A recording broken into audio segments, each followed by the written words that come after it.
Welcome to the realm of the unexplained, brought to you by Paranormal M.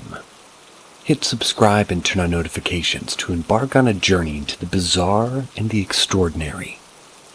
Get ready for stories that will challenge your perceptions. I lived with something demonic. So when I was 10 to 12, which is 1992 to 94, myself, along with my brother, mother, and aunt, all moved into a nice house on the south side of St. Louis. It was your basic layout with houses 20 feet apart and built into the 40s and 50s. It was a nice 4-bedroom. I remember my mom saying how cheap it was. Immediately after moving in, all this weird stuff started happening. Everything from doors slamming, footsteps upstairs when no one was up there. The TV would change channels by itself. The annoying stuff. But nothing my 10-year-old self couldn't get used to. After a few months, we noticed things getting weirder. The sinks in the basement used to spew black goo out of the drains. Ew. And the same goo would run down the walls throughout the house. What made it worse is it smelled of sulfur. The basement was a scary place. I never felt right being down there. My brother, who's 2 years older than I am, he would beg me to sleep in his room. He would say something keeps waking him up every night at 3:04 a.m. and scaring him. Now, my brother normally wanted nothing to do with me. We were always fighting, making fun of each other. So this was a pretty big ordeal for him. So I remember one night, we sat up all night waiting for 3:04. Nothing happened. Maybe I don't remember because we were awake and it didn't show itself, but in the backyard I remember the soil looked like silver. I still have no idea why or how it was this color, but my brother used to say it was ground up tombstones. So that might be different, but crazy things happen in this house. I could go on forever about it. Eventually one day, I was walking home from school. When I got there, my mom was waiting outside in a car with all of our belongings in trash bags. She said to me to get in the car. We're moving right now. Whatever happened to her, she never said. Over the years, she's told me things like her and my aunt covered the upstairs with flour, and immediately saw bare footprints. The remote control came right off the table into the air. It was thrown at her, hit her in the face. My bed once flung across my room, and my toys are always all over the upstairs. I wouldn't even be home. I'd have to explain to her that I always put them back before I left, so I didn't throw them around. After we moved out, my grandma I guess my grandma moved in. They wrote Mo S. Taking a liberty with that. After my grandmother presumably moved in, I've never experienced anything. A few years ago, I was up in the city around my old neighborhood. Drove down that street, and to my surprise, the house was gone. Like, there was a large concrete slab where the house used to be. Now, this was a city street, so it was pretty obvious with that missing. Even Google Maps shows an empty lot with the address number still attached to it. I often wonder what happened to it. I personally think it was like the end of Poltergeist. And it was sucked into another dimension or something. I wish I had the resources to look into whatever happened, but I've never been able to find any public record of demolition. Most people just think I'm crazy when I tell them this, but I know it wasn't just my childhood imagination, especially since everyone in the house witnessed all the same experiences.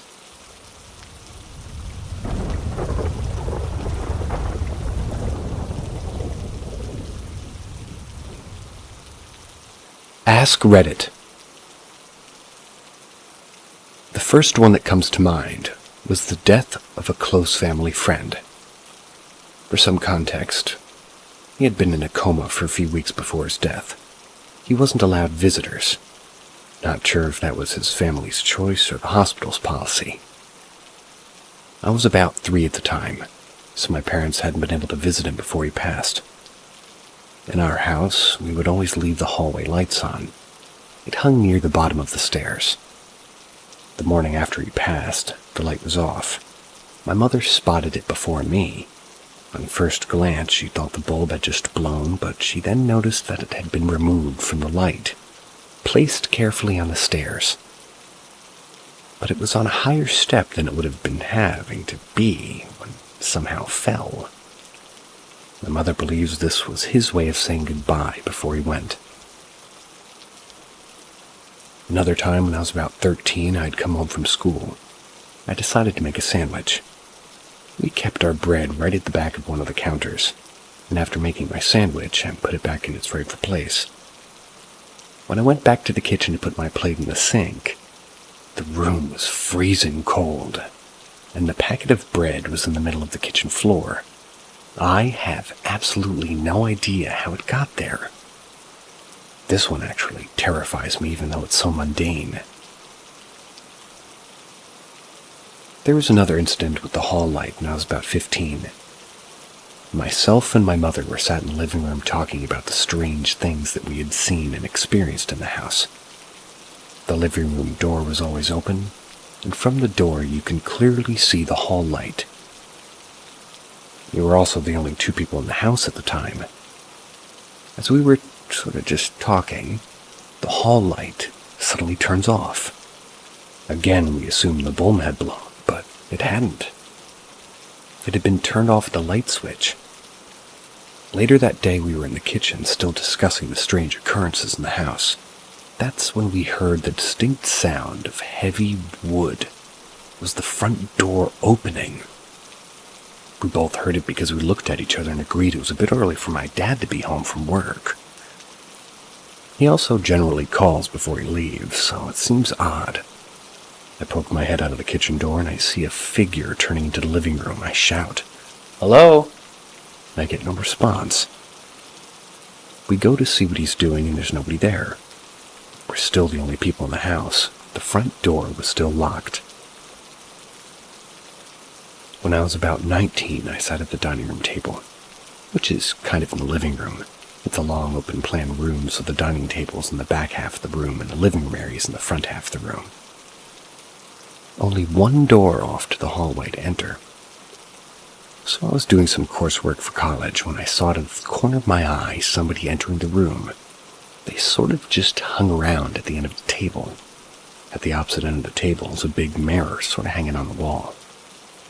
It was like they'd walked in and they just stared at themselves in the mirror for a good few minutes. I was listening to my iPod while I worked, so I assumed it was my mom doing something or talking to me without realizing I was listening to music. I looked up. Nobody was there. My parents were both sat in the front half of the room just watching TV. I asked them if either of them had ever been in the kitchen or left the room for anything in the last 10 minutes. They both said no. Sorry, there was a lizard on my keyboard. Not a ghost. They'd both been watching the show for a good half an hour without moving. I'd always get a strange vibe in the house as a child. I'd constantly see shadows and often hear noises. I'd hear people talking in empty rooms very frequently, and I would refuse to enter certain rooms alone until I was about 13. One time when I was about 5, I saw the shadow of someone pacing backwards. They were in the bathroom doorway, and I remember being absolutely inconsolable with fear and refused to go in the bathroom without my mom for the rest of the week. I constantly got the feeling I was being followed by the spirit of a young boy when I was living in there. Somewhere on an old hard drive, I have a selfie taken on a photo camera. It was just after I'd gotten out of the hospital after nearly dying from an undiagnosed medical condition. And in that picture, you can see clearly a figure of a young boy in the corner of my bedroom. He never felt malicious, but he was there. My mother also said that when I was in the hospital, she had many dreams featuring a young boy, and she felt his presence around me when I was in a coma. I'd also often catch a figure of a woman walking down the hall out of the corner of my eye. After a while, I just started saying hello if I could feel a presence. Next time I go speak to my mom, I'll see if there's anything else she can think of that happened in that house.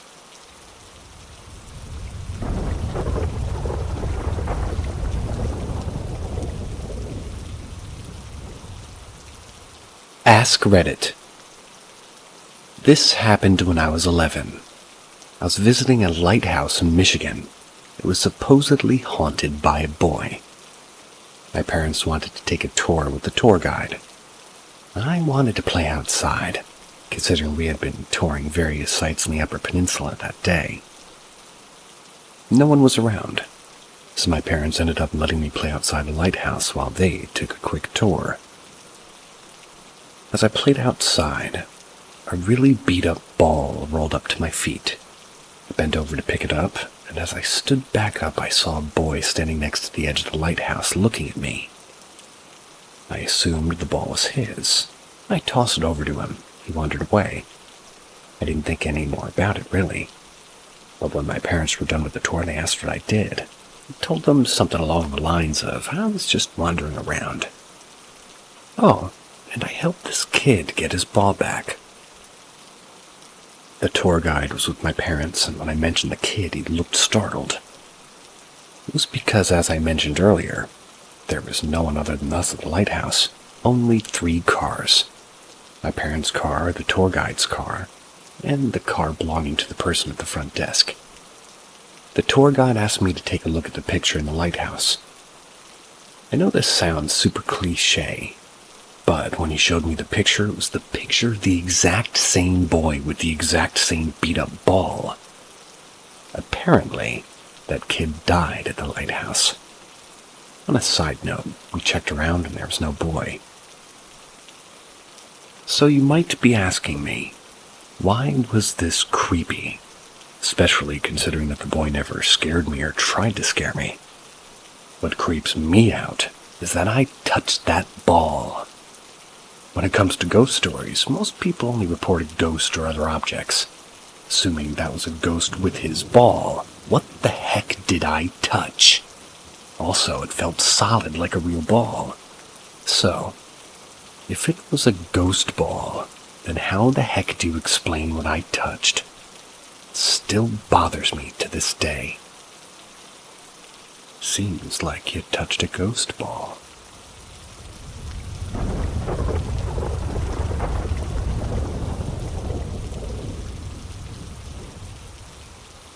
Why is it that some people are more prone to experiencing the supernatural than others?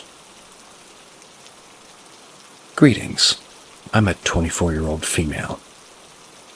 Since I could possibly remember, I've been plagued with supernatural experiences, from seeing and hearing the deceased to physical nuances, like electronics turning on out of nowhere, loud bangs, things physically moving, and extreme outer body experiences. Out of body. My problem here is that I'm a Christian, so naturally I've been taught these things were all sinful, devilish things I must avoid. The thing with that, however, is that sort of indoctrinated a fear in me whenever I do come across supernatural events, which is just about every day. And like I said, I've been experiencing these things since I could remember. One of my earliest and toughest episodes was when I was about 3 to 4 years old. I had to be rushed to the ER as my parents thought I reached a psychological break. I began demonstrating demonic hallucinations. However, the entirety of the medical staff was at a loss of words and reasoning. The only one thing that would set me free was the prayers of my very Christian grandmother. Hence why I'm a Christian. I've tried to pray these things or abilities, tried to pray them away for nearly all my life, but they never really seemed to leave me. I even let my friends know, specifically the ones who claimed to never have had such experiences. You know, the ones that I've been hanging around long enough to know. And they most certainly will. So my question is, why is it so many people don't have to live life with experiences like these and I do? What kind of so-called Christian does this make me? I had a so-called friend try to tell me, the devil gives gifts to you. And I pleaded with her, it's not been like this since I can remember. It's always been like this, actually. And a little side note, I gained most of my cognitive ability at the age of 1 or 1.5. Edit. I've received a great question, and that being, in quotes, have you reached out to medical professionals, psychiatrists, therapists, etc.? And the answer is yes, 3 to 4 in recent years, not counting those from childhood. The tricky thing with this, however, is it's relatively easy to be diagnosed or, prospectively diagnosed with a psychotic condition, especially when things like this are brought up. I've heard different diagnoses from just about every one of these professionals, and I am in no way claiming that they're poor at their jobs. In fact, I've tried, all the antipsychotics and antidepressants, you name it. It had come to a point where I unintentionally established a dependency on them, going up on the dosage because they just weren't working, or the fact I began having adverse side effects. These are just my experiences. Also, I want to highlight the physical aspects in which others may have witnessed too, or that affected, by my vicinity.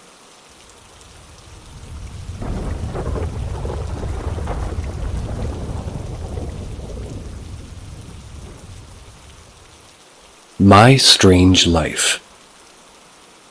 I'm a 21-year-old male. Lived a very strange life. I guess I'm going to try to be sort of brief about this. About the last 10 years of my life. I hope maybe somebody may have gone through something similar, and maybe can even help. The first time I saw something I was 10 years old. I was being brought to bed by my mother. I was fighting not to. She gave up and I sat on the floor and stayed there. Later in the night, I heard train whistles blow, and then blue silhouettes of people. They appeared to be walking door to door in front of me in my house, as if getting on and off a train. They were all dressed in fancy suits with top hats, monocles too, and when it all stopped, I just remember running to my bed. Many years later, I met a person who recognized me of nothing, because we quickly figured out that we never met. But we both felt like we knew each other. We talked about our lives, and they felt mirrored. I told him about my experience. He had the same experience as me with the silhouettes, but he's never seen any hallucinating ones except for that one. From when I was 12, I had a hard time sleeping, and I'd only sleep almost 3 to 5 hours a night. I would sometimes get 8 hours of sleep when I was dead, but I used to also spend 3 days awake more often than not back then. I was hallucinating by my second year of high school. My aunt even reached out to me about it before I told anyone. The first real person I talked to about it was my art teacher. When I saw the doctors, they said I was possibly schizophrenic, but when I saw things, they felt evil. But what I saw, I felt like they were ghosts. I don't know. I lived in a place where when I was younger, something was off in the basement. And when I was older, I saw something in the living room down in the darkness with glowing eyes. But I know it's not real. But it carries this feeling that it wasn't nothing. When my friend was in the hospital, I saw them across the street every day at the bench. We would sit, and there they would be, this thing, standing over them like 10 feet tall, a face of static. All the things I've seen, I feel, follow people or haunt places. I don't know if one's following me. Later on, I was bouncing around with where I lived. I stayed with my sister. One night I was sleeping in the living room. I'm in the middle of the room where the cat started jumping over me. It was clawing the air, as if something was there. I even remembered thinking I'm going to take a photo. There's going to be a ghost, as a joke to myself. I took the photo and it looked like a white veil over me, like a design. I sadly don't have that photo anymore. Moving around, losing phones. My next experience is I was sitting in my kitchen late at night. That's when I felt someone grab my shoulder. I turned in fear, but nothing was there. The next time I felt something touch me, I was at my cousin's. It was 4 of us, my 2 cousins and his girlfriend. They went to sleep upstairs, where me and my cousin slept toe-to-toe on the couch in the basement. I heard something open the door behind me. I got paranoid to even walk around and check before laying back down.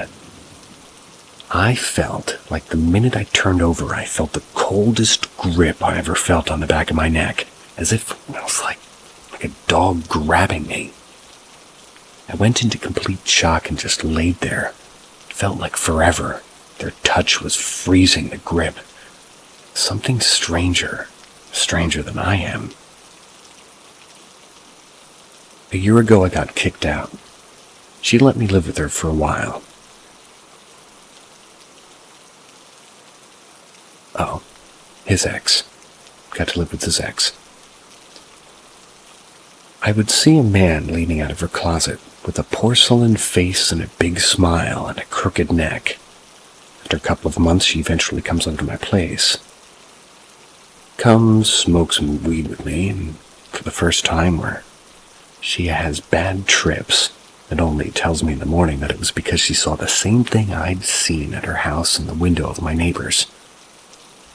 I've seen again recently, but haven't told her since we're broken up, and I don't want to worry her. But I felt myself been touched twice in 2 weeks. Both gentle ones holding my side and other on my shoulder. I'm now on meds that help me sleep, but they don't stop.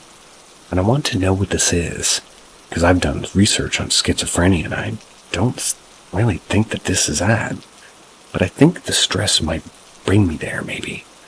I have doctors and a therapist, and I'm living with my ex, but I'm alone on this.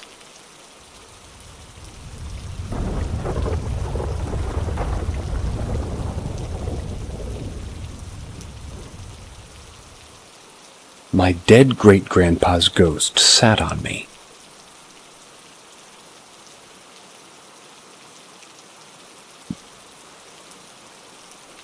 I recently moved back into my grandma's house after my boyfriend and I broke up.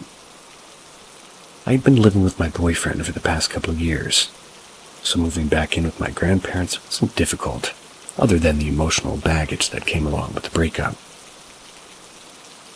A few weeks after I'd moved back, I experienced something pretty strange. My grandparents have 2 Basset hound dogs. My aunt's pit bull comes down to my grandparents' house for whatever reason, so it's pretty much her 3rd dog. For context, my grandparents live on a beef farm, so we're pretty much in the middle of nowhere, 20 minutes away from our local town. My grandparents went to work and I started doing my daily routine. I let the dogs outside as usual and I sat down to fill out my apartment application at the dining room table. While I was filling out my application, I heard a distinctive knock at the door. It leads out to the garage. Thinking that it was probably the people who owns a haunting camp. Oops. Hunting. That one was my bad. Who owns a hunting camp nearby in the woods and assuming that they wanted to talk to my grandpa about hunting season. I mentally prepared myself to tell him that he wasn't home. But when I opened the door, I only saw the dogs on the other side of the door. Confused, I looked out to the driveway to see if anyone was there, but there was no one there. I looked down our dirt road. I saw no one walking away or cars driving away. I noticed that it couldn't have been the dogs because their feet were covered in mud and they would have been smeared muddy paw prints on the door, which there wasn't any. I was pretty creeped out by hearing a disembodied knock on the door, but I just brushed it off and joked about my great-grandpa's ghost. reminding me to let the dogs back in. The reason why I joked about this is because my great-grandpa is the only person who died in that house. And the house itself isn't very, it's just not very old. It's like built in the early 2000s. So it's relatively new. It doesn't have a history. Plus, there's also no history of someone other than my great-grandpa dying on the property either. I didn't experience any paranormal activity until one night. I was sleeping on my left side, and I woke up in the middle of the night feeling a hand at the end of the bed frame near my feet. It felt like someone was using the bed frame to keep balance while walking through my room because I felt the bed frame slightly moving. I turned my head and I saw that no one was there, but there was definitely a presence there at the foot of the bed. After the invisible hand lifted from the bed frame, I heard footsteps coming toward me, and the footsteps stopped to where I was laying in bed. I suddenly start to feel a lot of weight being pressed onto my body for a few seconds. Then the pressure rolled off of me, went to the other side of the bed. Immediately after that, I sat up and looked over to the other side of my bed to see if something was there, but again, there wasn't anything there. I knew that I wasn't experiencing sleep paralysis because I was still able to move around during all of this, but what I had just experienced, it actually happened in real life. I sat there in my bed for a minute trying to figure out what had just happened, and then it hit me. My bedroom used to be my great-grandparents' bedroom when he was still alive and living with my grandparents. My great-grandpa had died in his sleep while watching TV in the living room in the middle of the night. He's been dead since the middle of August in 2016. I started crying my eyes out after realizing that it was likely my great-grandpa's ghost crawling into bed, and he didn't realize that I was laying there. He probably doesn't even know that he's been dead for years, which is incredibly sad. I wish there was a way for him and I to see each other so I could tell him how much the family misses him, especially my grandpa and his older sister. I wish he could have seen how much I've grown up, because the last time he saw me I was 17. I was going into my senior year of high school. I was super depressed after he and my dog passed away all in the same month. I've been around a lot of ghosts in my life, but when it's somebody you know and love, it's definitely more impactful. It brings out a lot of raw emotions. I haven't told my grandpa about it because, grandma about this because I don't want to make her sad about him passing on. Plus, she has Christian beliefs, so I don't want to break her heart by telling her that her dad hasn't passed on into heaven. Hopefully one day his spirit will pass on and get eternal rest. I miss you, Pawpaw. May your soul find eternal peace and rest.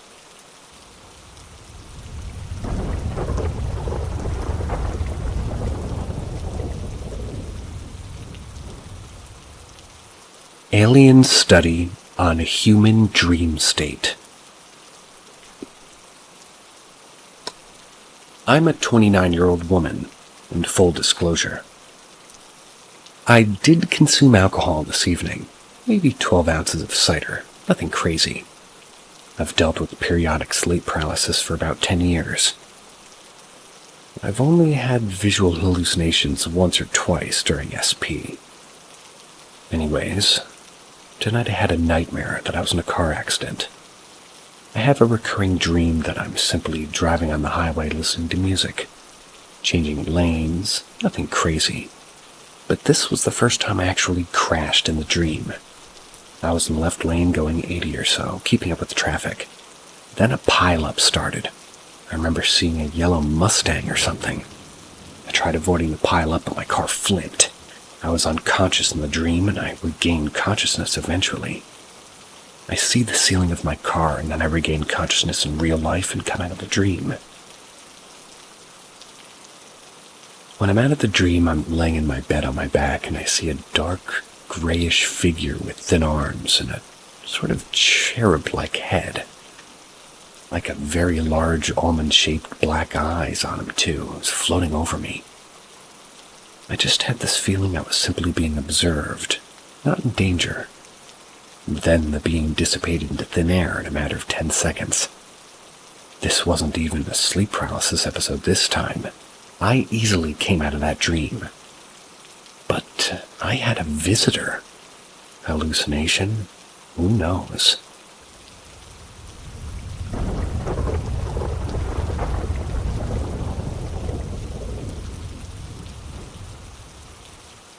What is this thing I saw from my childhood? This happened around 20 years ago. It was when I was in 2nd or 3rd grade, I think. So some details may be fuzzy, but I'll try to describe this as clearly as I can remember. Went to elementary school in Beijing. I recall this happened during a time when rumors were spreading that there was a bat infestation in the school, and in neighboring communities also. I never saw one, but many of my classmates had.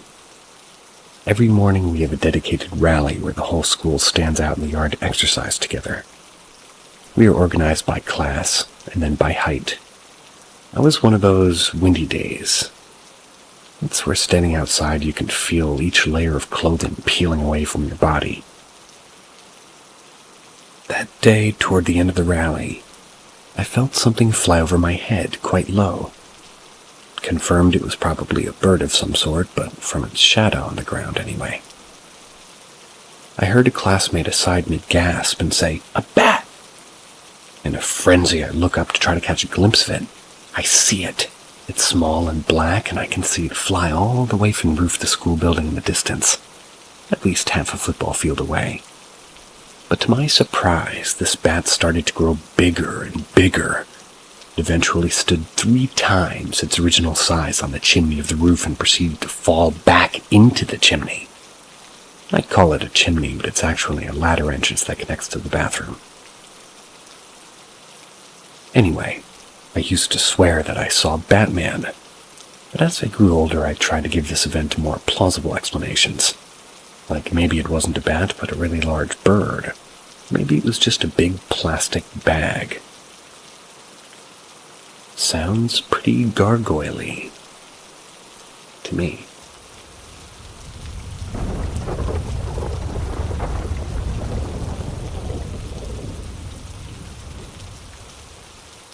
Unusual experiences I had.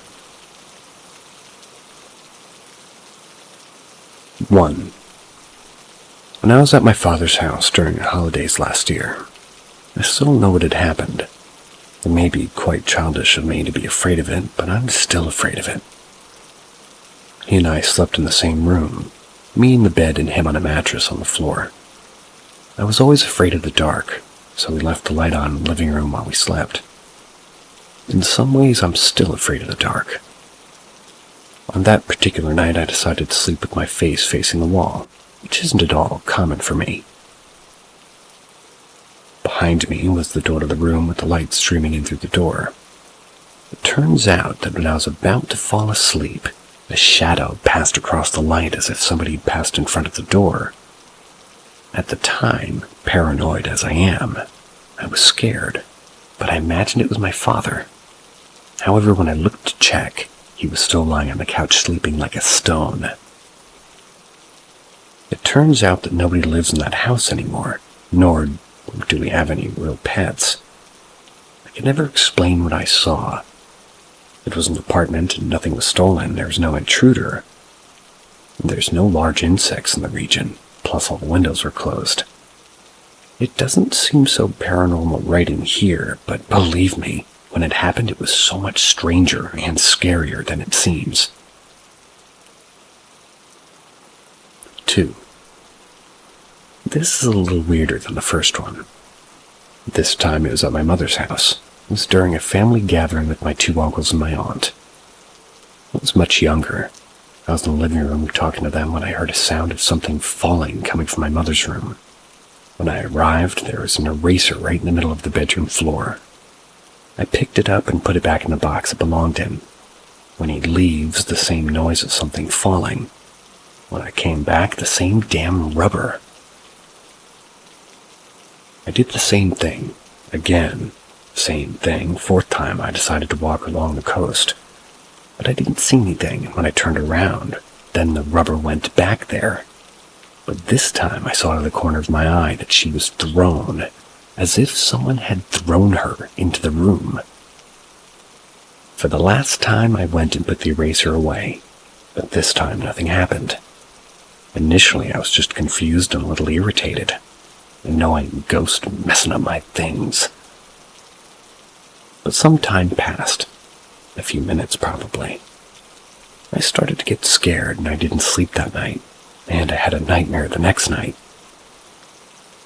3. The third is something very recurrent, but it could simply be my vision or my brain playing a trick on me.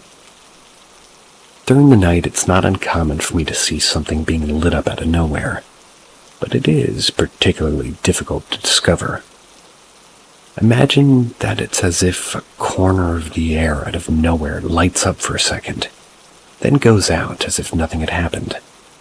No great lighting, but as if something a little stronger than an LED appeared in the air and disappeared shortly after. Nothing happens after that, and that's all. Sometimes this light's stronger, sometimes weaker. Sometimes it lasts longer, and sometimes it lasts less. But it's always the same thing, and always at night. And no, it's not the light in the room. It's always happened under my bed after I dropped noise protection earplugs under the bed. And again, it could just be my vision or hallucination.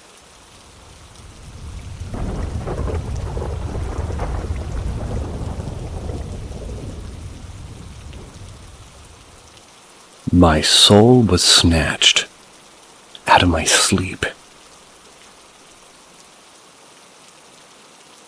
This happened in 2021 when I was 38 weeks pregnant.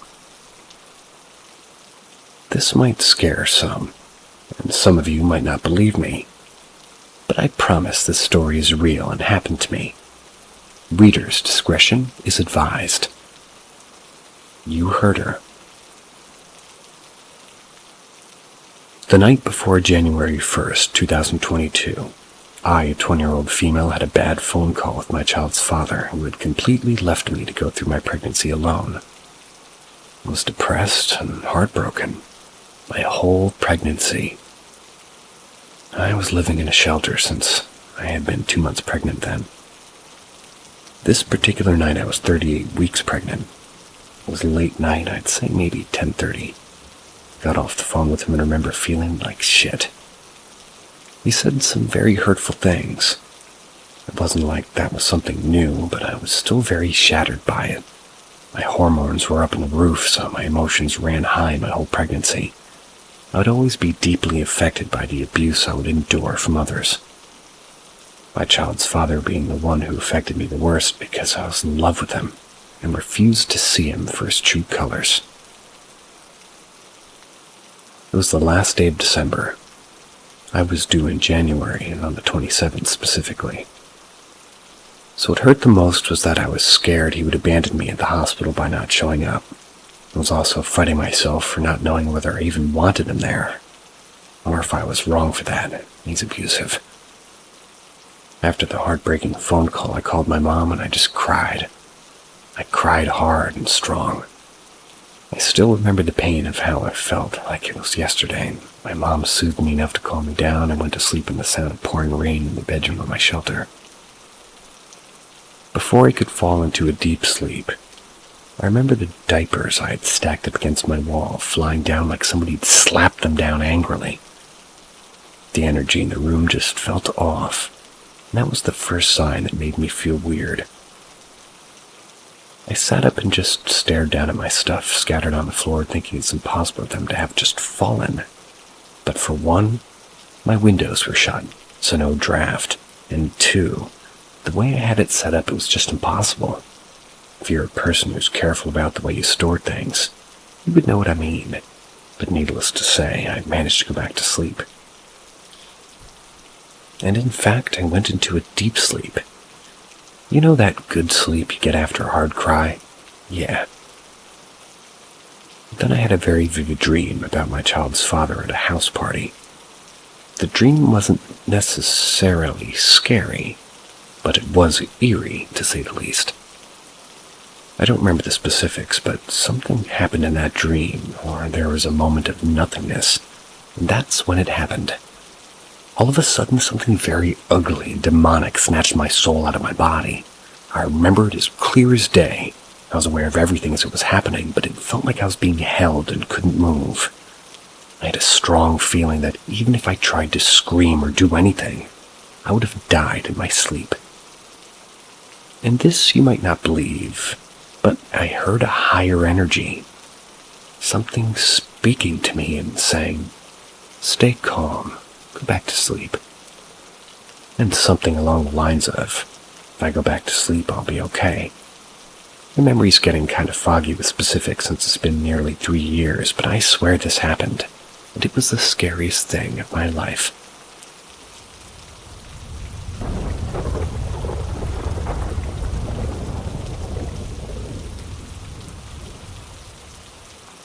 Dream of possession, looking for answers. I feel as though I'm going out on a limb trying to understand the dream I had last night, or possibly the demons involved. I'm not Christian, but I am a spiritual agnostic. I had a dream of people that were family in my dream, but never met them in waking life. It was a couple that had become possessed, first starting with the male. This dream had very satanic underlying feelings. The male walked in backwards to the room playing like a bald on a violin.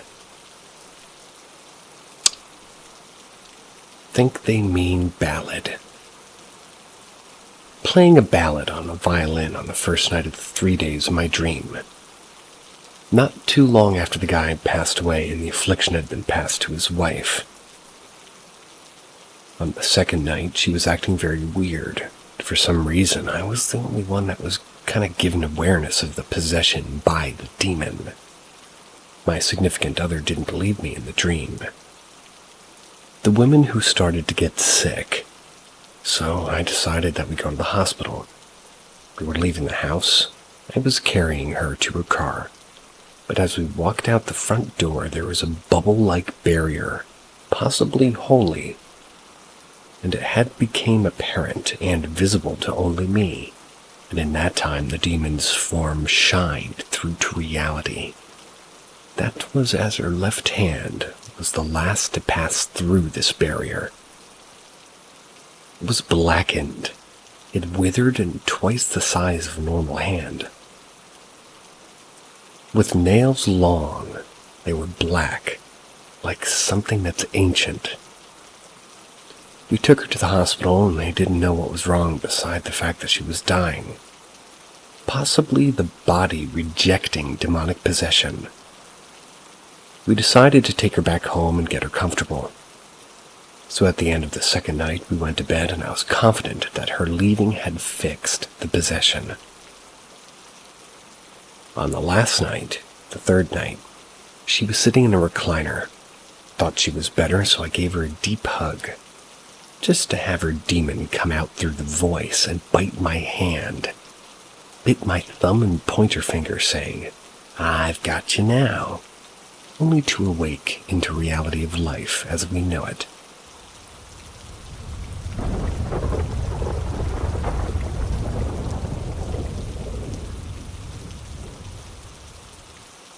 Help. I think there's something in my house. Okay. So 3 or 4 weeks ago, I had a weird experience while sitting in bed. I was in an uncomfortable hunched sitting position while scrolling on my phone. It was pretty late. I finally noticed how it made my, how made my posture was.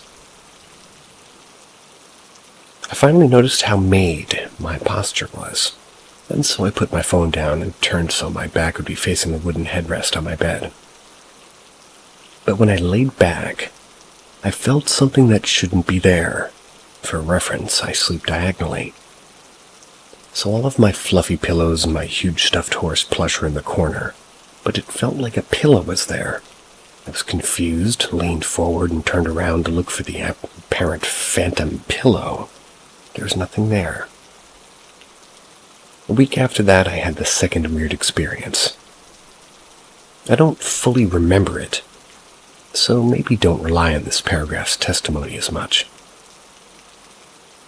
I'd just gotten out of the shower and I was drying off. My hair's to my mid-back, so I had the towel draped over my head as I was drying my hair. I felt a touch on, like, my side shoulder blade, the part of it you can only touch if you have your arm up in the air. It freaked me out. I also had a loud blow dryer. It was subbing in as a room heater, so I wouldn't have to be able to hear any quiet noises. Literally 5 minutes ago I had my most recent one. I'm doing work on my laptop with my headphones on, and I feel a tug sensation from the headphone cord. Like a slow pull that became more and more noticeable. When I did notice it, like 10, maybe 5 seconds after it had started, I looked down and saw the cord slack again, like it should be. I looked underneath the table for a source. Couldn't find one. Went back and retraced my motions to see if it could have been one that I pulled on, but can't figure out a way I could have pulled it. I did the same thing after the first time too, just repeating the motions in many different ways to try to find the answer, but I can't find any. There was another that I didn't really mention, because it could have been my sister or brother using the bathroom late at night, but they've never slammed the bathroom door like that. They broke another door by slamming it repeatedly a few years back, and they got in deep shit for it. Haven't heard them slam the door since, so I think it's unlikely that it was them.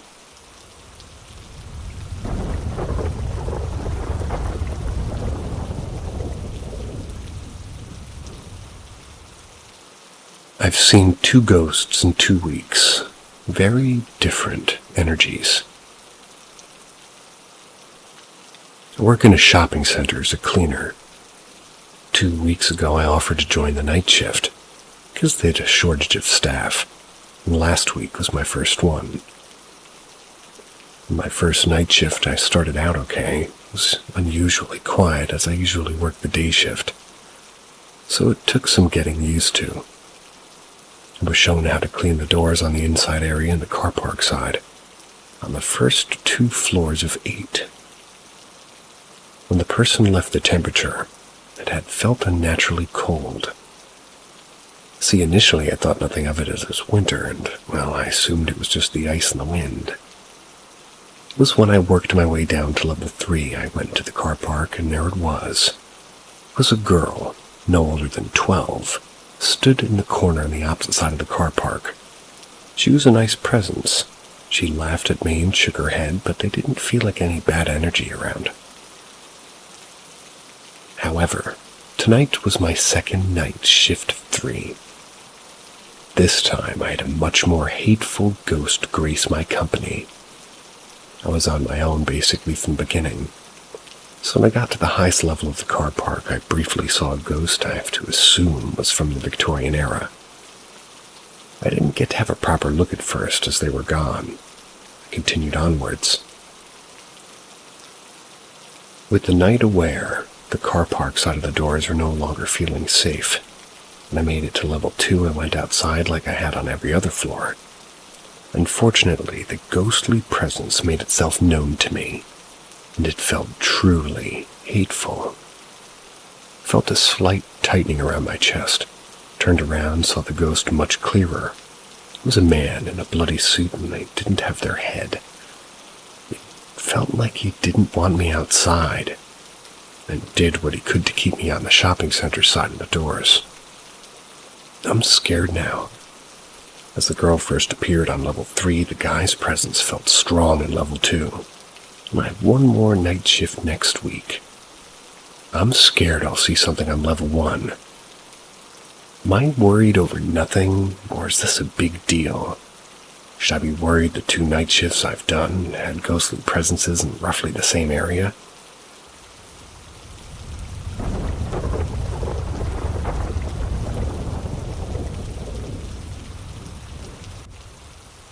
I saw shadow people as a child. Did anyone else? /SRS. Okay, so I'm 22.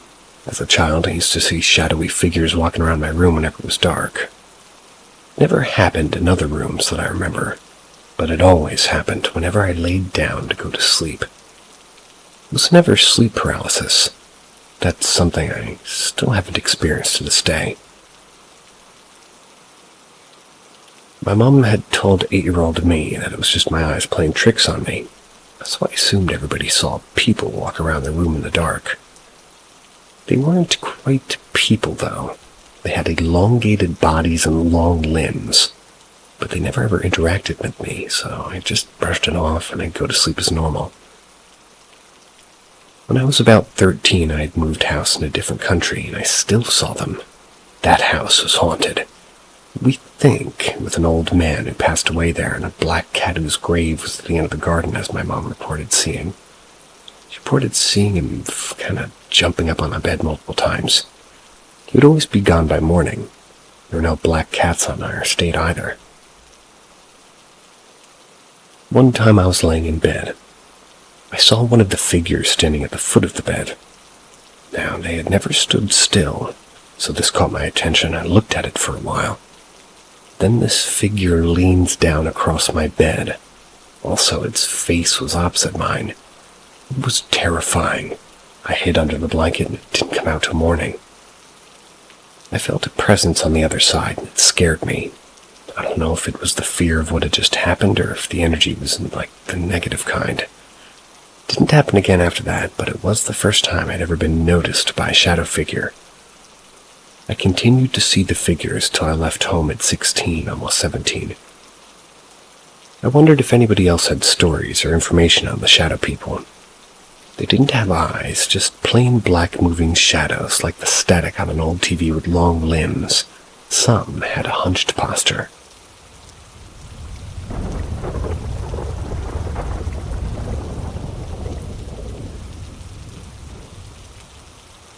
Louisville, Kentucky's Waverly Hills Sanatorium. Paranormal experiences. My first trip had me a little eager to begin. But after an hour into the trip, it just seemed like I was getting a run-through of a historical landmark with a few creepy stories about the place.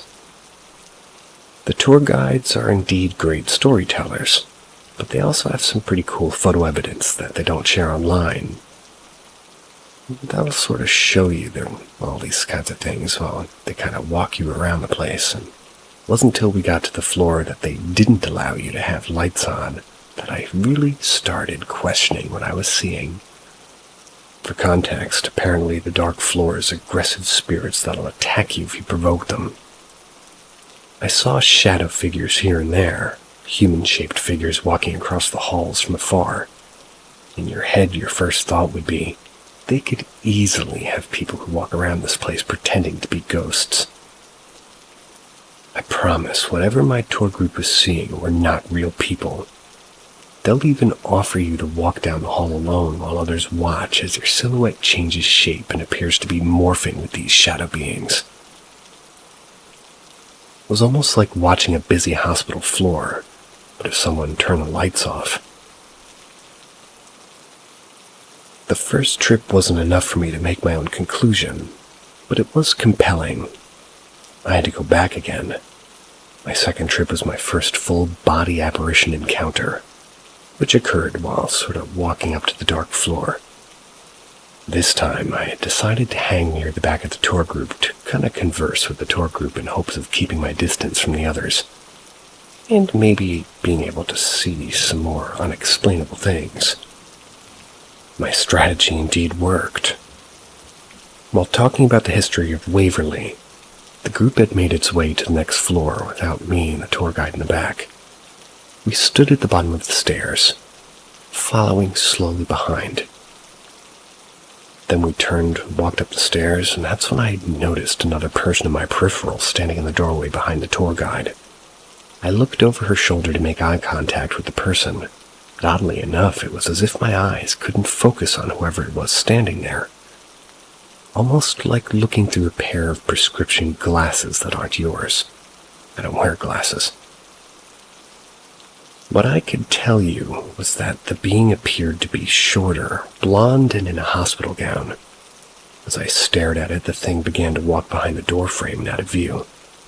A common theme. At least a common theme that I seem to have with my paranormal experiences. It's that there's always these anomalies, and they always look blurry. Even if everything around me appears to be crystal clear, the thing my eyes are trying to focus on stays blurry. Your brain knows it's there, but it's as if whatever you're seeing is on a different plane of existence and you're peering through a foggy window. Okay, so second trip was pretty cool. I had to go back again. Keep in mind, the 3 experiences I'm sharing with you were just the most prominent of each trip. Not the only thing that happened to me. Anyways, on the 3rd trip, I had my encounter with a being the workers there called the Creeper. Apparently, this entity is known for climbing up walls and jumping onto people. Sounds like me as a kid. While on the 1st floor and still being daylight out, I again was walking the back of the group toward the stairs to the next floor when I had suddenly felt something really cold rush up onto my shoulder. Like a gust of winter wind. The tour guide walking beside me jumped a bit away from me in fear before I reacted. But when I turned my head toward the cool air, I found myself face to face with the black mass looming over my shoulder, inches away from my face. I could only make out one of the most sinister smiles and a pair of eye sockets with no eyeballs in them locked onto me. This was the first time I vocalized my fear while on these tours. I gave out a loud shriek as a grown man. Everyone in front of us jolted around to look at me. There were a couple of gasps and confused looks from the strangers as the being darted away into nothingness. People immediately confirmed what I saw felt pretty good.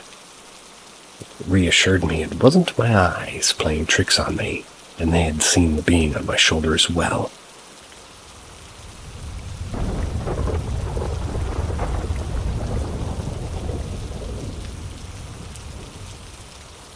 Ask Reddit.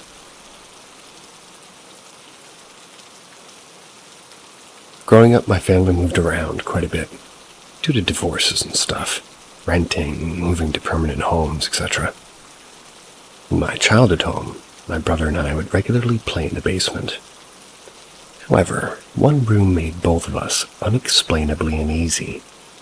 We didn't like to walk by it at the end of the hallway. We wouldn't use the bathroom by it. We'd never leave each other alone in the basement. It was a negative, heavy feeling, and neither of us could really describe it at a young age. This room was our guest bedroom. We'd never had guests stay the night, so it was always unoccupied. There's a bedroom set with an old wooden frame bed and a chest. It came from my dad's family, and he always kept it around despite my mom's protests, wanting to change the room to something more useful. Years later, talking to my dad about the dislike for this room and the negative presence I felt around it, he told me his stories within this house. He used to use the bathroom across the hall from the room, and he would leave the door cracked since no one was down there anyways.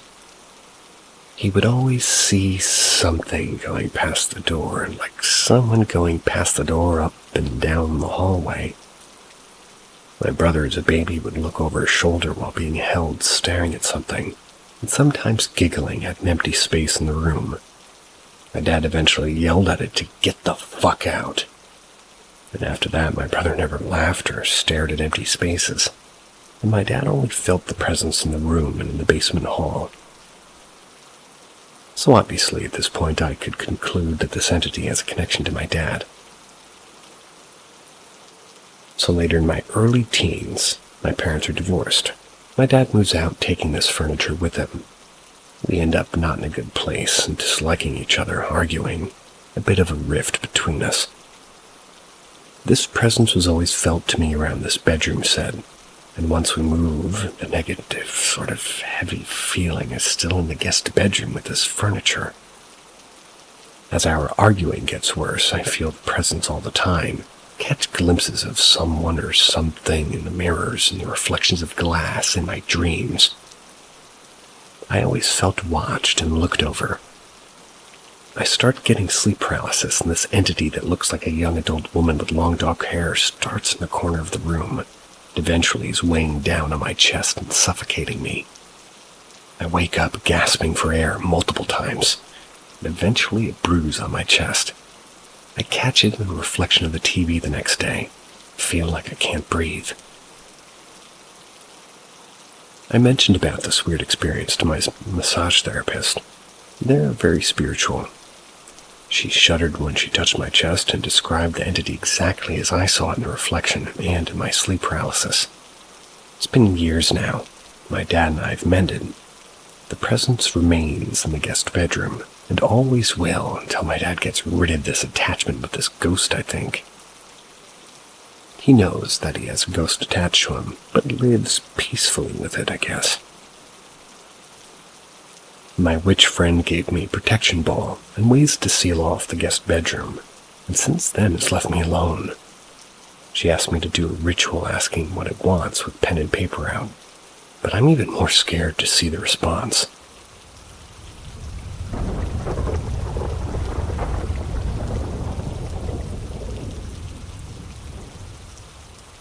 Ask Reddit. In high school, I had a good friend named Steve. One day, freshman year, 2007-ish, he told my group of friends about an odd turn of events that happened to his brother Tim a couple of years prior. Tim went to college somewhere in New Hampshire. One night around 2 a.m., Tim and his friends decided they needed Dunkin' Donuts, even though the nearest Dunkin' Donuts was across state lines. I don't know much about New Hampshire's geography, but I'm told this trek involved going through a narrow highway that takes them through some woods. On the way back from Dunkin' Donuts, a mysterious car pulled in front of them in the hallway. It was a red compact car with the marking scratched off, and its only defining feature was its license plate that had a black O and a green M. It will henceforth be known as just Om. Around this time, Tim describes weird coincidences, like his phone losing service and the jazz station playing Smells Like Teen Spirit. Well, I'll admit, those could have just been weird coincidences. At this time, Tim and his friends were sensing some bad juju from this guy. So Tim let his foot off the gas and was happy to let Om go off on his way. But Om wasn't done with them. As soon as Tim slowed down, Om did the same. Tim thought this was weird, but maybe if he floors it, he could go around Om. But when Tim sped up, so did Om. Tim and company were freaking out at this point, had no idea what they were dealing with, but they saw a curve in the road up ahead. They saw Om go around it. They decided to just stop. Their adrenaline was pumping, they weren't sure how long they sat there. But after what felt like 20 minutes, they worked up the courage to continue on their way.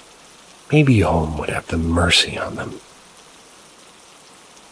But as soon as they got around the corner, Om was there. The exact same distance as they last saw him, matching their speed. Om clearly was without mercy. Tim and his friend were rightfully scared for their lives and relented to just going forward and hoping they could get out of this alive. Eventually, there was a fork in the highway. One led towards the college town while the other led further into the woods. Our heroes went home while Om ventured into the unknown. Tim never saw Om again.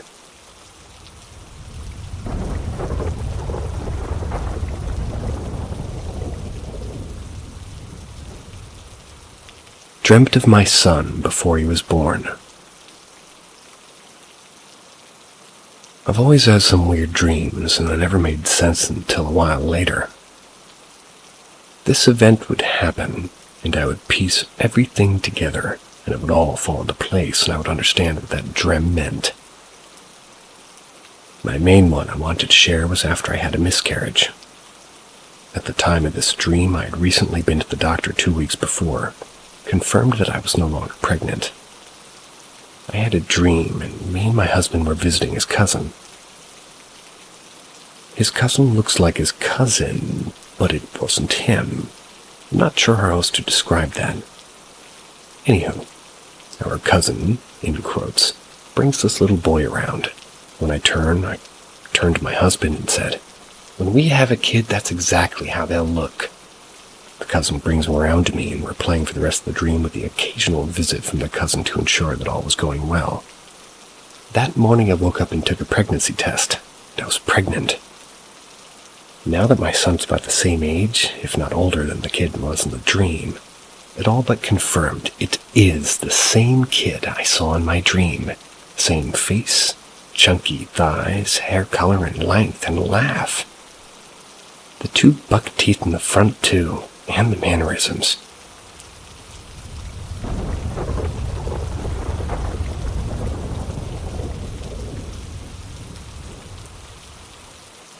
Standby light. This happened to me around 20 years ago. I was 10 years old, maybe a little younger. I owned this radio CD player with 3 settings: radio, off, and CD. The CD mode had a standby light, a red dot shining like a big scary eye, and I absolutely hated it. I was very careful about always turning it off because that red eye scared me when I was trying to sleep. I had never shut my light off with the standby light still being lit before, but this night I did. Now I don't know what I was thinking, probably stop being a baby, it's just a light, go to sleep. But I realized I had forgotten to turn it off. Shut off my light anyway and tried to sleep, but my eyes kept drifting to the light. After a while of discomfort, I pulled my cover over my head, but the unease made me peek.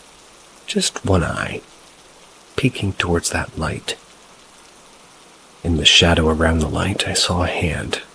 A shadow hand with claws that almost made the fingers twice as long as human fingers, reaching out to grab my radio. Scared, but certain I was seeing things because of it, I pulled the covers down to see things clearly. Nothing. Now, scared out of my mind, I pulled the covers back over my face. Had the hand moved? Was I hallucinating? No, I had to look again. Once again peeking, I saw the hand. It was pulling on my radio. For some reason, to this day, I don't know, this dance repeated 3 or 4 times before I just hid underneath my covers and somehow fell asleep. But that's just a dream, or the light playing tricks on a poor scared kid's mind, right? I would have said so, if it hadn't been for what I discovered the next day. You see, my desk was split into 3 pieces. I was pedantic that the radio must not cross between them. It must stand with all of the feet on one of the pieces. Well, when I woke up the next day, the radio was standing right over the crack separating 2 of the pieces of furniture. During the night, the radio did move, and to this day I can find no reasonable explanation for it to move. If not that ghostly, clawed hand that curiously wanted to know what that red glow was.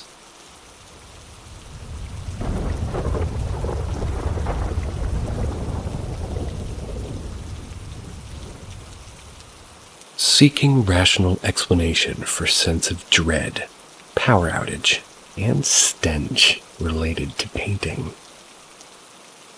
When I was a kid, I used to visit some relatives in another city. I dreaded entering that home, even the very act of doing so, because we were welcomed by a painting that seemed very photorealistic at the time, and it depicted a fisherman wearing a yellow raincoat and standing in a small boat in a sort of a tempest-tossed water.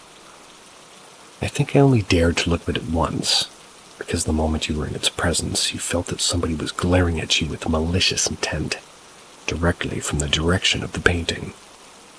I was a child with development issues, and I hadn't been told about the possibility of a ghost or anything paranormal related to that painting yet, so I hadn't been influenced about it yet. Never again in my life have I felt such a sense of dread related to a painting. A few years later, the adults had mentioned in my presence that they also felt that malicious stare. They suggested that weird stuff happened in the home, what they attributed to the painting. But they never gave specific details, probably to avoid freaking me out. However, one day when I was maybe 12 years old, I was playing the Super Nintendo Entertainment System in one of the rooms located on the opposite side of the apartment, when suddenly the power went out.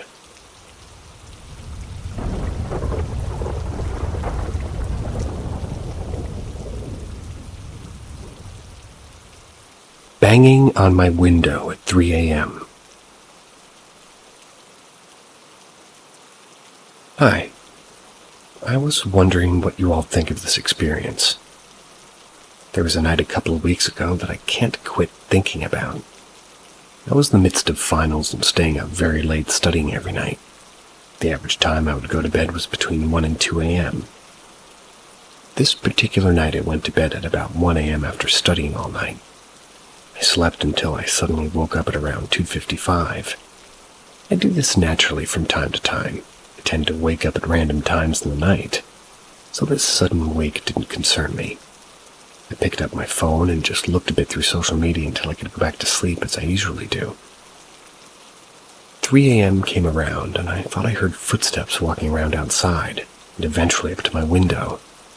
Again, I didn't think much of this either, as my neighbors have many free-roaming dogs and cats that tend to walk up to my window during all times of the day and night.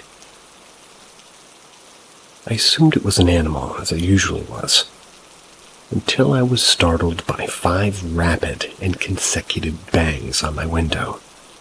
It sounded as if somebody had walked up and was hitting, full force. I dropped my phone, I froze. I realized that the footsteps may not have been an animal. I didn't know what to do. My bed's parallel to my window, so I was practically laying 3 feet from whatever this was. I didn't want to stand up in fear of what might happen. I was scared the thing might have a weapon and be waiting for me to react and get up. But I'm not sure if it was something at all. I listened closely for footsteps that sounded like walking away, but nothing. I paid in my bed, paralyzed and petrified. Eventually, my exhaustion overcame my fear and I fell asleep. When I woke up in the morning and ran, asked my mom if she had heard anything. I was hoping it was a dream, and she obviously freaked out when I told her the whole story and made me sit down and tell my dad. I went to go check outside, even though it had been hours since that. He found nothing. My mom later admitted that she heard something too, but she assumed something had fallen over in the night, as if something was set down on an unsteady surface and was slowly falling until it gave into the pressure and fell. I tried to be careful for the rest of that day. That next night was weird too, though. I was studying late at night again and heard something walking around, but no banging this time. Thought I heard it walking toward my front door of my house, but nothing happened. Brushed it off. Everything settled down since then, but recently I feel as if something's in my room watching me. I have no proof, I just have this eerie feeling something has its eyes on me. Anyways, just wanted to share this experience, but any thoughts are welcome and appreciated.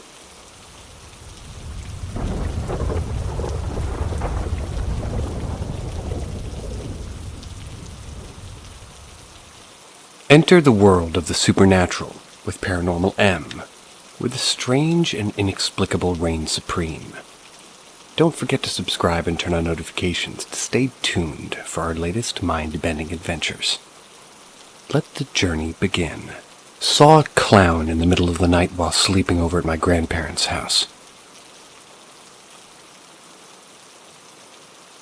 When I was about 4, I was sleeping at my grandparents' house. I got up in the middle of the night to use the bathroom. I saw a clown. It had stereotypical red hair and a white face. It was the Boston area. I got so scared and our eyes met, and the clown put his finger to his lip as if to say shh, backed out of the doorway. At this point, I ran as fast as I could to my grandparents' room. My grandparents would never let me sleep with them. But this time, my grandmother saw how scared I was, and I told her what happened. And like I said, she could see something was really having me extremely scared. I never knew if it was a dream or what. For many years it irked me. and when the internet was widely available, I started looking up clowns in Boston in the 80s, trying to figure it out. Then I saw this article and almost shit myself. The Clown Scare of 1981 that terrified Boston. And it was with the COVID-19 pandemic that I haven't really been, taking any long road trips to visit strange places. I've been exploring closer to home, and luckily there are some weird places very close by. That's one of the nice things about New England. There are spooky stories all over the place. Recently I took a trip to the Lawrence School in Brookline, Massachusetts. It was built in the early 20th century. The Lawrence School is part of Brookline's public school system. It's a very stately-looking building, but in May of 1981, some students at the school reported seeing very unusual, creepy clowns. On Tuesday, May 5th, 1981, the Brookline police received a report that two men dressed as clowns had approached children on Longwood Avenue near the Lawrence School. The men were driving a van and tried to entice the children into the van by offering them candy, according to the Boston Globe. The vehicle was described as an older black van with ladders on the side, a broken front headlight, no hubcaps. Brookline police called the town school department, told administrators to be extra cautious. School Superintendent Robert I. Sperber instructed all 10 elementary schools to warn pupils. The Boston Globe, May 7th, 1981, page 21. Beware clown, pupils told. This is not an isolated incident, but was instead just one of several creepy clown sightings across the greater Boston Spring area. Officials in Boston's school system were told the last week of April to warn elementary and middle school pupils about sinister clowns. The memo was sent on May 6th. It has been brought to the attention of the police department and the district office that adults dressed as clowns have been bothering children to and from school, the memo said. Please advise all students, it continued, that they must stay away from strangers, especially ones dressed as clowns. The Boston Globe, May 7th, 1981, page 21, Beware clown pupils. I was born in 1978. Couldn't have been more than 4 years old. It still spooks me to this day. What the fuck did I see?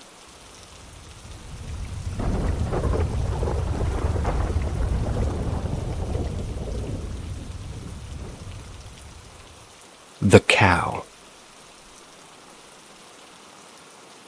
So, having wanted to go ghost hunting for some time, I grab a few friends, go out to a location that they said had some strange things happened there, and at least was said to be haunted. It was an old pioneer village, kinda cool to see. And while the only strange thing that really happened was that we all heard a whistle right before we started recording and testing for EMF, well, we didn't find anything. The supposed house that had the most activity had burned down. In front of it, there was a bunch of cows. Nothing too crazy, I thought to myself. We were out in foresty areas. After dropping everyone at their homes, I follow suit. On the drive home, I pass a cow close to my road, being past midnight, pitch black. All I saw was that white part of their face reflect back at me, as well as its eyes. It scared me until I realized that it was a cow. Fast forward a few weeks, one of the 6 I went to the location joins me on another trip, this time to a different area. While a few mildly interesting things happened there, it wasn't crazy enough to be totally conclusive. However, there were more cows. I found it funny and a bit crazy that they were here too. I go home with no troubles. A few years later, I'm on the phone as I'm driving home from a late-night drive. Time was probably 11 p.m. It was dark outside. We had spent about an hour talking about the paranormal. On the turn right before my house, I see what looks like a slender white figure emerging from the bushes. I scream loudly, not knowing what the fuck it was. That it was until I recognized the shape of the reflecting light back at me. Another cow. Now I live right near an open-range farm, but this was right next to my house. I'd never seen them get this close. I've yet to see another that close, too.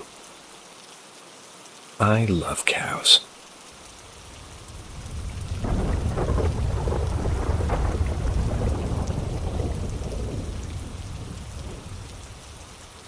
Strange sounds and noises. So for context, I live in some very normal suburbs. There's a school nearby and all that. So nothing would usually seem out of the ordinary. My town is unassuming. However, I've heard strange things within my own home. I live with family still, and once a night around 12 a.m., I assume, I saw a light go on in the washroom between mine and another room, and I heard scratching on the door. As though something with claws had chip bag plastic wrapped around its nails and were dragging them on the wood of the door. Naturally, I had assumed it had been my family member sleeping on the other side of the washroom. I asked him the next morning, and apparently it hadn't been. In fact, he thought it had been me. Another time, a year or two after that first encounter, my family leaves the house and I'm alone.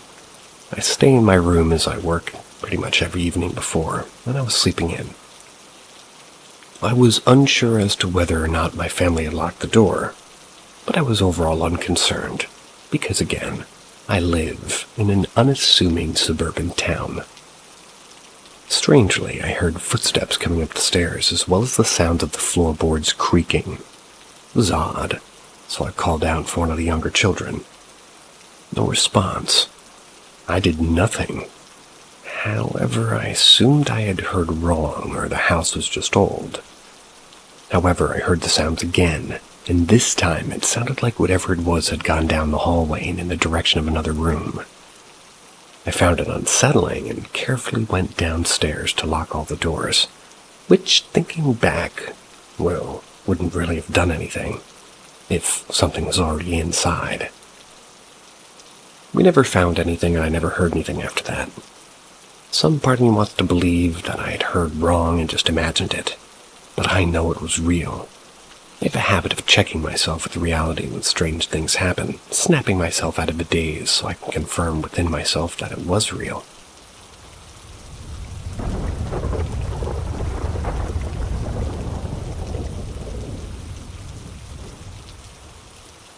My heavy desk moved by itself, crushing my bed. This incident happened a while ago. I don't have any proof, and I'll explain why later. But I just wanted to clarify that I'm not trying to convince anybody this actually happened.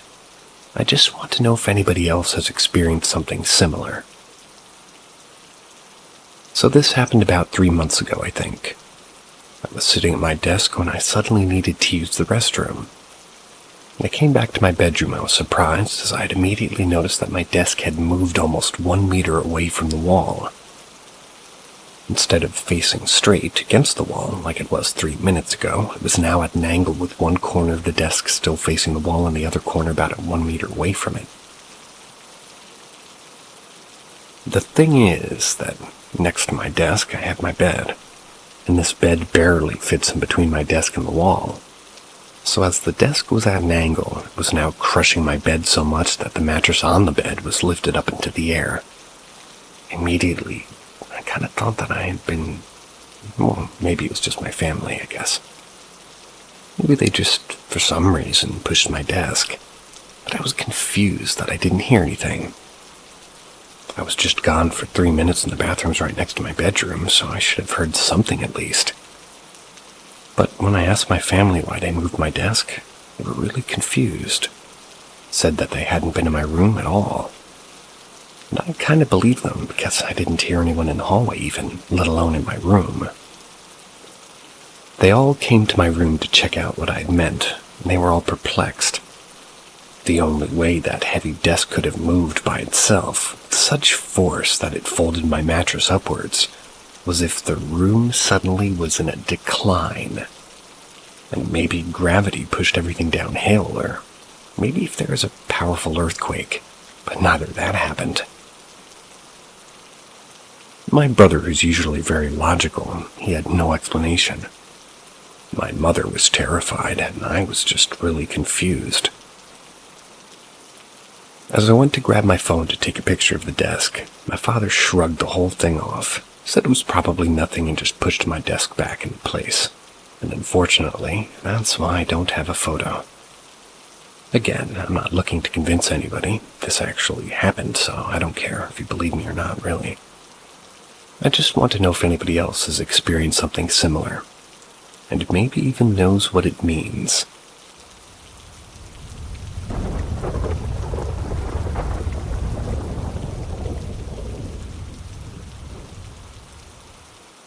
One of the most odd experiences of my life involving a Ouija board, a new car, and 4 teens in the woods. So I think I should preface this by saying I was raised by a Mexican mother who's very superstitious. Not only that, but an American dad who's incredibly logical and agnostic. So I've kind of always been in this balance of logical yet open-minded. Growing up, my mom always told me, do not play with Ouija boards. They invite demons and bad spirits into your life. She did everything she could to warn me about demons. And her being a practitioner of Santeria, and my abuela being a very, what they call a curandera, a healer, negative energy cleanser. I was warned about bad things my whole life, but never felt the same certainty of the existence. Anyway, this was about 12 years ago when I was 16. I was hanging out with 3 other friends who we're going to call B, J, and I. My friend I just got a brand new car off the lot, maybe 20 miles on that baby. Literally came off the lot to show it all to us, and I'm not quite sure how we started about ghosts, but Jay says, I have a Ouija board, let's use it. So, we get her board. We start trying to use it right in the road.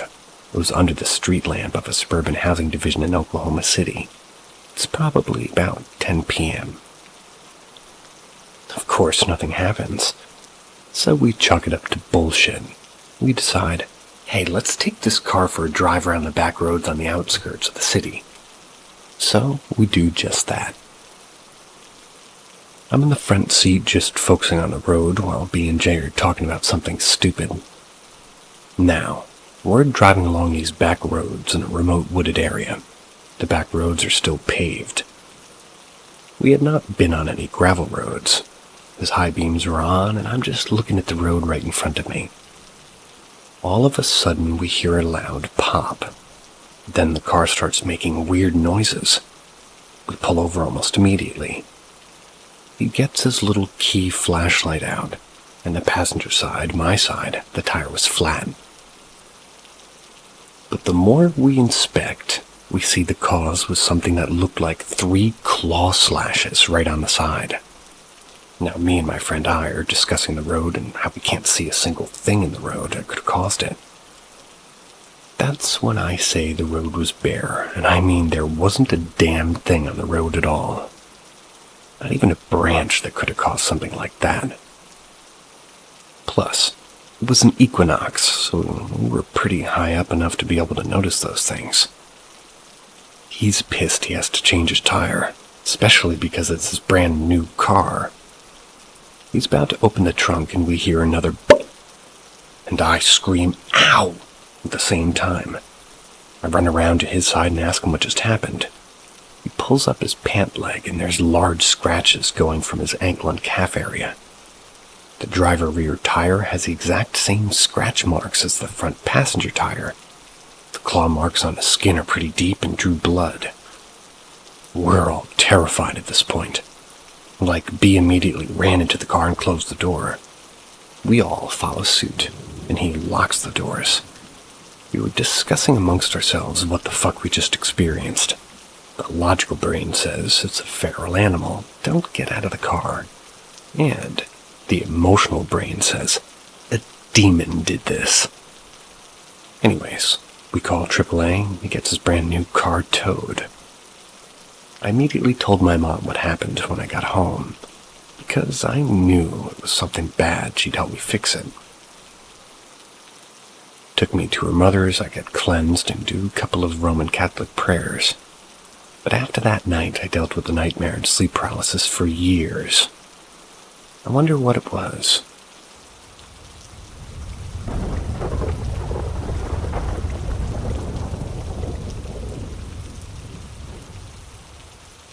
The time we heard a demonic scream from this lady who wouldn't speak to us when called. My homegirl is heading home.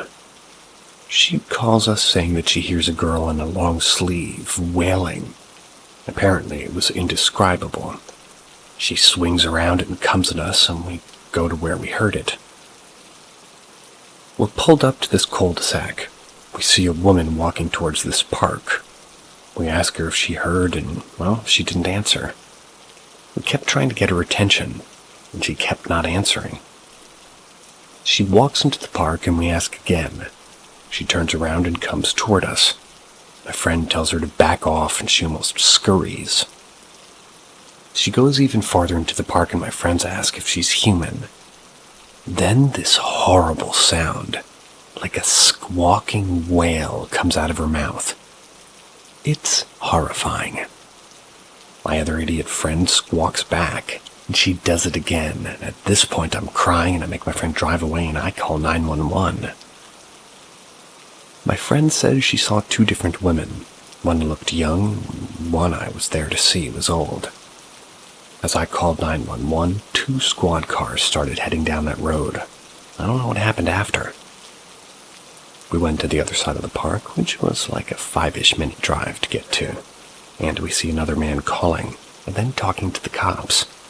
But he seemed so bothered when we tried to speak to the cop on the matter, the man simply shooed us away, saying that they had found her. But his vibe was off too. I don't know what happened tonight. But as somebody who believes in God, something sat horribly in the pit of my stomach.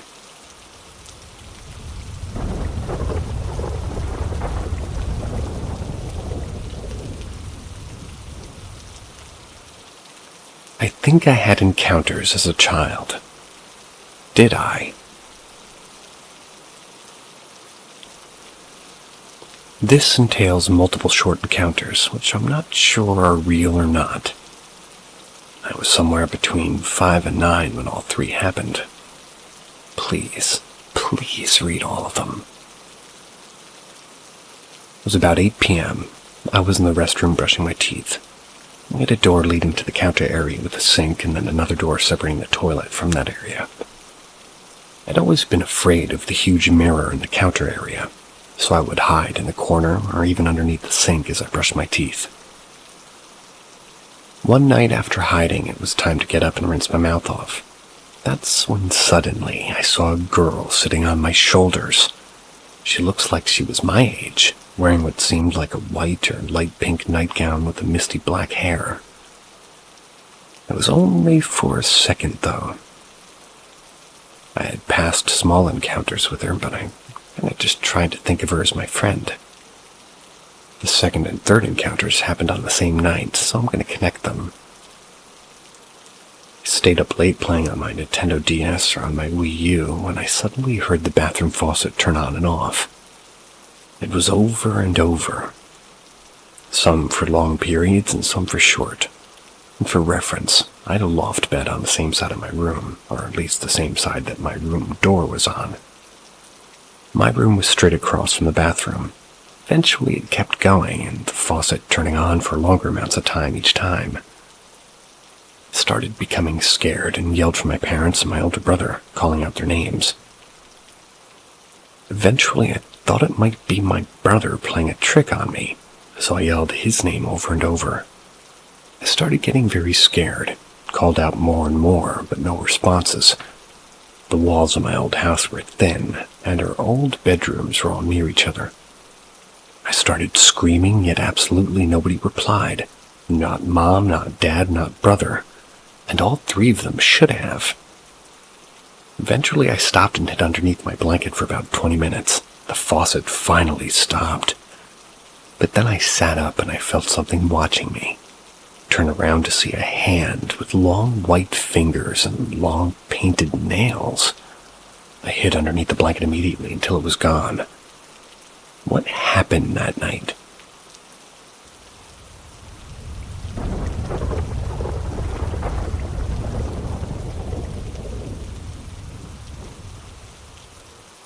I saw something as a kid, and I'm still confused about it till this day.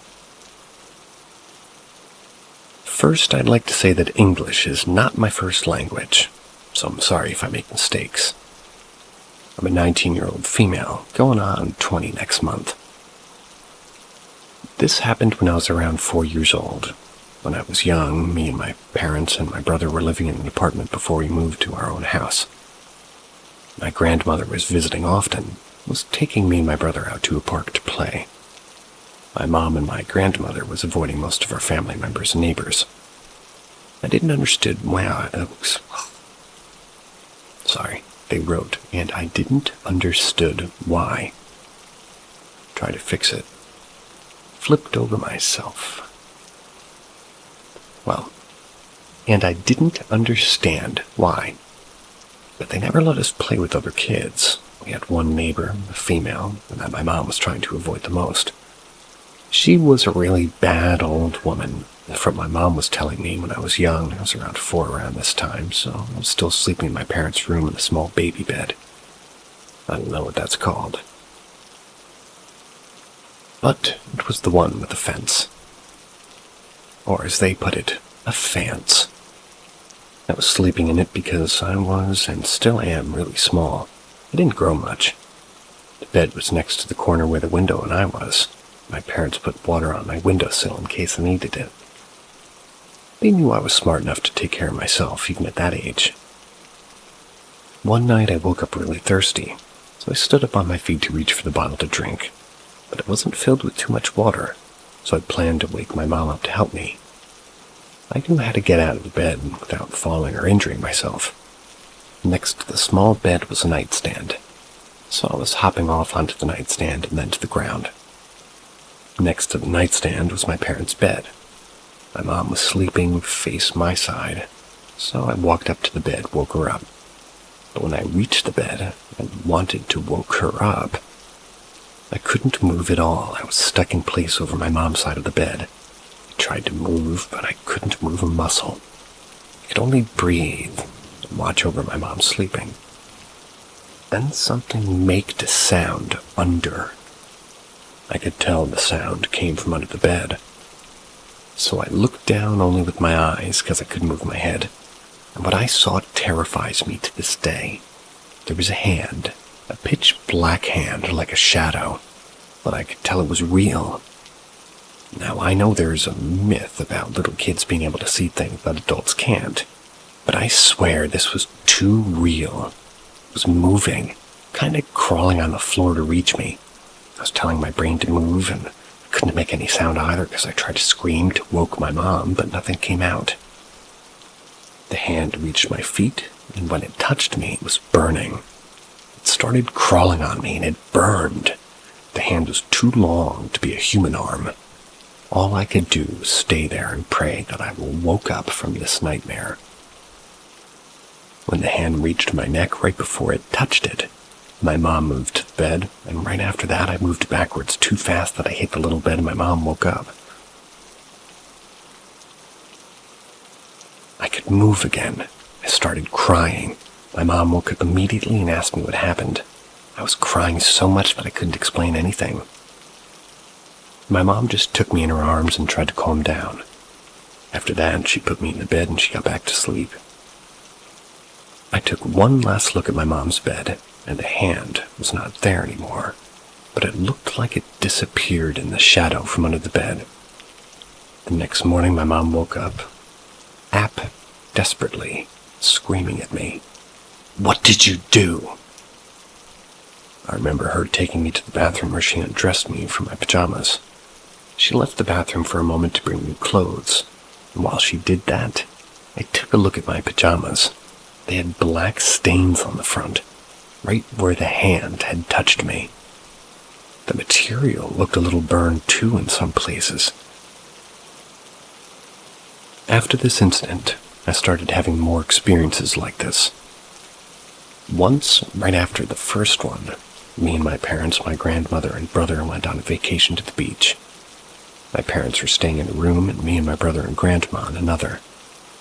The memories are foggy from this vacation, but I remember that I would see people covered in black sludge on the beach.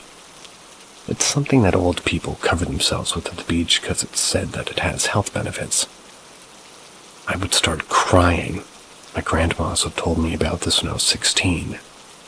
She told me that when we were in the hotel room, I would start crying, and not to get too close to the bed. When she would ask me why, I would reply with, "motor roll." But I think what I wanted to say was monster. I thought it was motor oil. Another encounter with this thing was when me and my brother were playing alone in my parents' room in our apartment. I was staying in the middle of the bed, thinking that I won't get snatched by that thing if I was over it. My brother was on the car bed, playing with cars. We had a road-type carpet. A road.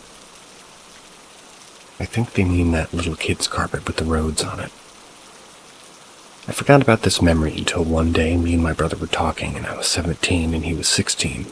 It was some late-night type of conversation that we had. We started to talk about paranormal things. All of a sudden he asked me a question that made my heart drop, and that's with 2 P's. He asked, "Do you remember the black hand from when you were young?" After I heard this question, the memory started to flow back again from the day that we were playing on the carpet. I could see it clearly in front of me. He was playing on the carpet and a hand was there next to him. I was terrified, and I remember. It wasn't just in my head. He had seen it too. I never told him about it. I never told anyone about it. So real. After this conversation, I started thinking more deeply, and I came up with the idea to tell my grandma. My grandma is a witch, but she's not practicing it too much now. She was doing curses and spells when she was younger, but with time she stopped and only did card readings and protection spells. So when I told her about this, she got pale and was shocked. She explains to me that she believes it was a spell, a curse from my mother, made by that old lady that was our neighbor when I was young. It was not meant to hurt me, but my mom that night. But somehow I saw it and walked right up to it first. She told me that I could have died that night, but my energy and protective spells that she put on me helped me. After this, I understood a lot about my life, why I started to have nightmares after the incident. Even I never had them, why I was getting sick more often, why I had to go to the hospital too many times that I could count, why my life is so miserable to this day, the bad luck I have and everything. Everything made sense.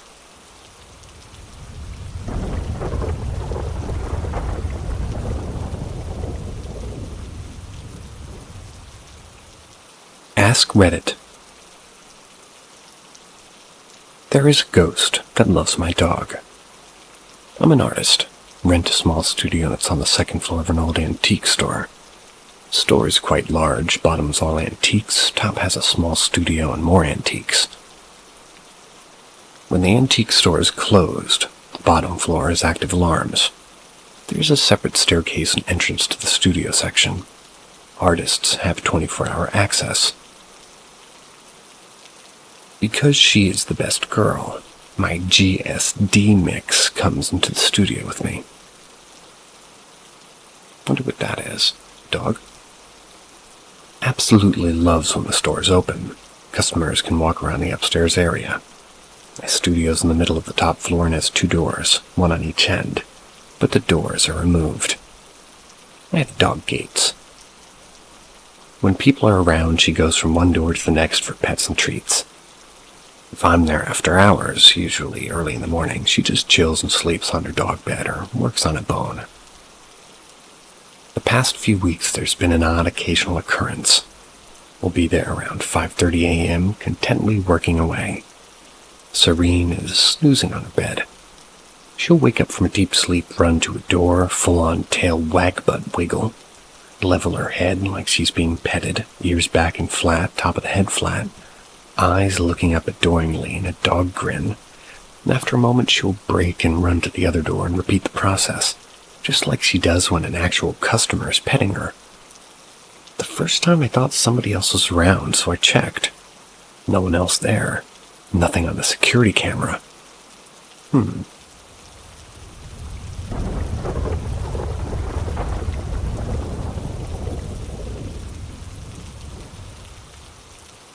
Ask Reddit. This happened to me around 2006, 2007. It was the summertime. My family and I lived pretty remotely in the middle of nowhere near woods, trails, and cornfields. During school, my friend told me about how her family decided to adopt a new religion, whatever that meant. She explained her family went into a big city to speak to a religious zealot, or medium who can see stuff that we can't. She told me this medium knew there was a trail that led behind her house, and knew there was a cornfield mixed in, and that was mixed in with the woods as well as behind her home. Nothing spooky about that, just seems pretty common knowledge given the area. Well, the medium also told her that there's a demon or extraterrestrial mytho creature, and it manifests itself behind their home in the woods around 3:14 a.m. in the morning. It tries to communicate through my friend, and thus why she has chronic hiccups. That's a first. Now, of course, when she told me all of this, I didn't buy into any of it and thought it would be a perfect opportunity to scare my other friends who were girls in my class. We were all friends, but I liked one of the girls, and that part's irrelevant to the story. But anyway. So I explained the story of 2 of my friends, and we were deciding to go out into the woods that night behind my other friend's house, in hopes to see this demon or whatever. The girls drove their cars over to my house because we could kind of walk to the trails from my house. It was 2:30 a.m. It took us about 15 minutes of walking to get to the location. The way the trail forms was pretty spooky, because the trees kind of hooked over us, forming a tunnel of leaves and limbs. It was extremely clear that night, and the sound of insects and wildlife was very prevalent. Prevalent. So it wasn't that creepy. Time goes on, and I'm sitting on the ground, and one of my friends is playing on her flip phone, and the girl I liked was talking to me. 3:14 rolls around. I start taunting whatever this thing is. I start throwing rocks into the cornfield and fast woods nearby. About 5 minutes pass. We decide to head back. No longer did it take for me to stand up and take 3 steps. Everything around us got dead silent. No crickets chirping, no movement. Out of the blue, about 6 feet in front of us to the right, a large branch snaps in 2. We hear the most ominous growl I've ever heard in my life. I've lived here my whole life and hunted. I've never heard an animal sound like that. By the sound of the limb snap, we fully expected to see something step out of the brush and greet us. Nothing did. The girls jumped behind me, and we just stared at that spot for a solid minute, trying to comprehend what it was. We couldn't see a dang thing. It was pitch black, and our little flip phones didn't have much of a flashlight like these new phones have. I took a few pebbles on the ground and chucked them in the direction of the noise. Nothing. I decided it wasn't worth the risk of the girls' safety. So I told them to run the other way and I'll lag behind, just in case it is a predator that likes to chase. It'll get to me first. As soon as they took off, absolutely nothing followed us. We managed to cut through the woods and onto a road that led by my house. We got back home around 4 a.m., and to this day I have absolutely no idea what it was. We went back a year later, and nothing ever occurred again. I still hear the growl in my head, and it sends chills down my arm.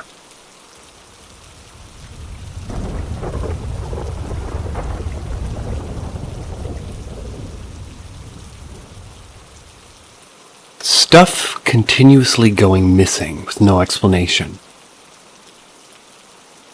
I needed to grab my paints I left outside to finish something I'm making for my boyfriend for Valentine's. That's cool. I went to get them from the place I knew I left them. They weren't in an untrustworthy spot either. Seen them the day before and they went missing. They were all gone. I know no one would have taken my paints. The small amount of close friends I have over every now and then, they don't really do art. I know they wouldn't have stolen them for any reason. The next thing to go missing I know is small, but I know exactly where I placed it on my bench. And it was my eyebrow pencil. I went to grab it not too shortly after and it wasn't there anymore. Cleaned my whole room after this and still nothing. Even though my room wasn't too messy to begin with, I just deep cleaned it this time. The next thing to disappear would be my piercing needles. I have them in my clear small set of drawers. I put them in the smallest drawer, and my friend wanted me to pierce her nose. Went to grab them, they weren't there anymore. Looked everywhere. No one goes in my room, and I'm home most of the time. I haven't touched them since I pierced both of my nostrils. The last thing, so far as I can say, that's missing is my concealer that I put into my makeup bag. I know very well I did, because I vividly remember doing it, and I never leave any of my makeup outside of the bag when I'm done with it. I have no clue what's going on. I've had no one over since the paint situation. I trust myself to know I haven't, and definitely wouldn't misplace those items, since I like everything to be where it should be. Whether it's paranormal stuff or not, it's starting to piss me off. I've heard of things like this happening to others, and this isn't the first time something like this has happened to me.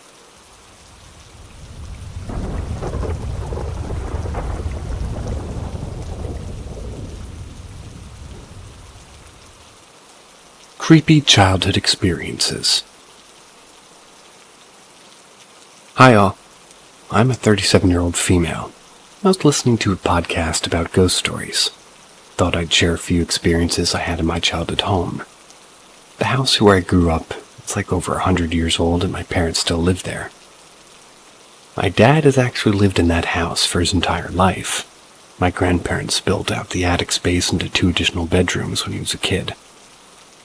The back bedroom of the upstairs was the room my sister and I shared when we were kids, and it's directly above our living room.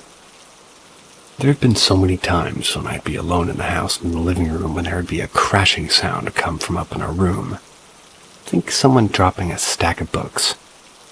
I'd run upstairs, but nothing would ever be out of place. I didn't see anything for years. Figured nobody would believe me. Didn't say anything either.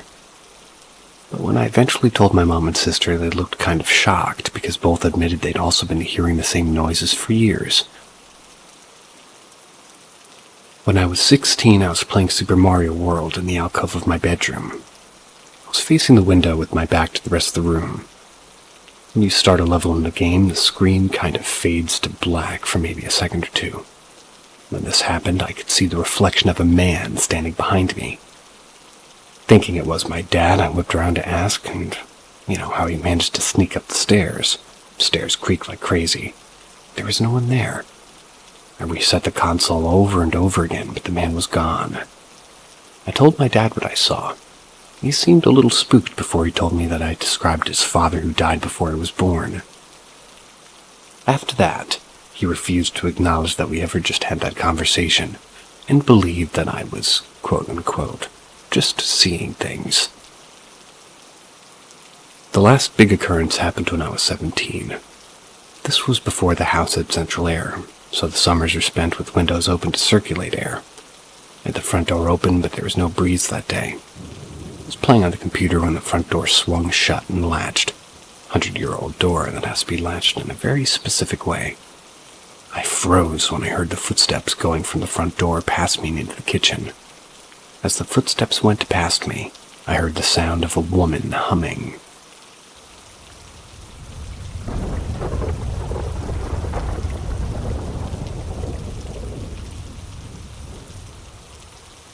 Whistling outside. Help. For context, I live in northern Georgia, and lately the weather's been cold, so I've been sleeping with my window open and my screen isn't fully on yet. I was doing my usual night routine, playing games with my online friends. I see a tiny little stink bug. So what I usually do is I pick it up, go downstairs, and put it out front. I open the front door, crouch down to set the stink bug on the floor, and I hear this deep voice on my left. For context, my house is set up to where my front door is pushed in farther than my driveway. I listen closely and it sounds like it's in my driveway near the garage. The whistling was lasting a couple of seconds, and it was the itsy-bitsy spider. Wanted to make sure I wasn't going crazy, so I sat there and listened until the song ended. And the way it ended was slow and menacing, almost being dragged on. When it ended, it was dead silent, and I mean like nothing was moving or making a noise. No bugs, no ambient city noise, nothing. I've searched the web, nice pun, trying to find, what it could be when I come up with nothing, and hopefully somebody on here could help me. How does the end of that song go? Itsy bitsy spider went up the spider web. Washed the spider out. Dried up all the rains. And the itsy bitsy spider... Fuck. I forgot. Itsy bitsy spider went up the spout or out the spout again?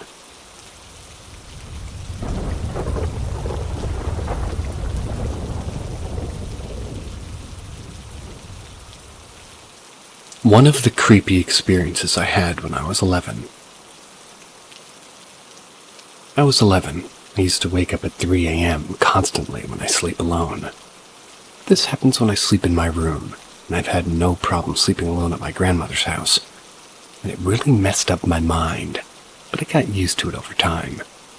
But sometimes I feel really anxious and I feel like I'm being watched. Then I immediately rush to my parents' room. And on this particular event, I woke up at 3 a.m. and felt so anxious that I didn't have a second thought. Straight up ran to my parents' room.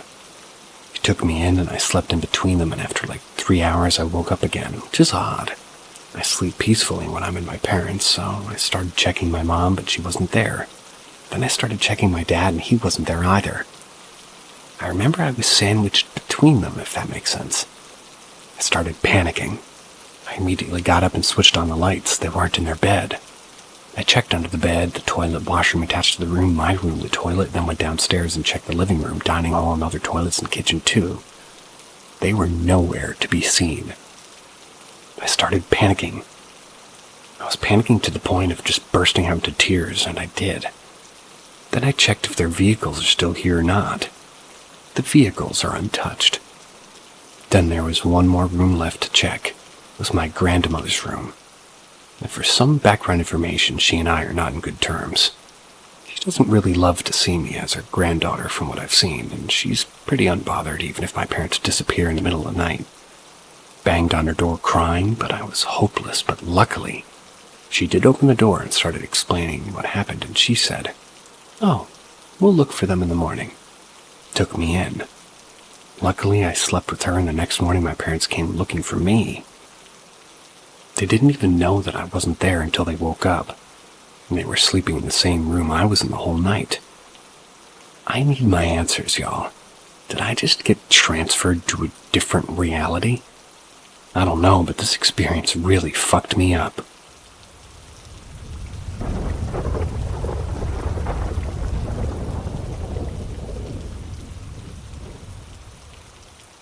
Ask Reddit. A couple of years back, my boyfriend and I were driving on a country back road of central Illinois. About 9 p.m., cold and rainy, mid-October. Large wooded areas all around. We were in mid-conversation. That's when we both cut off at the same time. We were overcome with dread. To the right of the road was a 6 or 7 foot tall pale humanoid. Its arms were disproportionately long and thin. It didn't have any discernible facial features. It peered out from behind the trees and looked directly at us. We were both silent for about 30 seconds, and I finally said, did you see? And my boyfriend says, "Thank God you said something. I thought I was crazy." A few days later, our 2 friends were hanging out in their car, and it was in the local car park. It's surrounded by woods and cornfields.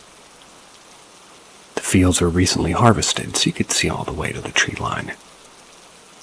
They said they saw something pale and incredibly thin and humanoid across the field. It ran kind of like a dog, and it disappeared into the woods within seconds.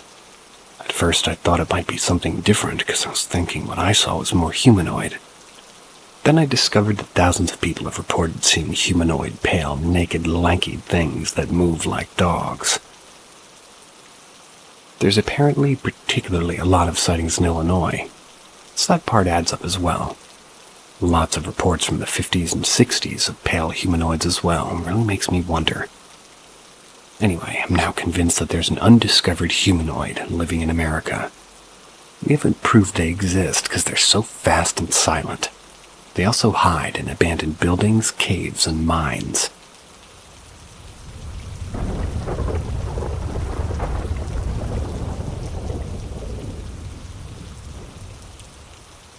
Ask Reddit.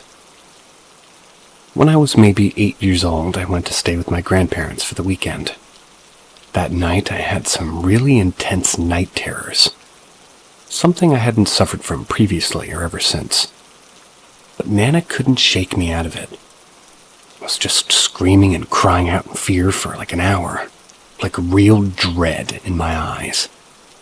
The next morning I found out that my cousin, we were a few days apart, who lived down the same street as my grandparents, had been sleepwalking at the time. And that's the same time I'd been having these nightmares. She walked out of the house, crossed a busy dual carriageway, walked a mile or so into town in her bare feet, got picked up. Thankfully, by a nice couple on their way home from a club, and brought her home. According to my Nan, I kept saying, keep going, keep going. But she likes to sugarcoat stories, so I don't actually know if that's true. Either way, it's always freaked me out. In these 2 incidents, happening on the same night, the same time, with neither of us ever displaying this sort of behavior before or after.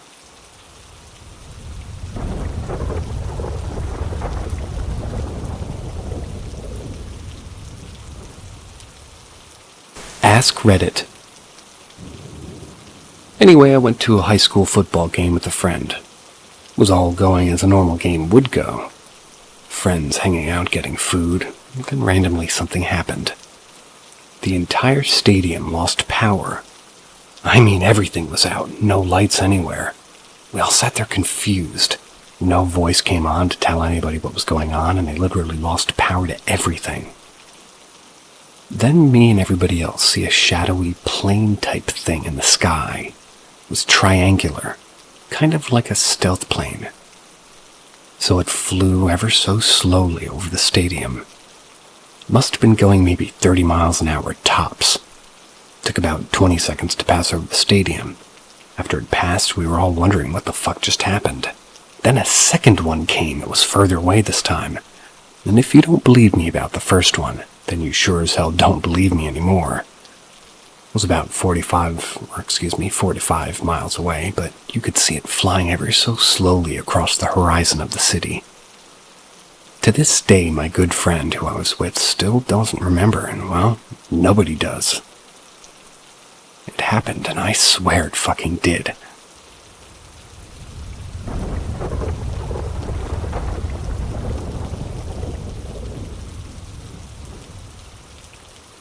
Ask Reddit. A friend of mine died when we were 15. She was hit by a drunk driver while crossing the street in front of her house. Before her viewing and the funeral, maybe 1 to 2 days before, my boyfriend and I came out of the bedroom and bumped into my mom coming out of the hallway bathroom. It felt weird in the hallway. Like there was more pressure in the air that had been sucked out of it or something. It's hard to explain. My mom looked extremely out of it, like she was in some sort of trance or something. She looked truly bizarre and was swaying back and forth. My boyfriend was freaked out and said, "Joan, are you okay?" She was staring at the floor, paused, swayed, then stared at us but said nothing. It was so eerie. She was staring at us in this disconnected way. It was so unsettling. I really slowly walked toward her, asked if she was okay again, and as I approached her, she held up her hands in front of her face and held them in this really contorted position and screamed, "My hands, my hands!" She started sobbing, staring at her hands too, and just kept saying, "My hands!" I panicked and reached out and took hold of her arms so I could check out her hands, because they were so weirdly contorted. Thought that maybe she fell and broke them. When I touched her, though, she kind of shook herself out of it and said, "Janie, are you okay? What's going on?" She was super confused as to why she was in the hallway and had no recollection of what had happened. When we went to my friend's viewing, her hands were totally contorted. I'm assuming they were somehow shattered. Maybe like trying to stop the car as it came at her. The whole thing was so unsettling and heartbreaking. It made my heart hurt to think that her last moments may have been filled with such pain and confusion. I'm such a big skeptic, especially now into adulthood, but I'll never forget that interaction, and I truly believe it was her reaching out to us through my mom.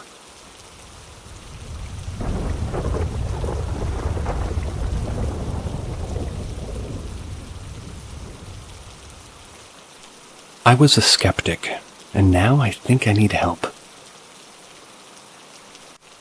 Moved into this house in a farm town in Colorado. Everything was fine and nice. I was setting up my new bedroom in the basement level of a 3-story home. The house doesn't have a negative energy or vibe. Quite earthy, so my room's cozy and reflects that. It all started on this occasion where I was once home alone in my room, and by habit I locked my bedroom door. I was hanging out on my couch across from said door, checking the tracking information on a package on my phone. I have 2 small, docile Señor Chihuahuas. It's worth mentioning that my dogs aren't what you would consider yappy, as they're both seniors, 13 male and 6 female. 6 doesn't seem old. At the same moment, I felt a presence outside this door. Dog, F-dog, female dog, Chips, lifted her head from a nap and was paying attention to the door. Once I noticed the presence, I noticed the knob on the door was very slowly trying to turn. I called my 2 best friends, gave them the hush finger over FaceTime. They noticed the same thing.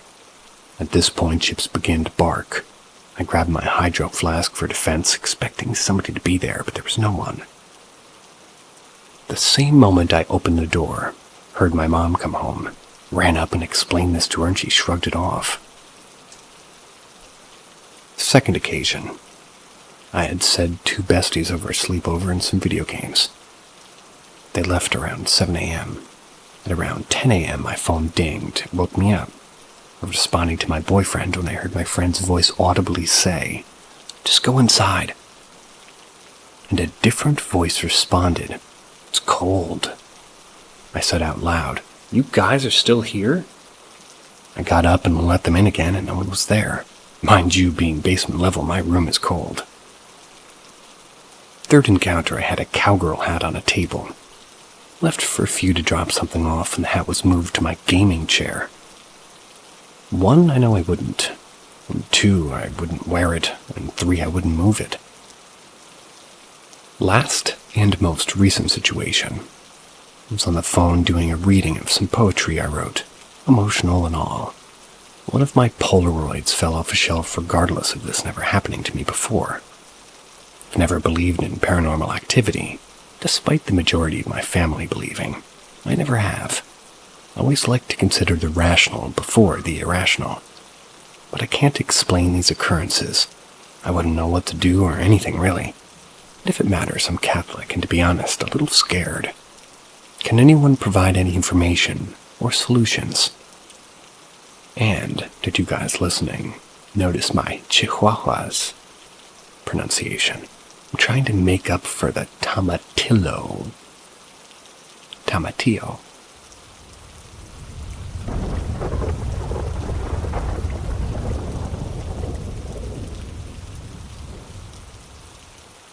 I'd like to share something that runs in my family bloodline.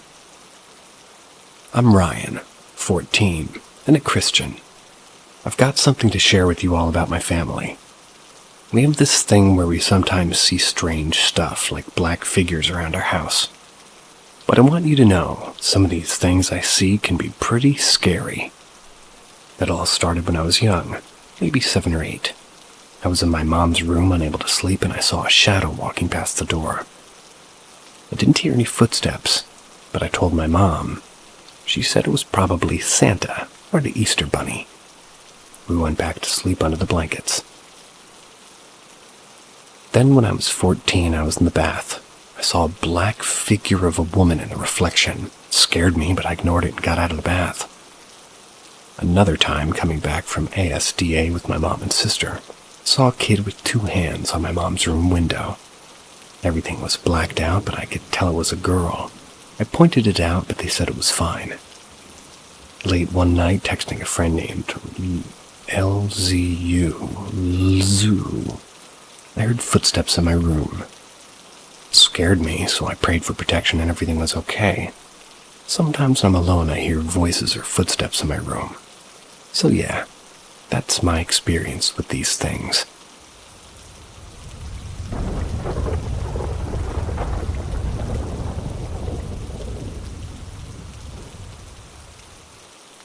I used to be stalked by a dog-like creature. Ever since I was a baby, I was a magnet to the paranormal. Ghosts, demons, and whatever's in the middle. I would always feel something watching me 24/7. I don't know when it started, but sometime around being 6 years old. I had 2 dogs at the time and would of course let them out whenever I was home from school and during the night. It was all normal till I started seeing this thing in the back corner of my backyard every single night. It was pretty large and looked like my dog, but it would just stand there and stare at me with glowing red eyes. It had the form of a large dog, almost coyote-like. Every night when I took my dogs out, it would be there, watching me. It filled me with so much terror and dread whenever I saw it. I would be frozen in fear. It was so bad that I wouldn't take my dogs outside alone anymore. I tried showing my dad and pointing at it, yet on his end, he saw nothing. Him nor my mom believed me, which drove me crazy.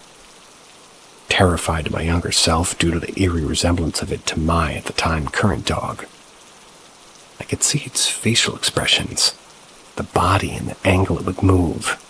Sometimes the thing would even pace around in a corner of my yard, but it never left that spot, and I only ever saw it at night. During the day, it would just disappear. It would stare at me even through the windows and blinds as if it knew exactly where and when I was going to see it. This all repeated for years, might I add, all the way till intermediate school, like 5th grade. I should also add that my dogs never seemed to react to it. Now that I'm older, I've barely seen it, but I wanted to ask if anybody had an idea on what this was. This dog-like thing terrorized me throughout my childhood, and I really want to know what it was. I had something similar.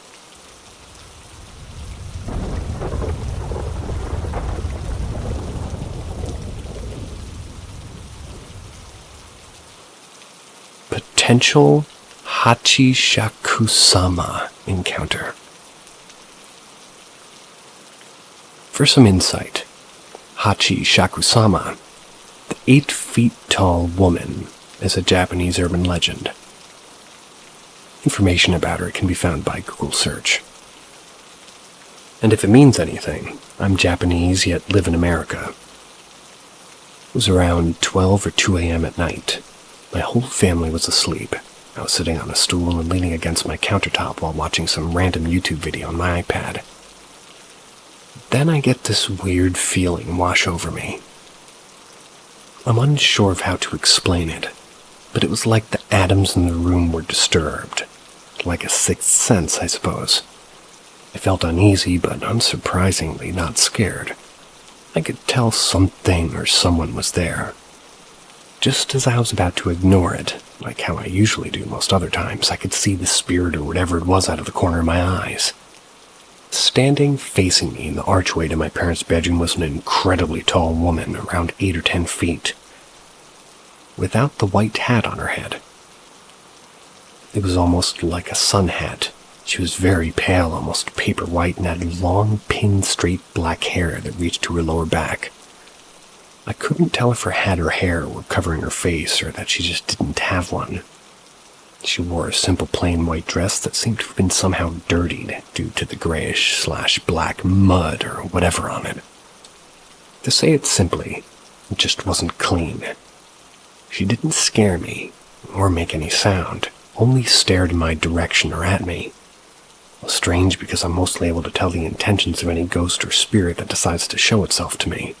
And I found it strange how she was wearing all white and looked exactly like Hachishaku-sama. That's hard. Hachishaku-sama.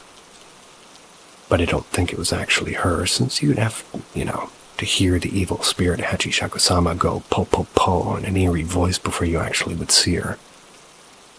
So I'm unsure it was her, and if it was, I'm pretty sure I'd be dead by now. Hachishaku-sama. I think that's right.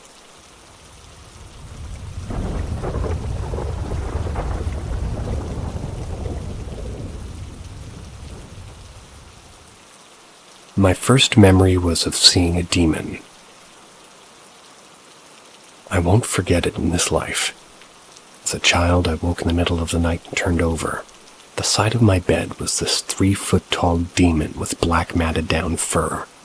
It had sharp teeth and an ear-to-ear grin. I made eye contact with it and started laughing, kind of like a golem from Lord of the Rings, but more wicked. Golem. It said to me, "Starve, starve, starve," and laughed some more. I hid under the covers for a few minutes. I lifted the covers off my head and it appeared to be gone. But then it slowly rematerialized at the end of my bed and was smiling. Then it faded out and disappeared. I ran to my mother's room and told her I saw something scary. She said like a kind of prayer for me, and surprisingly I just went right back to sleep. I woke up the next morning and out of the corner a 7-foot-tall glowing man walked out into the middle of my room. He wore a white gown with a thick gold belt and gold sandals. He had a very peaceful smile. I think it was an angel, but he didn't have wings. I covered my face with a blanket, and when I removed it, it was gone. Memories I will never forget.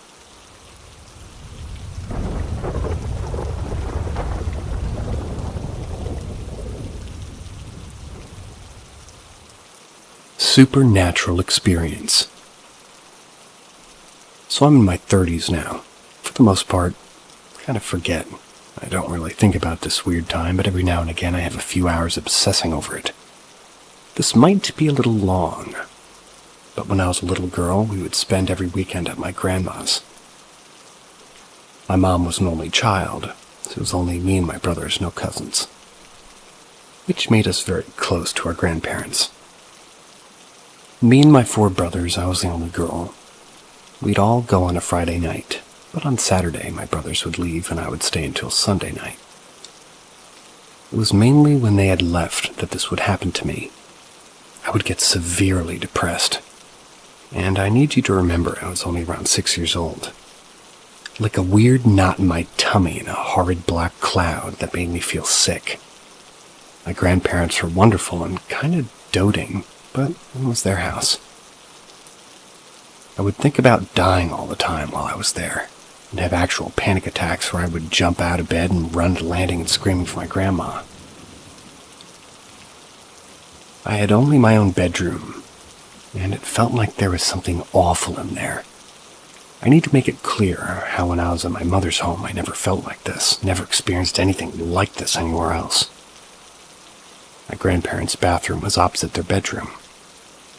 And sometimes when I would leave the bathroom, I would see water dropping from their doorframe. I would watch a few drops, and I've kind of touched the carpet and see if it was wet, and never was. I've tried to catch the droplets and watch them fall into my hands, only to find them dry. I was so scared in that house that I could bring myself to flush the toilet because of the noise. I was certain something would happen to me while the noise of that flush was filling the room. It got so bad that I started asking my mom to come home first thing Saturday morning, because the depression and awful, dark feeling in the base of my tummy got to be too much. I would think about going from Wednesday onwards. I would worry about it and fret. I loved seeing my grandparents when they came to our home, and the dark, bleak presence of their home never followed them. Years later, my grandma got very sick. They relocated to a bungalow. Since losing them both, I've driven past the house and I don't get any feelings now. I often wonder what this was, and I'd be interested in talking to anybody who's ever experienced anything like this.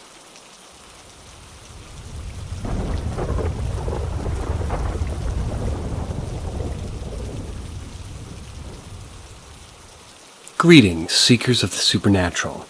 Welcome to Paranormal M, where we uncover the mysteries that lie beyond the veil of reality. Subscribe now and activate notifications to join us on our quest for the unknown. Prepare to be amazed. I think I might get a new house. For background information, I was 13 when this happened. This happened 4 years ago.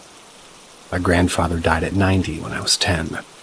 I was in love with the paranormal at the time, and I always find a way to prank someone, so that particular day, I thought to prank my oldest brother.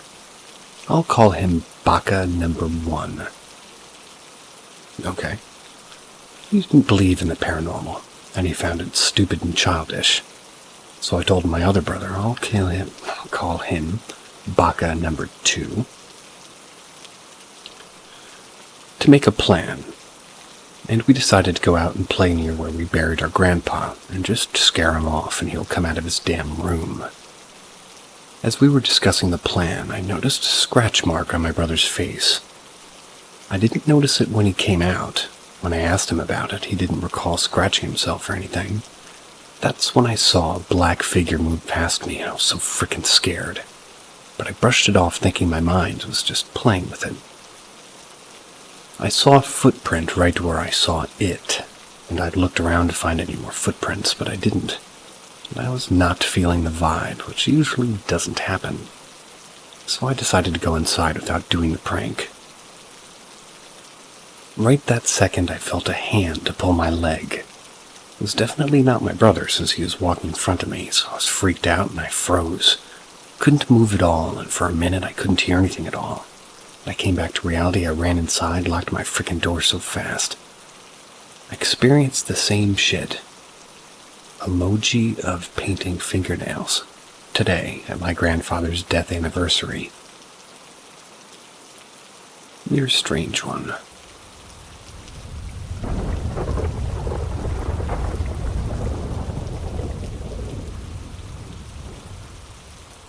Something followed me home. This happened when I was 16 in the Rocky Mountains. My father and I used to love ghost hunting. He used to do it all the time when he was a teen. He lived in a small town in the mountains that was founded by Mormon pioneers.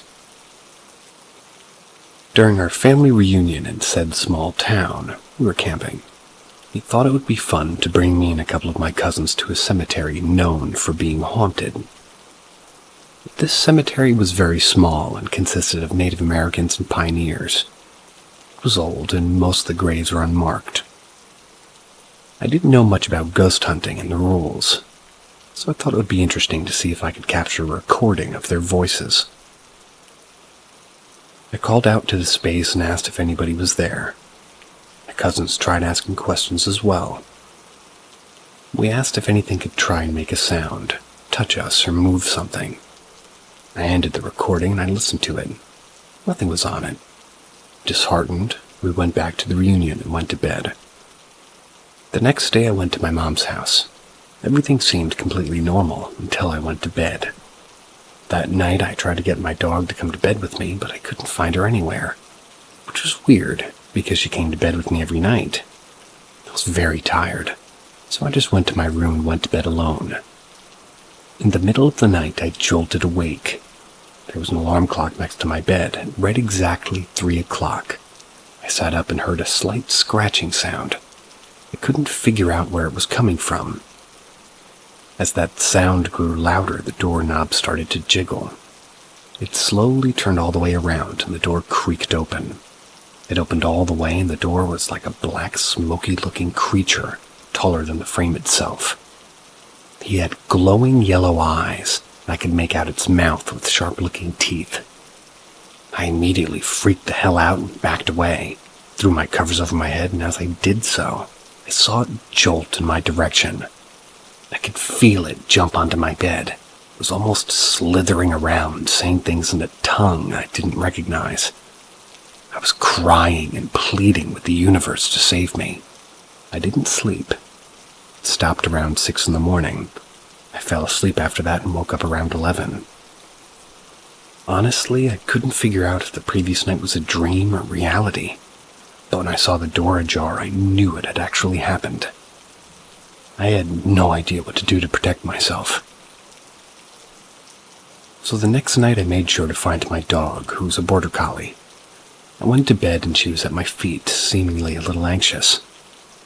I woke up again right at 3. I could see my dog staring into the corner and I pulled her a little closer to me. I felt her hair standing straight up on edge. She started growling, and I could see what she was growling at. In the corner of my room, I saw it again, standing and staring at me, not moving, but smiling awkwardly. My dog was trying to inch closer, growling intently. As she did, the creature vanished.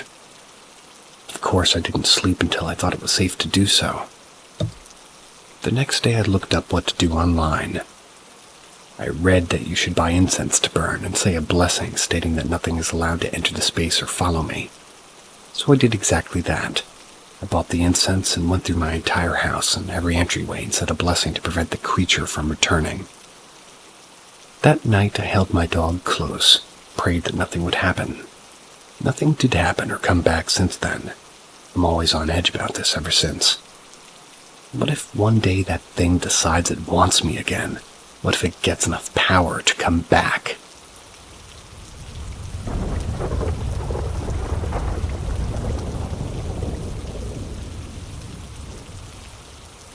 Conga drums, sacred beats. Evil spirit summoned.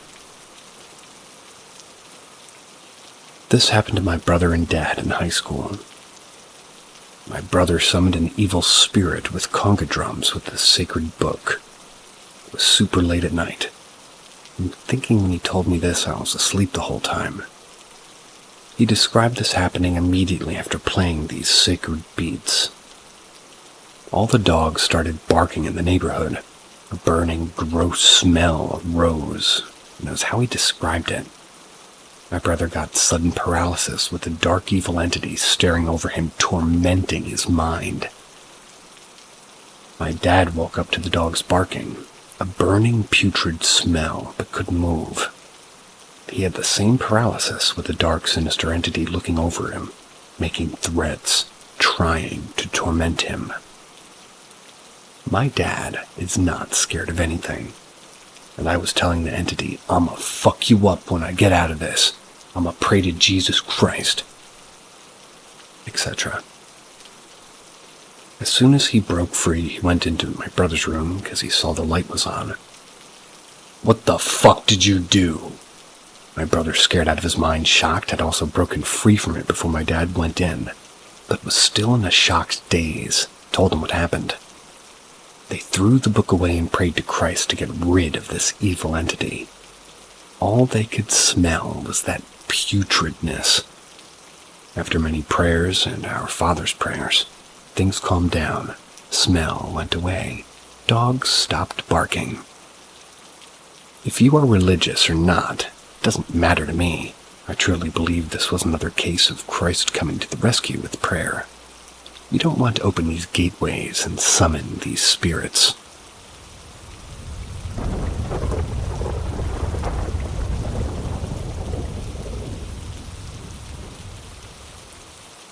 My ghostly encounter.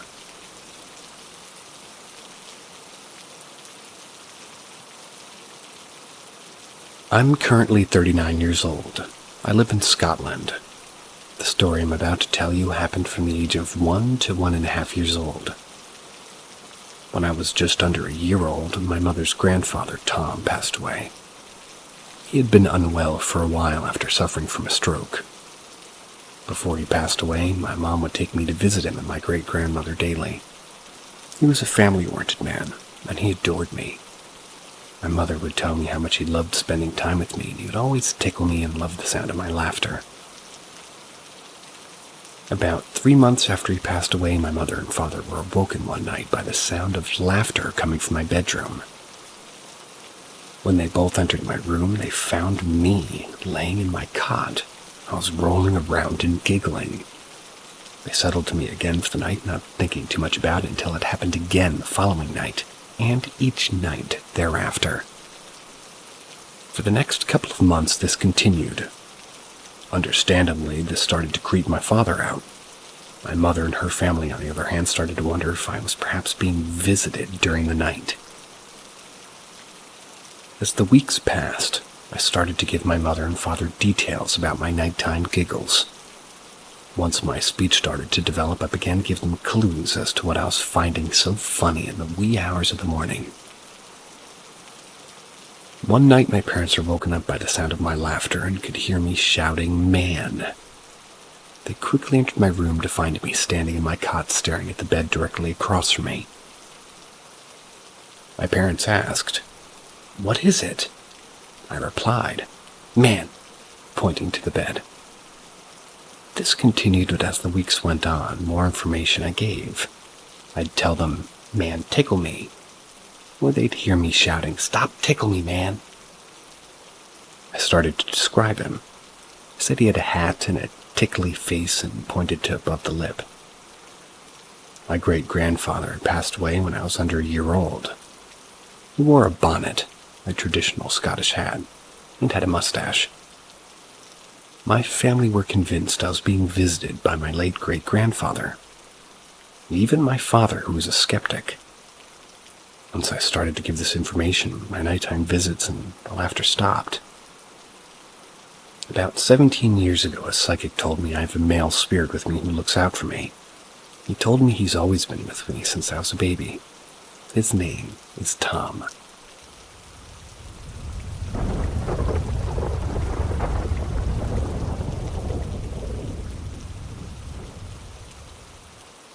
I'm at peace now.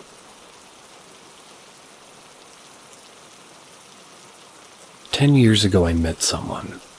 It all began outside of a local nightclub.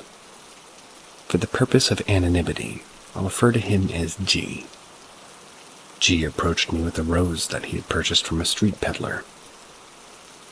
He'd come across as charming, had the most infectious smile. I felt butterflies in my stomach and I was instantly attracted to him. As the months passed, and the more time that we spent with each other, I fell head over heels for him. I had left a toxic marriage the year previous, and G made me feel safe while I was with him. Laying in his arms was my safe space. G was well known within his profession. Took him all over the world. His professional life kept him busy, and my profession and children kept me equally as busy. But we did see each other as much as we could, but it was never as much as I would have liked. 8 months in, G broke news to me that brought my world crashing down around me.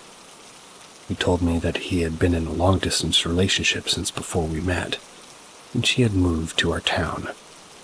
I can't even put into words how devastated I was. It broke my heart.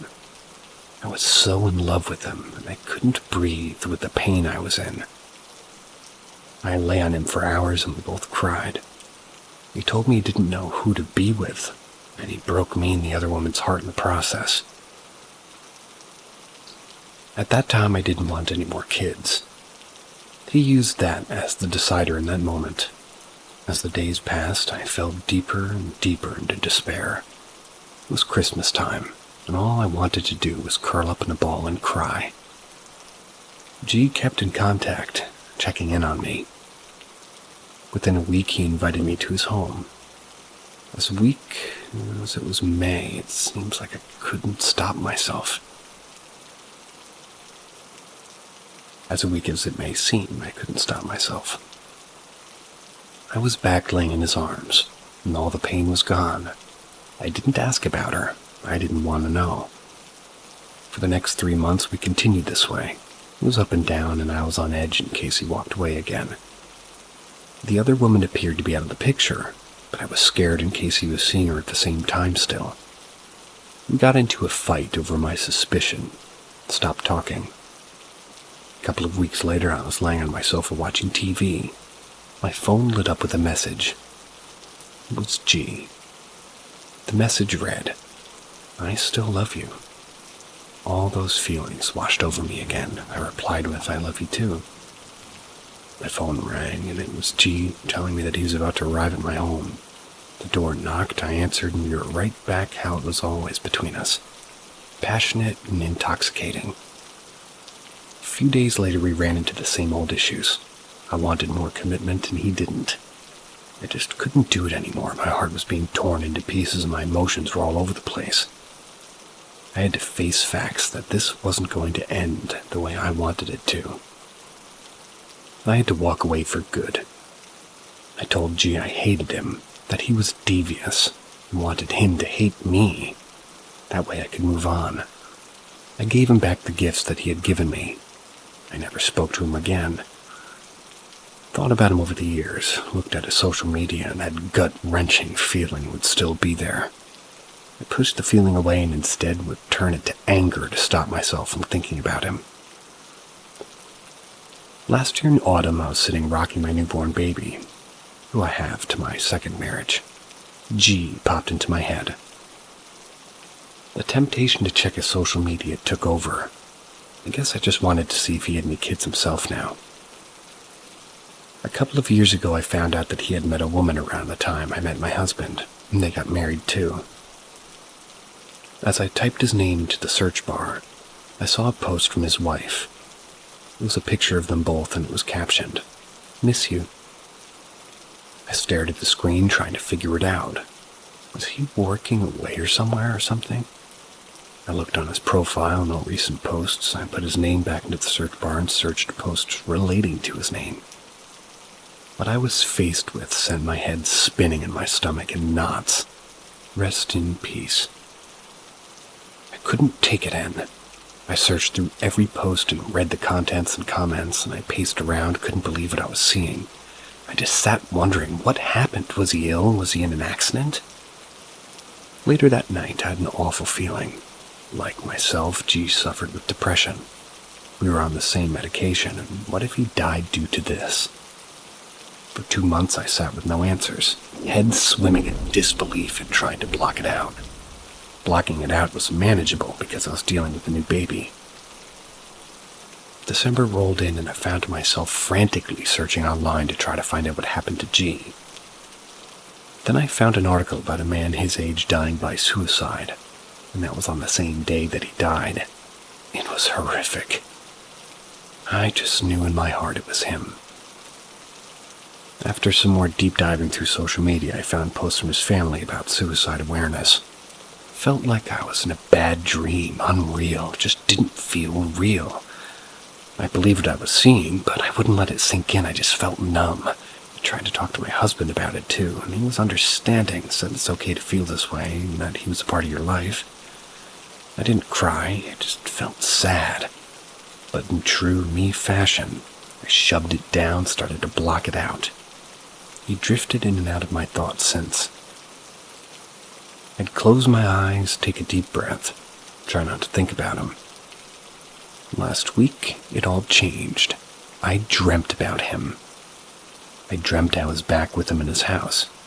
The same feeling of longing and comfortability, his infectious smile. I woke up feeling like I couldn't breathe. My heart felt so heavy and I just wanted to curl up in a ball and cry like I did all those years ago. The days following grief hit me like a tidal wave. I couldn't control the tears and my heart was aching, and all the memories of him playing through my thoughts, listening to the songs that he listened to and songs that reminded me of him. Hiding my grief from my husband even too. I didn't understand what was happening.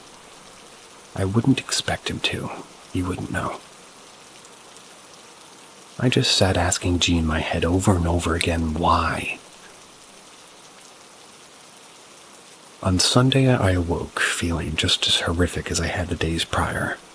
I decided to go visit the local spiritualist center, try to give myself some peace. I'm quite a spiritual person and believe in the afterlife and the paranormal. On the way there, I walked slowly, just taking in the spring air. G heavily in my thoughts, fighting back my tears. I arrived and took a seat. I sat there hoping I might hear something from G. The medium present began just by giving a reading, sort of. The words reflected how I felt. I fought hard to keep the tears in. The medium began to speak to individuals around the room. I wasn't really taking it in because I was just kind of willing to hear her speak to me. After speaking to the third person, she turns her gaze to me. She told me, "I have a young man here." She then made reference to the musical instrument that he played. I froze. That was the instrument G played. She looked at me and said, "He didn't pass that long ago." She stopped and said, "He's left you with a heavy heart. He said to tell you he's sorry for what he did. He said the voices and thoughts won and he didn't want to be here anymore, but he's at peace now." The tears began to fall from me as I choked back the sobs, and she said, "He's showing me him stroking your face on both sides with both hands. He did do this." She then told me the date of his birthday, date and month, and the age I was when we met. She finished up by saying, "He said he'll always be with you." Never in all the years I've been to these places or saw mediums have I ever experienced anything as surreal as this. Whether you are a believer or not, I hope the comfort this gave me touches at least someone. I love my husband, but I'll also always love G. Feeling he's around me has helped me. At least as I go through what I can only describe as being heartbroken and losing him for the second time. That was a good story.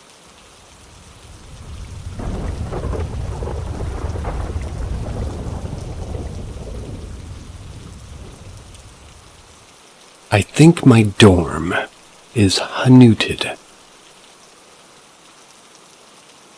So for starters, I can literally see an old Civil War era graveyard from my dorm window.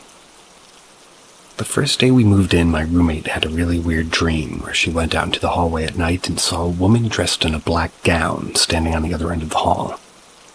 She'd be staring her down. We both have had multiple dreams similar to this since. Kind of weird, but explainable. Then we both started hearing each other's voices when we were completely alone in the room. I once woke up to the sound of her voice in my ear, only for her to be completely asleep on the other side of the room. One time, my roommate was alone in the dorm. She left her phone on her desk, then went to go to the bathroom. She came back and her phone was on the floor on the other side of the room. The same thing happened to me, but with my student ID. It had somehow gotten to her side of the room by her mirror, even though I hadn't been over there all day and had left it on my desk. I had a dream about a little girl wearing old-timey clothing and pink ribbons in her hair. In the dream, she was holding my hand. We were walking around, and I had this eerie feeling that the little girl wasn't alive. I woke up with full-body shivers. Finally, the absolute last straw. My roommate and I were both sitting on our beds doing homework, and all of a sudden my roommate's nose starts gushing blood.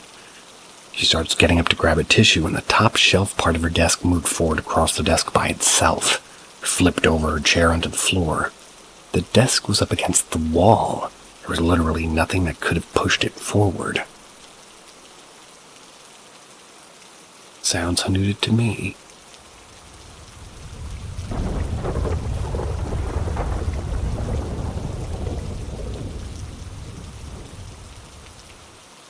I don't know where to go with this. Context. Male 31.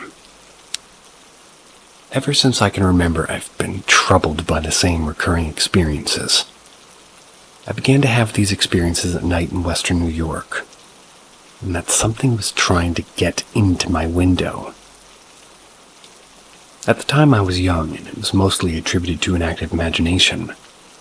I continued to have these feelings and experiences at night, which didn't stop until I went on a school trip to the Algonquin tribe. I made a dream catcher, which I hung in my room. I've basically had a dream catcher ever since. Problem. Whenever I sort of stay at a location for multiple nights in a row, I end up having a very similar experience as to the one in my childhood. I'll have a terrible nightmare and know that I should not go back to sleep. Here's the most recent example. Spending the week at a resort in the DR for the wife's 30th birthday. What's the DR? We're having the absolute best time. It's super relaxing and an amazing experience. This is now our last night. We go to sleep early, so we can wake up and have one last long day in paradise before returning home. I go to sleep quickly as often as I really can, and in the middle of the night, wake up, go use the restroom. This isn't common for me, nor is it strange, though. After returning to bed, I fall asleep again rapidly. I have an extremely vivid dream where I'm walking in a semi-arid / temperate wooded area. I approach a cliff where I see a cave. Inside the cave, there is loss. It's more of a feeling than anything I see or experience. I investigate the cave further, learn of a creature living within the cave which takes the form of a human and lures its prey to this place. As I investigate further and try to understand, my mind becomes more conscious, begins to feel within the dream. It's at that point when the creature emerges and begins to approach me. I wake and remain awake the rest of the night. I don't know if this is the right place to be putting this or asking about this, but I'm very curious if anybody knows or has any ideas what it might be. I've heard a lot of the same. Childhood trauma, anxiety, depression, etc. But I'm a very balanced individual without any other signs or symptoms of mental health conditions. I've read a little bit about what I'm experiencing, and no one seems to put an exact name to it. There are Native American stories of W*************,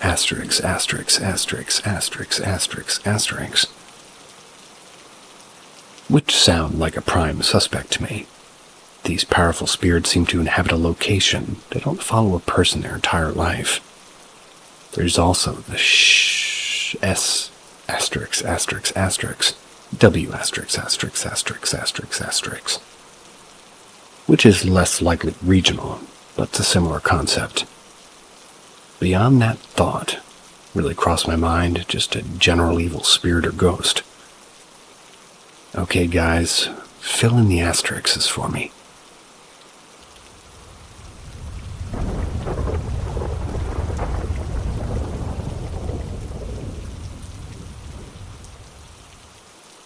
My 3 paranormal experiences as a teenager.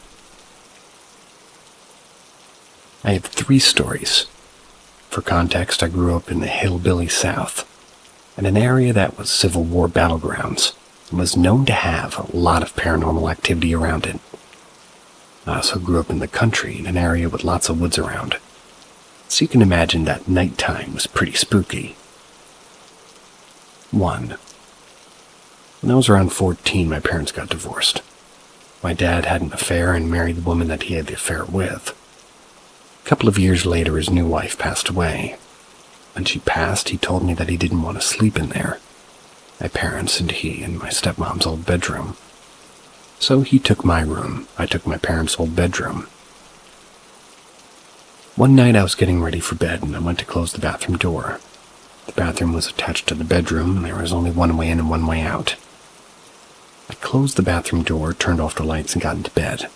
I closed my eyes only to hear knocking from inside the bathroom door. At first, I assumed something fell, but then the knocking got more persistent and fast. It felt like there was someone inside the bathroom knocking to get out. I've never ran so fast to my sister's room. I asked her if I could sleep with her, and we cried because we were both scared. 2. This is when I was around 14. This was before I switched rooms with my dad. I had joined the girls' soccer team at my school. During that summer, we would stay at each other's houses and have sleepovers. This specific night, I was at another friend's house and didn't go.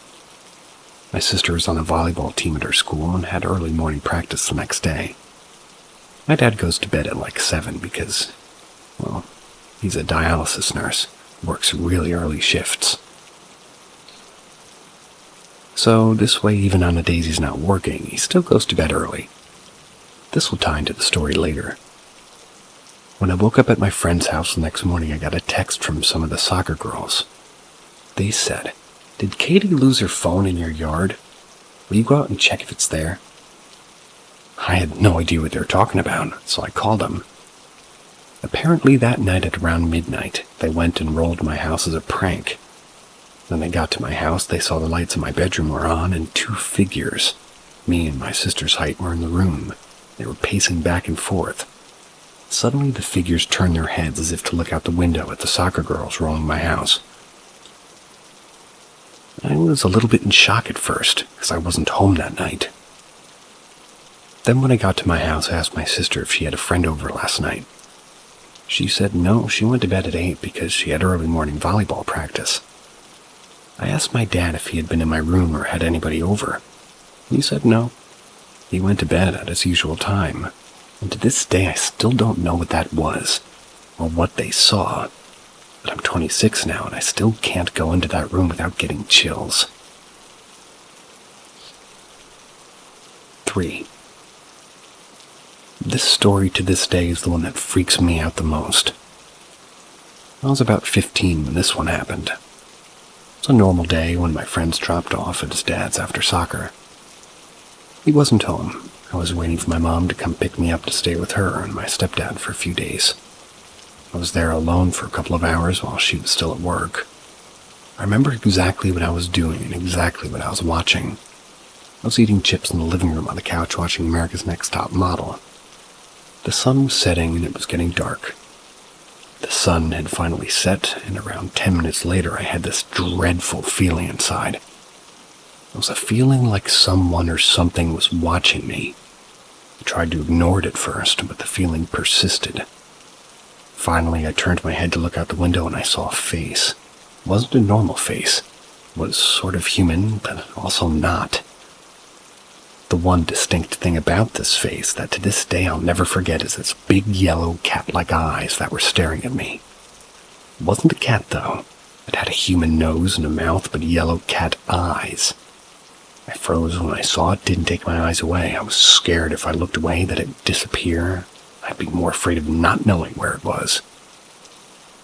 I just stared, pulled out my phone, and called my mom to ask if she was almost done. She told me she was 1 minute down the road. I asked her if she would come inside and get me when she got here. When her headlights came up the driveway, the face disappeared. Can't rationally explain it to this day.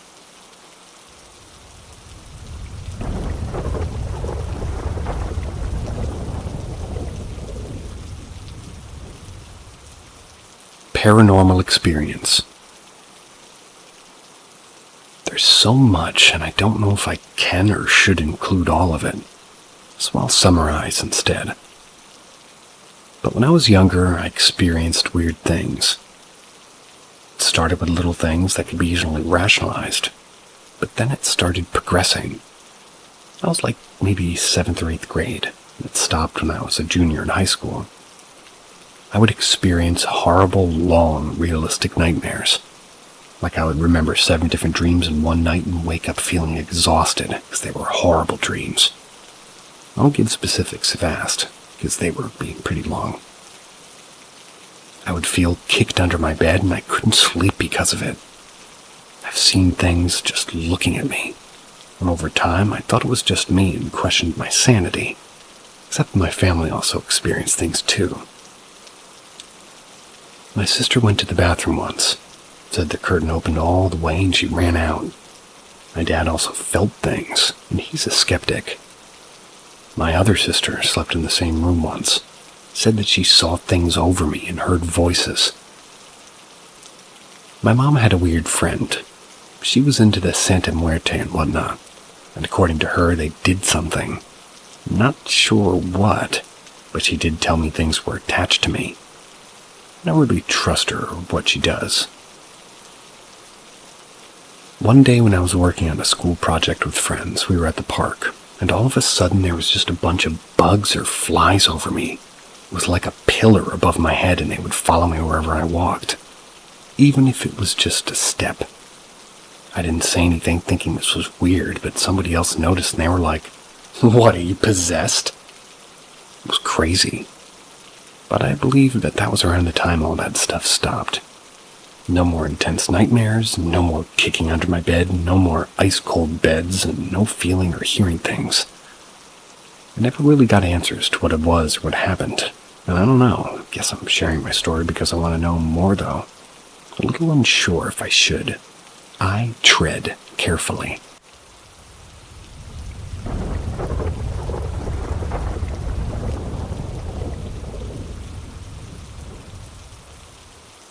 I'm not sure what to make of this.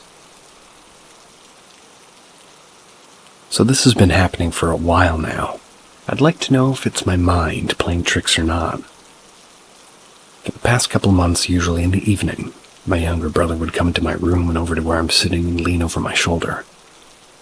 I have a desk bunk bed kind of situation, my back towards the door which stays closed, but open enough so my dog can come in and out.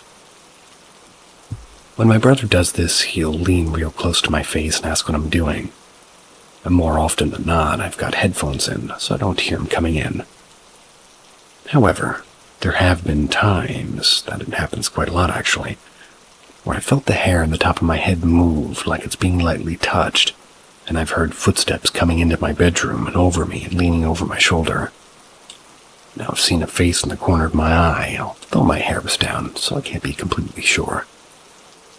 Although I felt breathing on me, around my shoulder and to the side of my face, just like my brother does sometimes, to the point where I've turned around to tell him to leave and there's nothing there. I don't know if it's just my mind playing tricks on me or what, but I'd appreciate the help.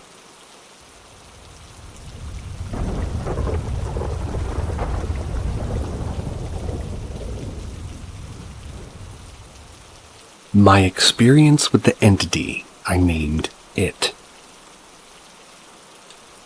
As a child, the basement always freaked me out.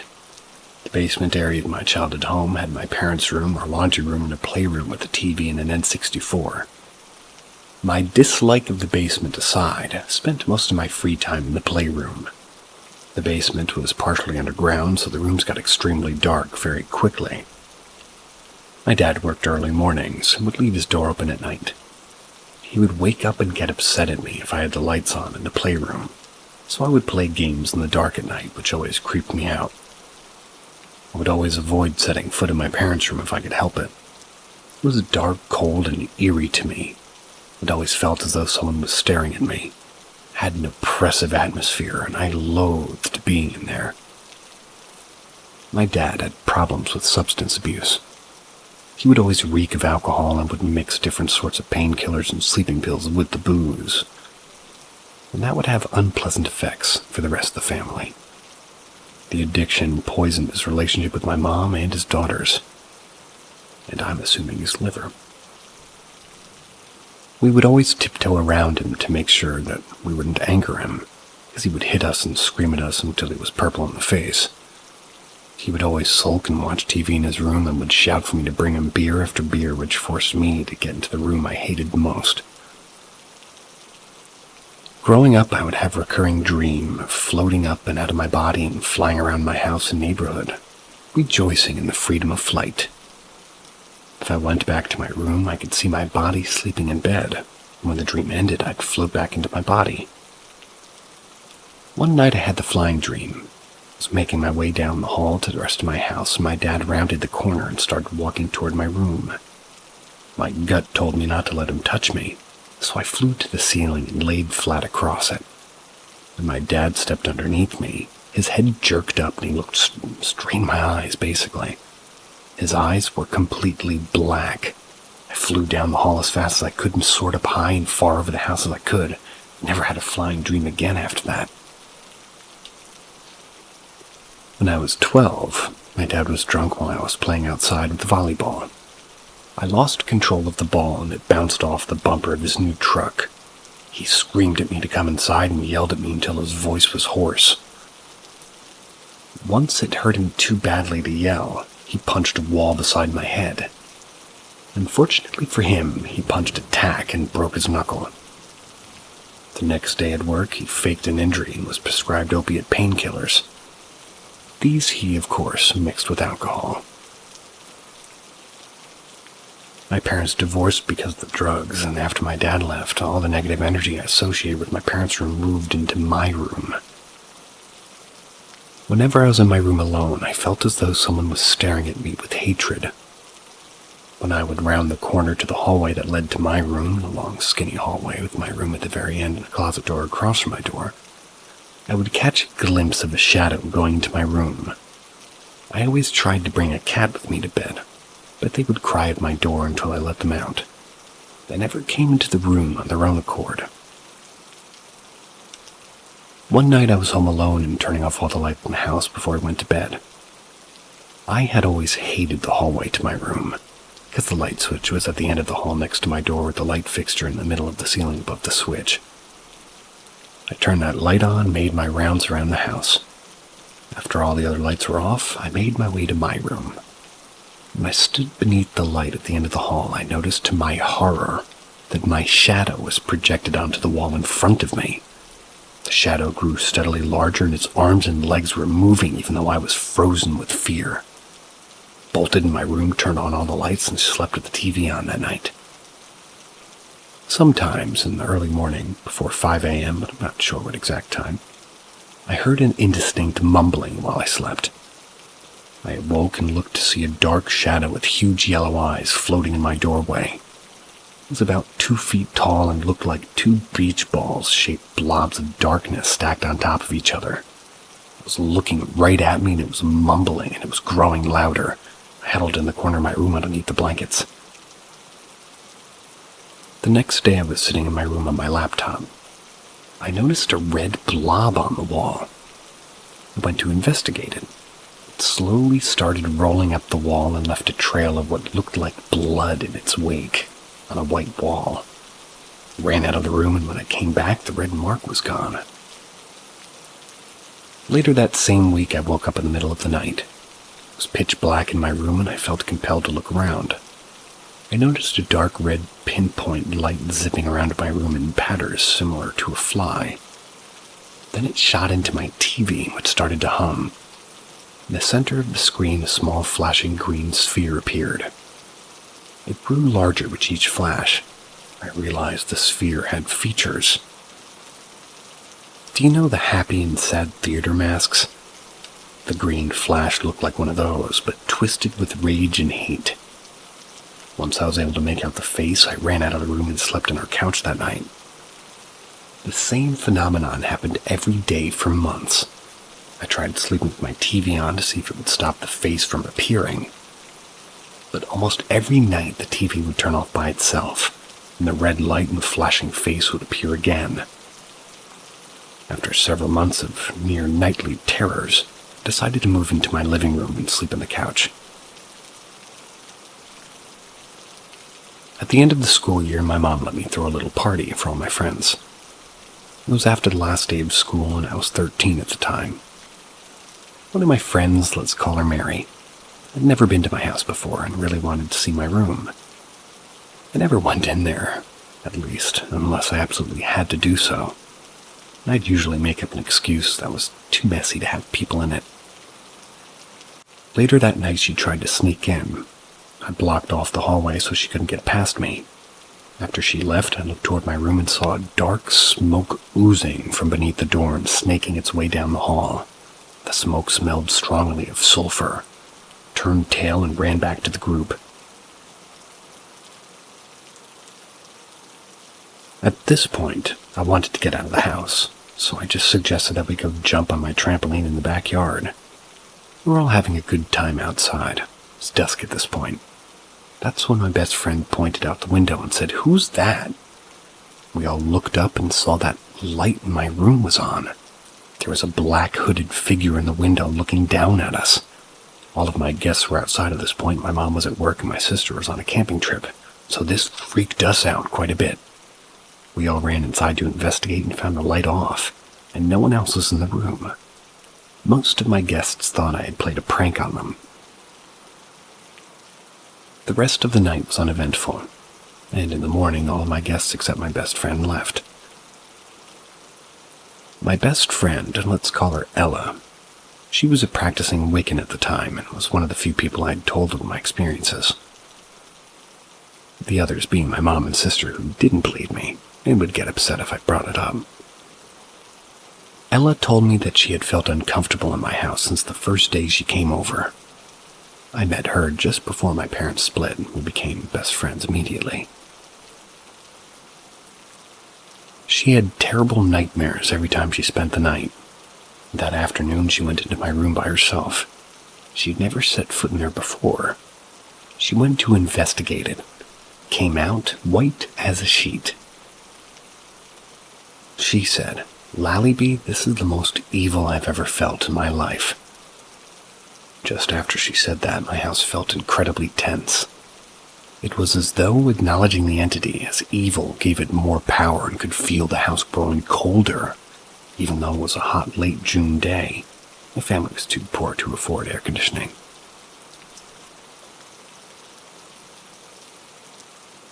We were home alone again, as my mom had left for work before Ella went into my room. The tension in the house continued to grow and the atmosphere grew ever more oppressive.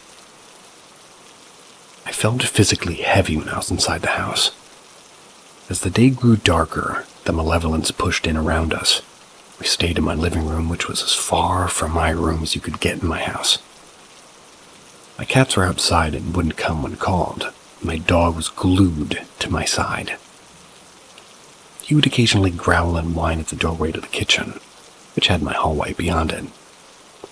Once while he was growling, I followed his gaze and floated away from us with like an inky black blob that seemed to be trailing wisps of smoke.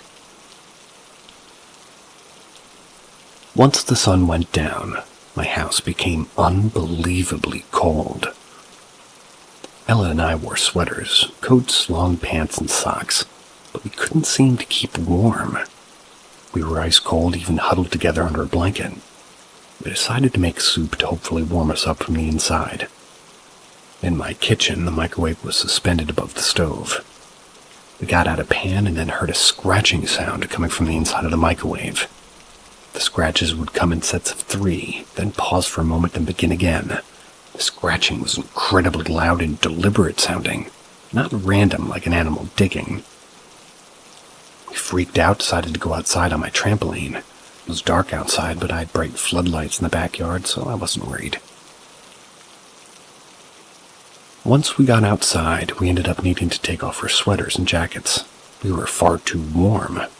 We huddled together on the trampoline in extreme fear, and my dog laid right underneath us. I looked up at my bedroom window, saw that the light was on, and the hooded figure was back in the window. I started to tell Ella when the outside light shut off, and we were in complete darkness.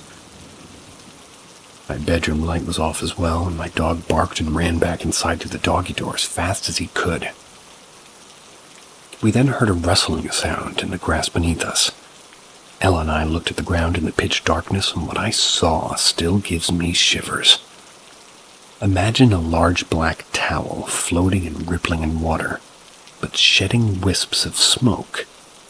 This was trailing around the trampoline in slow circles, almost like a shark, circling a boat.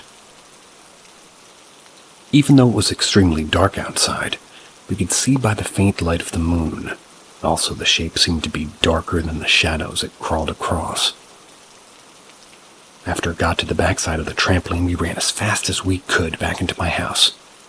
Ella and I huddled beneath the blankets on my love seat and decided to watch a Disney movie to try to just calm ourselves down.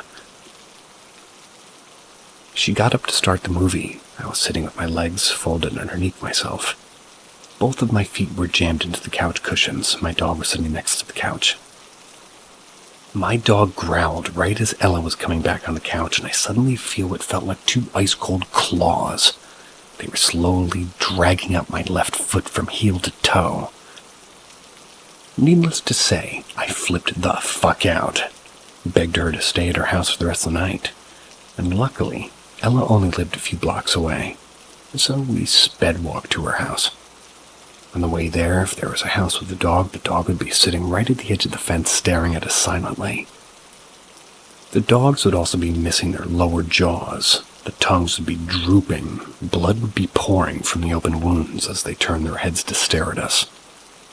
When I walked home the next day, I saw most of the dogs. They were completely fine. Whew. The story ends in an uneventful way. We smudged the shit out of my house, burning sage, and Ella invited some friends over to hold some sort of cleansing ritual. My home no longer had the negative energy, but weird shit continued to happen there until I moved out when I was 22.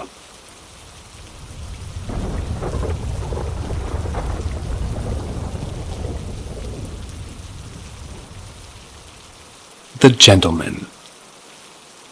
I grew up in a haunted house in a town near Seattle. The houses of my suburb were surrounded by evergreens and large rhododendrons, which made each home seem private and secretive. Another day I'll make a post from my other experiences. Spooky stuff happened to me all the time, but never to any of my family members. I saw shadow people, astral projections, but never really anymore, sadly. I also had an imaginary friend who manifested to me as real as another person would. I'd also had a terrifying year where a demon tormented me. At times, my friend would see the phenomenon as well. I was a kindergartner, 5 or 6 in the States.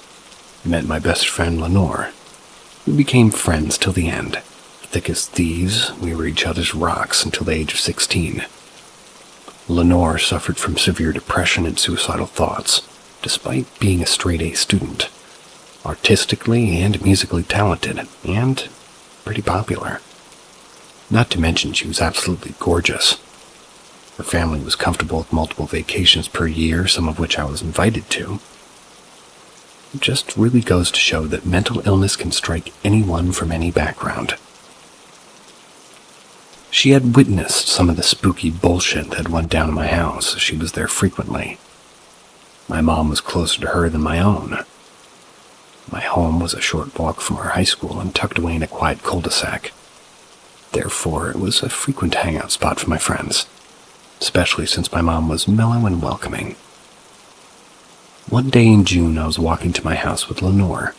The weather was sunny, warm, and clear. Quiet, beautiful, unassuming. As we walked side by side down the long, straight street, Lenore suddenly stopped in her tracks. I looked over at her, and her face was blanched white. Her eyes wide open and her mouth open in a wide O shape. She was staring down the street. I followed her gaze to look at the crossroads at the end of the road about a half block away. At the light pole stood a peculiar man. He was dressed in a black tuxedo, black top hat, cane, and a cape with a tall sort of demeanor. When my eyes found him, he flourished his cape, tipped his hat, bowed, and then disappeared in a flash. Lenore looked at me flabbergasted. We both agreed that we had seen the figure. The next 3 nights I dreamt of this gentleman. He appeared to me in the darkness next to a gondola, told me that he would take me to the other side if I just would pay the price. Each night I pleaded with him, saying I needed to live. He was never pushy. He never scared me. He was calm, quiet, and seemed calm and understanding. He just said he would offer his services if I ever needed them after telling him no. On the fourth day Lenore ended her life, I never dreamt of the gentleman again. I wonder if he visited her the same way he visited me. Was his offer too much to handle for someone so deeply sad and scared? Has anybody else seen him? I'm severely damaged by my friend's death. Please reach out if you're hurting to the point of wanting to end it all. Life is hard and everyone's struggling. I second that.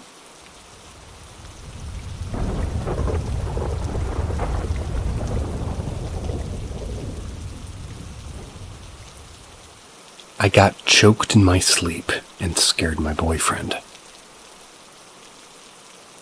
Me and my boyfriend live in an old building, a studio apartment. Before it was an apartment, it was a mental institution. Crazy, I know.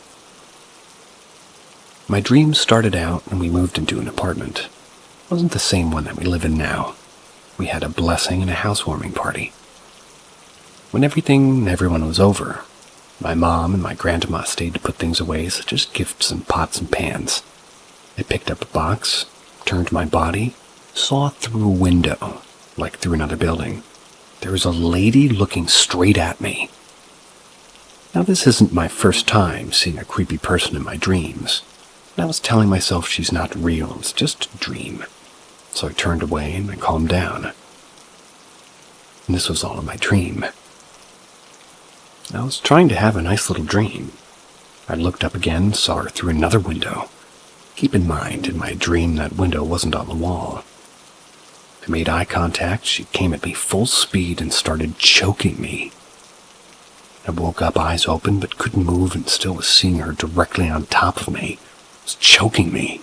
It was like I woke up and started coughing, choking on my saliva or something. According to my boyfriend, I looked like I was held against my will with my eyes rolled back, with my eyelids struggling to be open and just not breathing. My boyfriend freaked out, started shaking me because, fun fact, when we started dating, I told him sometimes when I sleep, if I tap him continuously, which is the best I can do when these things happen, it's to shake me. So, first time he shook me, she went away. But I felt my eyes being so heavy.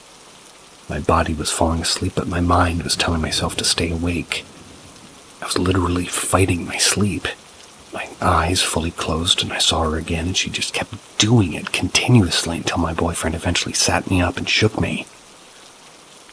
I then told my mom what happened, and she full-on described how she looked from head to toe. I told my boyfriend that I have a weak soul, and that I'm an easy target, that I shouldn't sleep on the outside, because that's an easy access. Bed's against the wall and outside, meaning I'm not sandwiched between him and the wall. Since then, my boyfriend always sleeps on the outside. Sounds like a plan.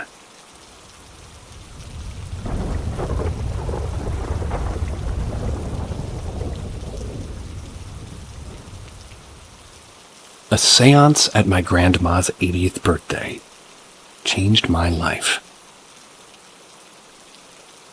I want to start off by saying that my whole life I've never really believed in the paranormal.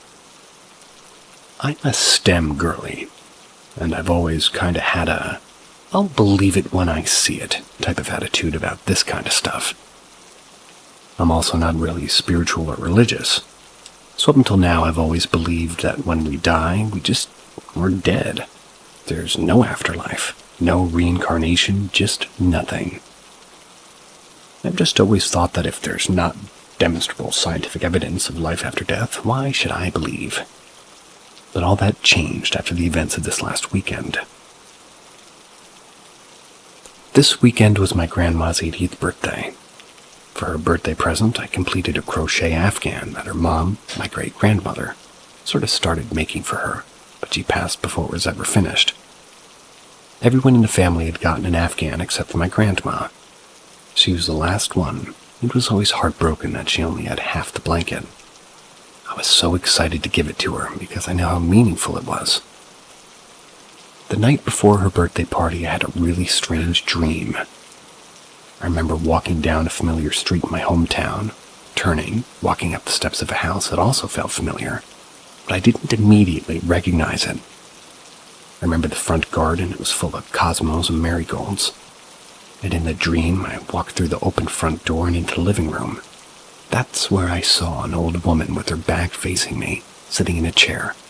She was softly singing a song I knew, but couldn't quite place it. I walked around to face her and immediately recognized my grandma's Afghan in her lap. The same one that I just finished, and the woman holding it, crocheting it, was my great-grandmother. She died long before I was born, but I recognized her from pictures I've seen in my grandma's house. When I woke up, I realized that my house was the same one my grandma had grown up in, though I've only ever driven past it. I know that the front looks like that, and I also knew that my great-grandmother's favorite flowers were cosmos and marigolds. Now, obviously, a lot of stuff about this dream struck me as odd, but rather struck. But especially the fact that I never remember my dreams, yet this one remained vivid in my mind. I brushed it off, assuming I just felt emotional in anticipation of giving my grandma her blanket, went downstairs to help get our house ready for the party. The party went really well. My grandma was overjoyed when she opened my gift. Yes. She cried happy tears and hugged me, thanking me over and over again for helping her mom be part of the day. When the party had winded down, it was just me, my mom, and the two great-aunts left. My grandma told us that she wanted to do a seance. I was a bit shocked because she and her sisters were raised in a strict Catholic household. And, so far as I knew, Ouija boards were off limits. But she insisted, saying that the Afghan made her realize just how much she missed her mom, that all she wanted on this milestone birthday was to talk to her one last time.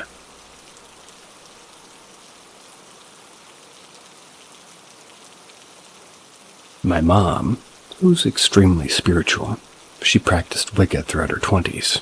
She did happen to have a Ouija board in the house, so we got that, some black tourmaline and obsidian crystal towers for protection, per my mom, candles, and an Afghan to help us connect with her spirit. We set it all up on the kitchen table. My mom started the seance, calling out to my great-grandmother's spirit. We sat there for a really long time, waiting for the planchette to move. But it just stayed still. After about 20 minutes of nothing, my grandmother, with tears in her eyes, suggested that we give up.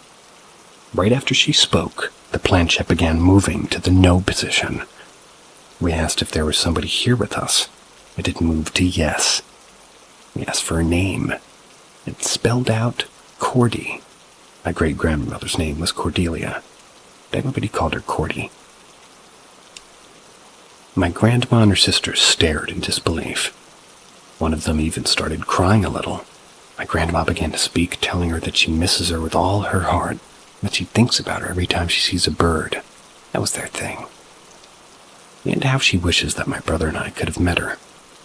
At this point, it might be useful to mention that my great-grandma was an immigrant from Mexico, and although she spoke English fluently, she always preferred Spanish.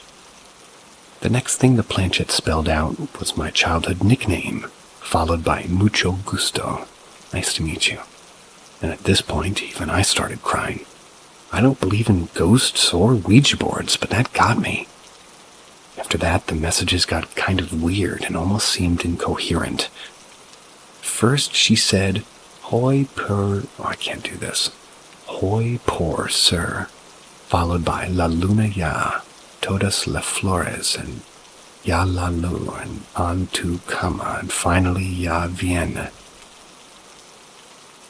The Spanish speakers here, narrator not included, are probably wondering what the fuck. Or maybe you figured it out quicker than I did, because none of these messages make a ton of sense, especially not when put together. Respectively, they roughly translate to, and I underline the respectively, "Today to be, the moon already, all the flowers, already the light, in your bed, it is coming." We got a little freaked out. My mom warned us that incoherent messages or gibberish can be a sign that we've contacted something dangerous. Insisted that we end the session immediately. We quickly said goodbye, and that was that. We kept looking over the messages, trying to make sense of them. We put them in different orders, trying to make a coherent sentence, and tried to fill in the blanks, all to no avail. We arranged them back in the order that we got them in. After staring at it for a good long while, I thought of something. I did a quick Google search and confirmed my suspicions. They weren't gibberish or random phrases. They were song lyrics. My great-grandmother was sending us the lyrics to the song La Mananitas. Las Mananitas. I can't say it. A birthday song. It's a song she used to sing to my grandma every morning on her birthday. I still really don't get why the messages were so weird and disconnected. So if anybody has insight about that, I'd love to hear it. My grandma was so touched and said it was her best birthday since the last one she spent at her mom's. She was just so happy to have her mom sing her birthday song one last time. And as I went to bed that night, I was hit with one final realization. There was a reason I knew the song my great-grandmother was singing in the dream. It was the same song. Los Mananitas. I don't know what all of this means, and I've been struggling with reconciling these events with everything I've ever believed. The rational part of my brain still trying to come up with a plausible explanation. It was just a dream. Maybe I smoked too much weed before I went to bed that night. Maybe someone was pushing the planchette. Maybe they didn't even realize they were moving it. But I feel like I'm grasping at straws. I really have no idea what happened or why it happened.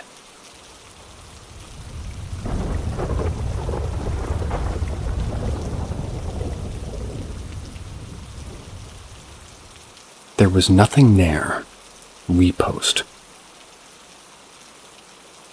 Close to 20 years ago at this point, I was spending a lot of time with my friends Danny and Kate. We were all sitting at Danny's couch watching TV. Danny says, "I'm bored, let's do something." As we suggest things, I say, "Have you guys ever heard of the smelter?" For background, this takes place in Arizona, in Prescott to be exact. And the smelter is located in Humboldt, Arizona. It's very old, late 1800s, I think. It used to process materials, I should say. So we started driving out there, smoking cigarettes and listening to music. We arrive, and I start telling them how we hung out here every weekend in junior high. My best friend at the time, Mike, he lived in Humboldt, so we would take girls to the smelter and drink. Usual kid stuff. Nothing even remotely weird ever happened back then, so that's why I was totally unprepared for what was going to unfold. We approached the outside of the smokestack. I noticed that the stairs had finally been ripped down. I guess whoever owned the property was sick of punk kids entering. I say, guess somebody finally took the stairs out. I then explained the holes every couple feet in the catwalk, that they must have used the holes to shovel the ash. Giving up on entering, we just moved to the side. And after what I'm about to tell you, I'm glad we couldn't get in. Someone definitely would have gotten hurt. So we're outside for about 15 minutes being loud and joking, and then it got really quiet and still. Thousands of bats came screeching out of the windows of the smelter, and I mean a ridiculous amount. I say to them, "We've been standing out here making noise for close to 20 minutes. We didn't scare those bats." Right when I said that, we heard a loud thud hit the ground, like something heavy fell down in the porthole. Silence. Our eyes widened. Nobody said anything. Another thud. Then one more, and to this day I'll never be able to explain this. We started hearing the loudest screeches ever. Dust started flying up like a bird was dying on the ground, but nothing was there. They were circling us. They were getting closer. All we could do was huddle closer together, and it was like we forgot we could possibly run. I forget who ran first, but I kind of remember being out of it and not thinking correctly. Anyways, we ran, and the first thing Danny said was if somebody told me that story, I wouldn't believe him. Anyways, if anybody has any leads, the rumor is a girl was killed there, but I could never confirm. Always thought it was an urban legend.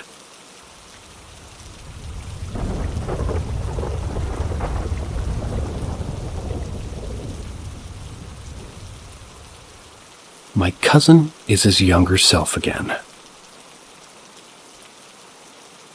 I lost my cousin at about 3, almost maybe 4 years ago. but sometimes it feels like yesterday. My mom only has one other sibling, and we all grew up really close to each other and my grandmother. I'm talking every weekend at Grandma's house, all the cousins hanging out for 3 days straight. Even as we're all adults, we all still live relatively close to one another drive-wise. He died suddenly from a heart attack from inhaling a lot of butane. Before he died, he was inhaling the butane, turned to drinking, used other items. He died suddenly while he was on his own for a walk. He was 30. I didn't know you could die from inhaling butane. Scary. Now, on to the dream part. This happened a few months ago, but I remember it vividly. My prime for my cousin was when he was 19 or 20. He started working out and was super into video games, especially Super Mario Bros. He loved his DS and his DSi and Xbox.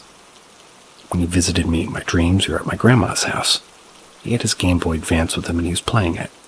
He looked like his younger self. I didn't talk because I was confused, but he spoke to me. He said he knew he died and that he'd seen my grandpa and that everything was fine.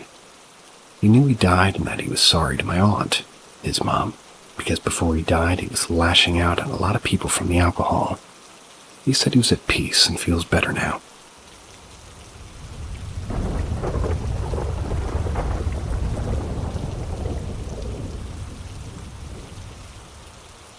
Ghost in a care home. In my job, I visit care homes for reviews with residents. I spend most of my day in and out of places for at least a couple of hours at a time, spending like days there at a time sometimes. I've gotten pretty used to the routine. I've had one strange thing once before where my case died. I was in the care home the next week visiting another case, and the staff said the first man's buzzer hadn't stopped going off at night since he died. It had never malfunctioned until then.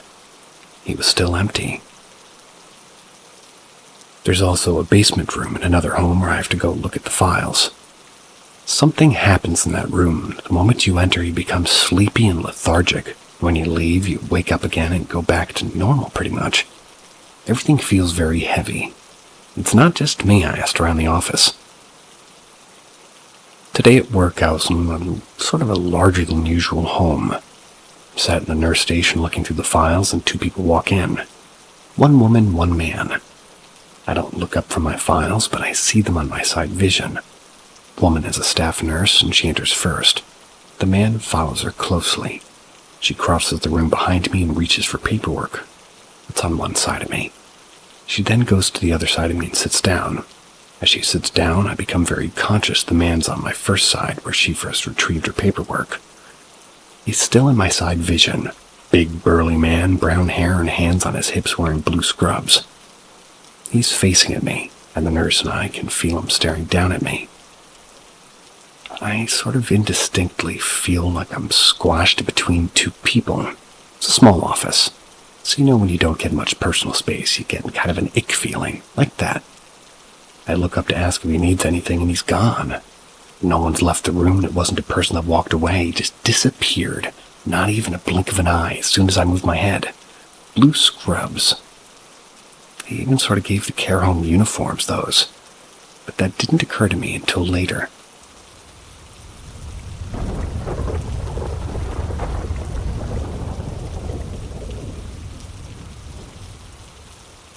Creepy singing outside my window. Last night my family and I were watching The Little Mermaid. It was late, nearly 11. Some of my younger kids had fallen asleep on us earlier, but my older kid were still awake. The credits were on and playing music. Literally as soon as the TV turned off, it was like the music was carrying on with someone singing outside our bay window to the right side. Our blinds were closed and we lived in a house where you have to walk down a long road or driveway, so you're only there on purpose. The singing wasn't words, just a tune. It wasn't like the music on TV, but like an uncanny valley attempt at singing a version of a Siren song. It just didn't sound like a proper person. Everyone in the room went silent. We all listened to it. My daughter was just sat next to the window and went white and whispered, "Can you hear that?" My partner said, "Yeah, I'm listening to it." After 5 minutes of us, we all sat frozen, staring at each other. He then picked up the younger kids and took them to bed, refused to go back down. He's normally quite skeptic and scientific, and would be the one to laugh at everybody being scared and explain it away. He didn't, though. He just left in complete silence and seemed shook up. It's really unusual for him. My older kid freaked out and ran to her room, and I was the only one left. Went to the window to try to hear it better and was going to open the blind, but got a really bad urge not to. Walked upstairs with everyone else. Thought about locking the front door, but again, a bad urge not to, as it would make a lot more noise to do so. My instinct was to be quiet as a mouse and stay away. You couldn't hear the singing upstairs, although my window's directly above and pretty close to where it was. Think like a cottage. That was the end of that. He did go down later to lock the door and turn the lights off. No singing by then. Don't really know what to make of it.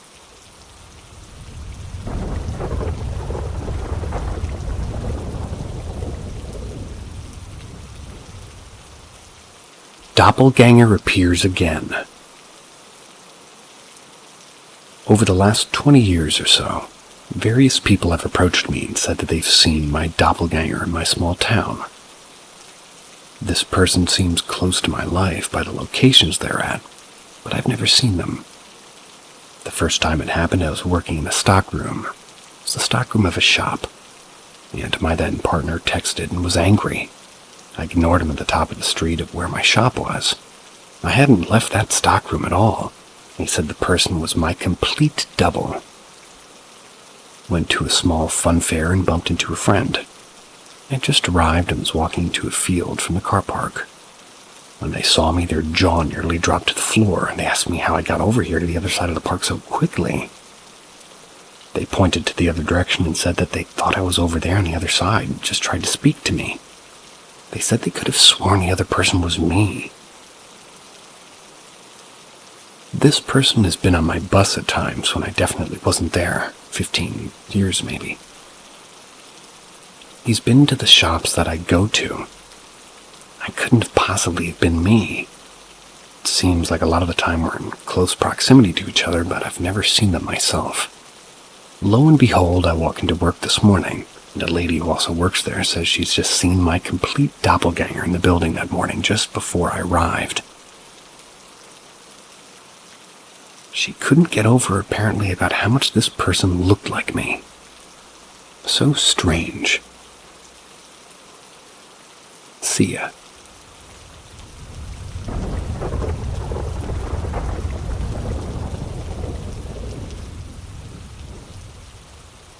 Step into the unknown with us at Paranormal M, where every story is a journey into the extraordinary.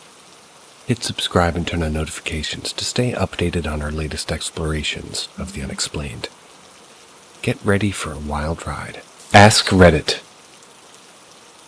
Not me, but my husband. Like 15 years ago, he had this nightmare where he was in the car with his two brothers and their two friends. They were driving to Orlando. They were going out to Friday night in a show or something like that. On the highway, they get a huge wreck. He woke up screaming. He says it was the most vivid dream that he's ever had. He remembers burning and a lot of screaming. He didn't tell anybody about it, and eventually he forgot about it.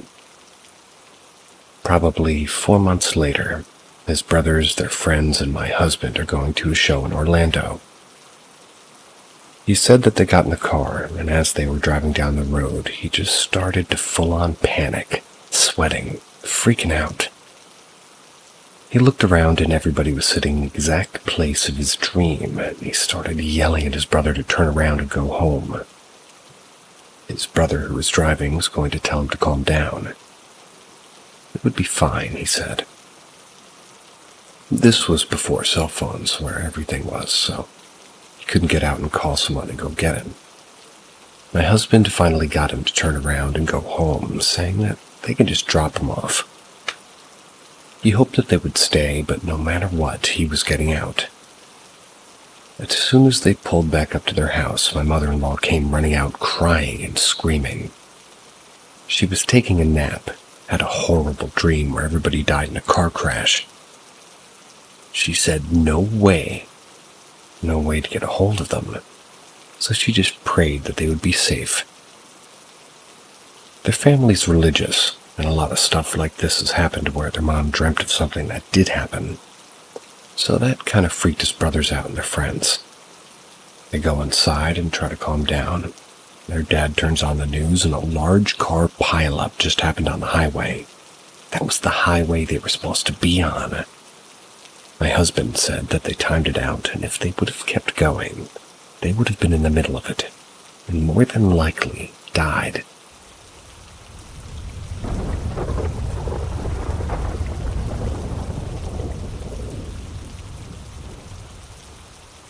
Ask Reddit. I was sitting on my bed crying after a fight with my ex-boyfriend. I was staring out the window. My window was floor level at the kind of the front of the house, faced the street. I noticed this random man walking, maybe speed walking. He was down the middle of the road. My blinds were open at that moment, so you could clearly see me there looking out. The man who was speed walking suddenly halted to an abrupt stop. Directly across from my window, he slowly turned his head and we locked eyes. He has this crazed, cold, murderous look in his beady dark eyes that absolutely chilled me to the core.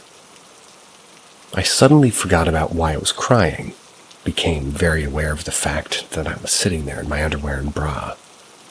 I was so startled and unsettled by this eye contact, felt somehow violated. I quickly shut the blinds, tried to shake it off. I told my ex how weird it was, and he agreed. But it gets creepier. My ex leaves the house to see some friends. I decide to take a nap. Eventually, ex comes back, and we're now both resting in bed with my golden doodle. Now, my golden doodle is one of the most docile, angelic, sweet, calm animals I've ever met. Hardly ever barked and was sweet and shy until she got to know you. Except tonight. It's about 2 a.m., my ex is dozing off, and I'm just petting my pup. That's when suddenly I hear a very low guttural growl emit from deep in his throat. I'm immediately thrown off, and I'm confused. He's facing the window. The hairs on the back of his neck are standing up. He won't stop growling. He's staring into the pitch-black window. I ask him what's wrong. I focus my eyes. I didn't catch it at first, but then I see it. A dark figure crossing across the lawn. It's inching its way up toward my window. My heart starts racing as I'm not sure what I'm looking at. That's until I realize it was the man from the street stair down earlier. Now he's extending a hand out to my window, about to pry it open, with some kind of blunt object in some other hand, and my dog's going berserk. I scream at the top of my lungs, and my ex springs into action, starts banging in the window at the guy, screaming to get the fuck out of here. Creepy intruder gives me dirty grimace, runs the fuck away. My theory is that he thought I was alone, probably still in my underwear, that he planned on breaking in and raping or killing me. I also think he could have been on some kind of drug like speed or PCP, judging on the way he was walking manically. It was an area known for not the best kind of folk.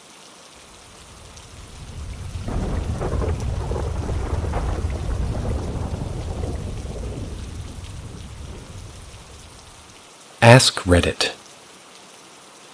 Not creepy at all, but my dad called on the 5th anniversary of his death.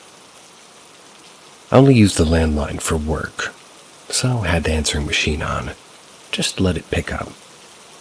My mother and I were sitting right there watching TV, heard the recording. But what we heard was different than what was recorded. What we heard sounded like a bunch of voices in a tunnel. really in the background, and a man, my dad's voice, saying hello. What recorded was only his voice, no background noise, which shocked me, because we had just heard all these voices in the background.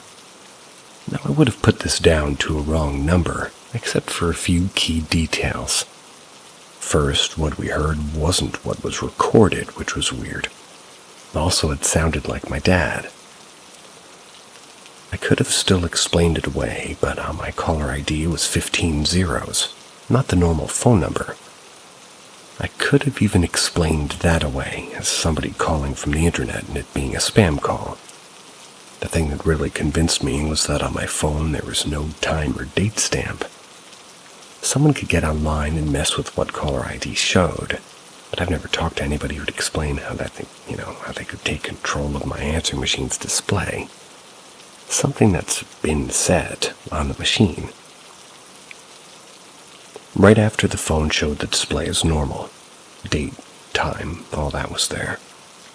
It was like the call came from somewhere that isn't a time and date. And of course, the voice is my dad's voice, his inflection, etc. Everybody who knew him that's heard it, whether they believe in the afterlife or ghosts or not, they all say, "That's your dad's voice." I think it was my dad trying to let my mom and I know that he was okay. I had been having a hard time with that particular anniversary. How could he have been gone 5 years already? I think he wanted us to know he was near, even if we can't see him. Oh, and I kept a copy of the recording. Not what we heard, but the answering machine. And some pictures of the answering machine's phone and display.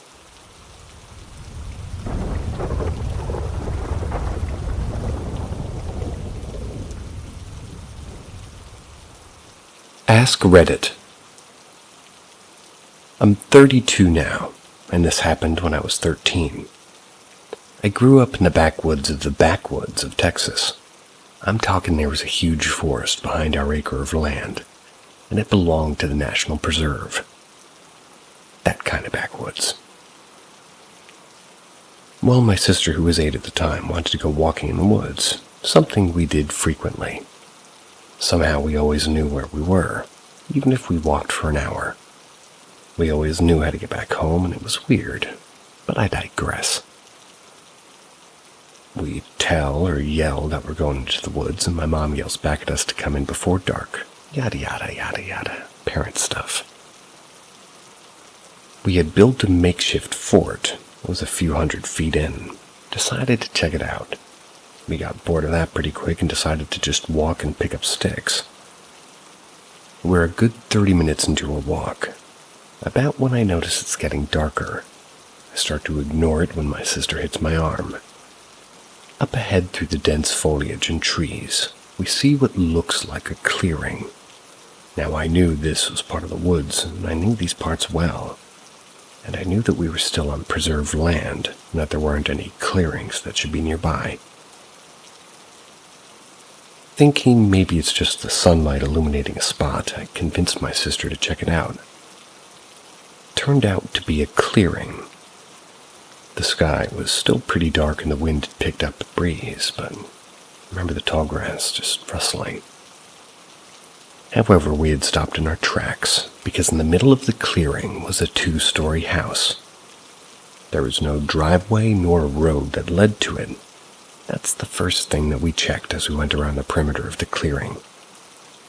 We were a bit terrified of the house and thought maybe that we'd gotten lost, and there's maybe a road nearby.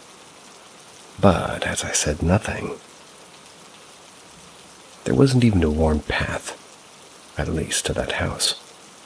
We went back to the original spot we came out of the woods from, and we just stared. I remember being full of absolute dread.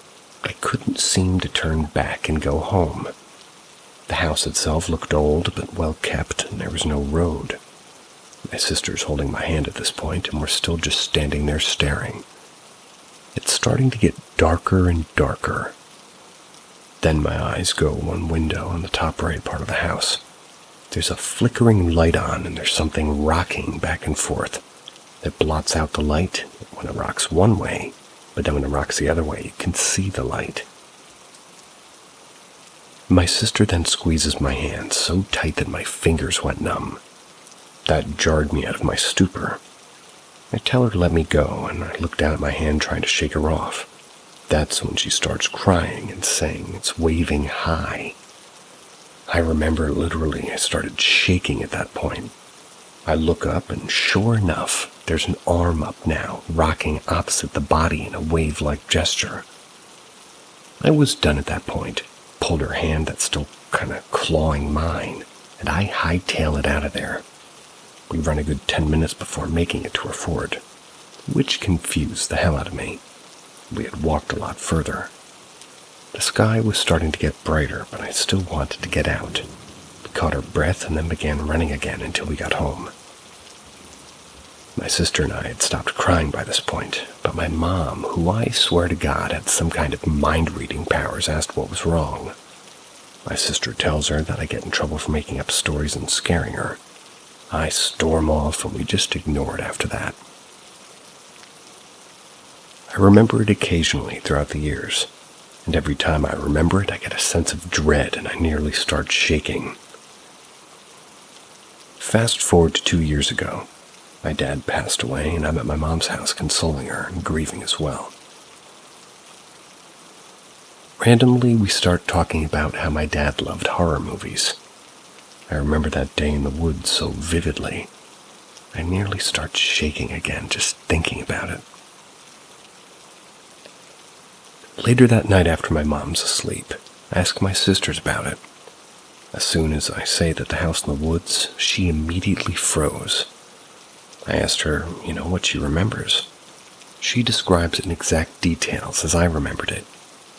She then said that she asked our dad a few years back about it, since he grew up here as well. He knew more about the area's history. He laughed at her, saying there's nothing back there but woods for miles. Yet her and I both remembered it so vividly. It feels like it happened just every time that we remembered it. The next day I decided to go back into the woods and check it out. Spent half a day out there and found absolutely nothing but woods. To this day I still can't explain what the hell we saw. All I can say is that we had one hell of an imagination.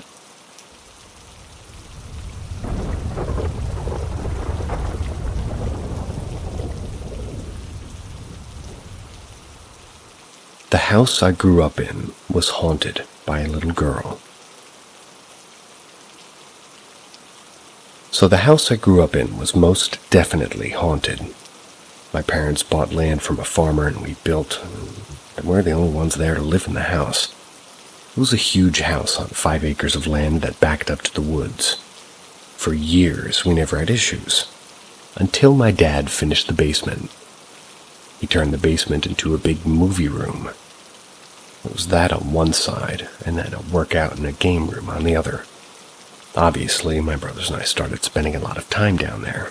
It was like our own private movie theater. The lights down there would sometimes randomly flicker, but we all chalked that up to bad wiring because my dad did it himself. Occasionally, the TV would change channels while we were in the middle of a movie, and it would always change to some sort of kids channel, Cartoon Network, Disney, or Nickelodeon. This led to a lot of sibling fights and blaming each other for sitting on the remote. After that happened a few times, we start sort of just setting the remote on a table, put it in the middle of the room. But the TV would still change channels, and at this point my siblings and I were convinced something was down there, but my parents kept ignoring it. Once when I was about 10, I had just gotten home from school. I was home alone. I was being a good child and started doing my chores, one of which was cleaning out my hamster's cage. I was walking out to the garage with the cage in one arm, hamster and her ball in the other arm. When I heard out the front door, I heard it open, slam shut, and stomping footsteps going up the stairs. This was weird because nobody ever used the front door, ever. Everybody went through the garage. I called out thinking it was one of my brothers, but got no answer. I set my hamster down to go check the door, and it was still locked. I panicked, grabbed the house phone, and called my mom while I sprinted to our neighbor's house. My mom rushed home from work, found no one was there, and we still can't explain what I heard. Another time, my best friend/neighbor and I decided to camp out in the front yard. We were about 11 and too scared to go into the woods alone. We had just gotten our tent all set up with sleeping bags and lanterns and just laid down. We were reading some magazines as the sun went down. Suddenly we hear what sounds like a little girl singing. We both stop reading and stare at each other trying to think of who or what that could be. We were the only young girls that lived in the neighborhood. The sound started coming closer and sounded like it was right outside our tent. We both got chills and goosebumps. We both screamed and sprinted inside as fast as we could without looking back. I can still hear the sound of that singing to this day. Nothing creepy happened for a few years after that, just the typical lights flickering and channels changing. Then when I was 14, I had my volleyball team over for a sleepover. A few of them knew about the ghost hunting, the ghost haunting my house. So they brought a Ouija board for the night. Of course, I had to do it and find out who was haunting my family. First try, almost as soon as our fingers touched the planchette, it started moving. We asked typical questions like, "What's your name? Are you going to hurt us? Why are you here?" We only got "no" as our answers to those. I then asked, "Are you a little girl?" The planchette moved to yes, and "Did you live on this land before me?" "Yes." "How did you die?" "Fire." When my friends freaked out, knocked the board over, saying that somebody touched her shoulder. My friends and I tried to look up if anything happened on the property before my family bought it. We did find out that there was a barn fire years before we bought the land, but the daughter of the family who owned it grew up and moved away. We couldn't find anything about a girl dying in the fire. My dad sold the house years later, but my brothers and I were talking about it recently. I told them what happened with the Ouija board. One of my brothers freaked out and said it made so much sense. One night he fell asleep in the basement, woke up in the middle of the night. There was a little girl standing in the doorway. He thought it was me, so he just said, "Go away." Went back to sleep, only to realize the next morning that I was at my friend's house for a sleepover.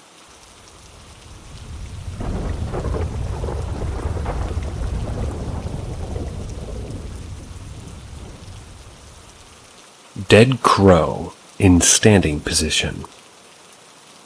This happened a few years ago, like right before COVID. I was leaving the house, and for background, it's a lower-level apartment. On my way down the steps of the parking lot, I noticed a crow under my kitchen window. The window faces the street. Its eyes were open. It was laying on its side with the wings perfectly tucked, but it was dead. It looked alive, like its eyes were looking at me, you know? And it was right under my open kitchen window. I looked all over for evidence on how it could have landed there. It couldn't have fallen off the roof and landed like that in that place. It was like it was placed there. Since then, weird stuff happened in the location. The most random place, like there is ivy all around that window. It's not a place easy to get to, really. A few examples. My husband took a video of a raccoon, something that we never see. The raccoon was standing in the same spot where the crow was found. It was hissing and angry like it had rabies or something. It was trying to get over to the fence onto the deck. Another time I opened the sliding glass door and there was a woman and her dog up against my kitchen window. And again, same spot. And again, she would have climbed through the ivy to get there. She saw me and just gave me the creepiest smile I've ever seen. Went back inside, but she just stood there, right there, for about 15 minutes before moving on. I have more examples as well if anybody's interested, but my question is, what does a dead crow in this situation mean? I had a friend who saw 7 dead crows on her way back to work one day. She later had a miscarriage. Is there a link between finding a dead crow and bad luck?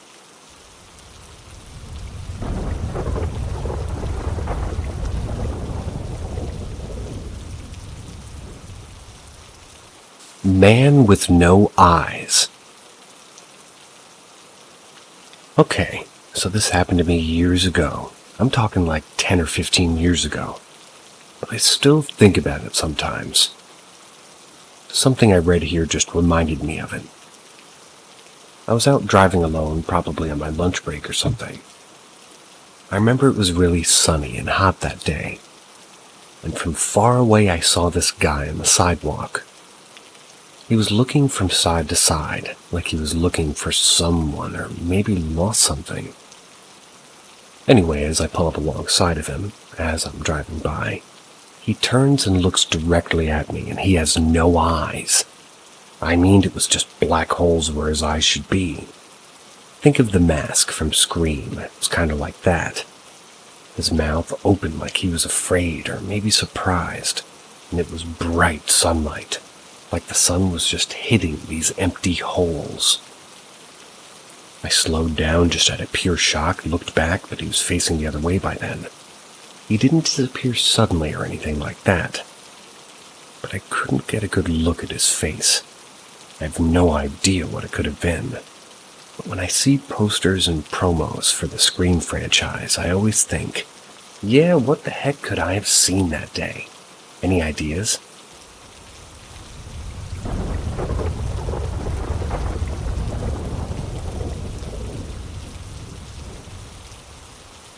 Growing up, my first-hand experiences. When I was growing up, I lived on a beautiful island called Guam. My father was in the military, so we lived on a military base. The house I lived in was nice and sizable. The only issue was I was terrified to sleep in my own room, for valid reasons. I'll go through and share with you below. Because I was terrified to sleep in my own bedroom, I would sleep in my parents' bedroom on the floor in a makeshift bed. One particular evening I was trying to fall asleep and having a hard time doing so. I decided to shift around my pillows a bit, moving them around, and I noticed a finger. Not a normal-looking finger, mind you. This one looked like it belonged on a corpse. It was pale and purple-looking. I looked at it in horror, not knowing what to do. While staring at it, it slowly retreated back underneath the bed. Covered where it was with a pillow, tried my hardest to go to sleep. That was to no avail. I remember looking underneath my parents' bed and seeing bright yellow glowing eyes one particular day. Thought it might just be one of my cats, but it was not one of my cats. This thing was staring me down and I felt uneasy, like I wasn't safe, and I wasn't meant to have seen whatever it was doing. While living in that house, I would hear noises that would sound like plates and glasses breaking in the kitchen, only to go out and investigate and discover nothing had been broken. I would hear heavy running footsteps up and down the hallway.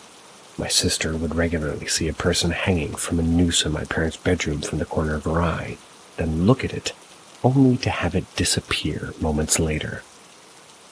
I would see shadow people running around in shadowy areas of the house, such as the hallway. My father would have to tell the spirits that lived in the house to go in peace. And we would be okay for maybe a week, but then things would get weird again. Amongst many other experiences, these are only a few that I can, recollect clearly. The ones that left a real, impression on me. I think of these experiences I had as a child, as an adult, and I think that whatever I was experiencing was definitely one that was paranormal. I'm still not entirely sure of what to think of what I experienced in that house.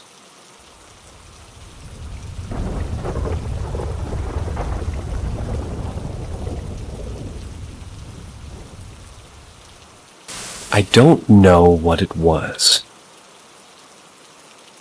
I'm a logger in northern BC in Canada. I'm an avid hunter, and I've spent many a night hunting alone. That being said, quite a few years ago I was working on a broken down skidder in the dark after everybody on the logging block was gone. I was changing a blown hydraulic hose under the cab. That's when I felt like I was being watched. The feeling continued to get worse and worse, so I was on edge, continued to work on replacing the blown hose. Every trip for tools to the service truck and back, I would scan for eyes in the nearby tree line. It was about 25 meters away. Continued to work on the pain-in-the-ass hose that you literally have to dive your head and upper body under the cab to reach, so your legs are stuck up in the air and feeling vulnerable.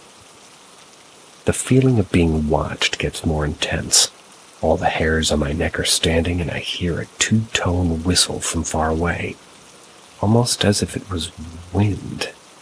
So far away, but it was flat in the calm day, so there's about 6 inches of fresh snow on the ground. I pushed myself out from underneath the skidder and looked around quietly with a flashlight for eyes on the tree line down the road. Nothing. I had one side of the hose fitting to remove still, and it was the easiest side, and higher up so I wasn't ass over a tea kettle removing it. I put my head back underneath the cab and quickly began to spin the fitting loose. The feeling of being watched was so bad, every hair on my body was standing when I hear the same two-tone whistle very loudly in the tree line directly behind me. I had the hose off at the exact same time, so I whipped myself out from under the cab, turned, all ready to throw down with like a 1/5/8 wrench in my hand.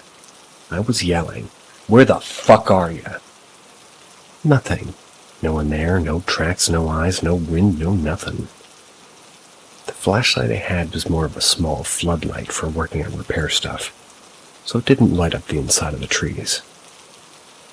The next day it had snowed another 6 inches or so.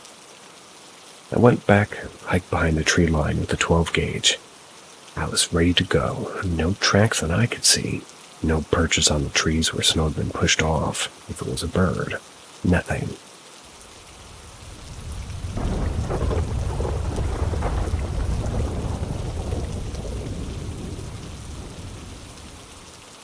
Creature on back road. A few years later, I was out hunting with a friend. We lost legal light, so we hiked back to the truck and hit the road in his parents' new Ford Ton, the ones with the sensors all over the vehicle. We had some music playing as we were just heading back toward town again, when the music started acting weird and cutting in and out with static. So me, being in the passenger seat, disconnected the Bluetooth and reconnected the phone. The music cleared up and we continued down the road. We got up to the kilometer board on the road that my previous encounter took place, and I mentioned, "Oh hey, that's where the whistle blocked that logged a couple years back." Half jokingly, because I couldn't make heads or tails of it. My friend replied, "Great, thanks for that." I had told him this story before. We continued slowly driving down the road because it gets pretty rough in a couple of spots, and the road has a few sharp turns and an S-bend. Well, we go about a kilometer further and the music starts screeching. And it was doing what I can only describe as alien noises. Disconnect the Bluetooth again and my friend says, "Oh, Mom's got a cord in here." So he stops, gets the cord for me, I plug the phone in, play music again. Another kilometer down the road and the phone goes apeshit. I mean loud alien squealing and sound similar to that of a shitty dial-up internet noise from the 90s. We had started into the S-bend, and this was happening, and we shut the music off completely, as we were driving still, making the one half of the S-turn, and then we look up from the music deck and screen, and the headlight illuminates a green figure standing in the middle of the road. We swerve, take a ditch a bit, still going about 30 miles an hour. We get the truck back up the road, we continue coasting down the road as we're both in awe after just seeing a flash of this thing. I finally say after what seemed like 5 quiet minutes, "Man, did you just..." My friend cuts me off and says, "A fucking skeleton in the middle of the road?" I say, "Yeah, like a white rib cage, deer skull for a face." He finishes, "Turn around, what the fuck was that? Does somebody need our help?" Not thinking that we're in the middle of nowhere with no vehicles around or any of that. We passed by other hunters. It was early season and no one bow hunts here anyways. My friend said, "I'm not turning around, I feel sick, like I'm gonna throw up." He continued driving.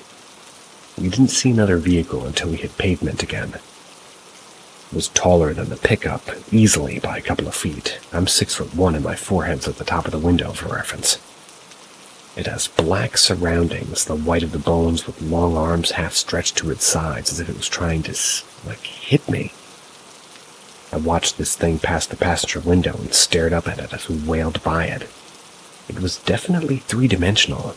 Tall, long arms, dead-looking, like light sucked into it without reflecting anything. Hard to explain. When we hit service again, my friend received a text from his mother saying, "What did you two idiots hit in my brand new truck?" I guess the new Ford's kinda near accident reports to the owner when the sensors pick up something. I'm an old school Chevy guy, so I don't know. The only thing I can find online that resembles what we both saw is a Wendigo without the antlers, or the headlights didn't illuminate them anyway.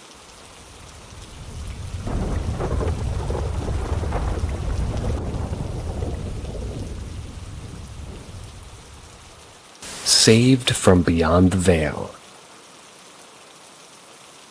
First of all, didn't really put much thought into the subject line and wasn't going for a typical clickbait subject, but really not sure how else to write it. This story happens in 2008. I was driving my car through a small town called Pietersmaritzburg in South Africa. I was on my way to a friend's birthday party at his house in Hilton, a small town, virtually a suburb of PMB. Just me and a six-pack of beer on the back seat. A uni student, couldn't afford a case at the time. As I was driving up to a traffic light, the light changed incredibly suddenly. In South Africa, the lights flash orange multiple times before going red. And this time it changed straight from green to red. The car ahead of me slammed on the brakes, and so did I narrowly missed rear-ending them. For whatever reason, I had this instant thought of my grandmother who had passed years before. This is where the strangeness starts. Somehow, the jolt from braking caused my cell phone to fall backwards out of my pocket. Still not sure how that's physically possible. Then flew forwards, landing right under my brake pedal immediately after I made the stop. Immaculate and near impossible timing. Once I realized what happened, I tried to reach down, grab my phone, but I couldn't with the seatbelt on. So I take off my seatbelt, grab my phone, place it in the middle console, and continue on my way. About 10 kilometers of driving down small country roads, I reached what I now know is a four-way stop. The stop sign was completely obstructed by a tree. The last thing I remember seeing was car lights to my right and thinking, oh shit. The oncoming car had apparently also not seen the four-way stop and hit me at what the police think was around 110 kilometers an hour. My car was flipped onto its roof, spun multiple times before stopping against a wooden fence of a house on the corner of the intersection. No one knows what happened, but there was a massive break in the slats of the fence where they think I was flung from the driver's seat. My back was making contact with the fence and falling with my head hanging out of the rear window of the car. I won't bore you with the details of waking up in an ambulance with my mom holding my head. Someone had found my phone in the street and called from my parents, But that day, I know my gran somehow made that happen. The car above the driver's seat was crushed and was about 50 centimeters above the seat. Had I been wearing my seatbelt, I would have been squished into a 50 by 50 by 50 block of meat and bone. She was there with me in that car, believe it or not. But for me, there's no other answer.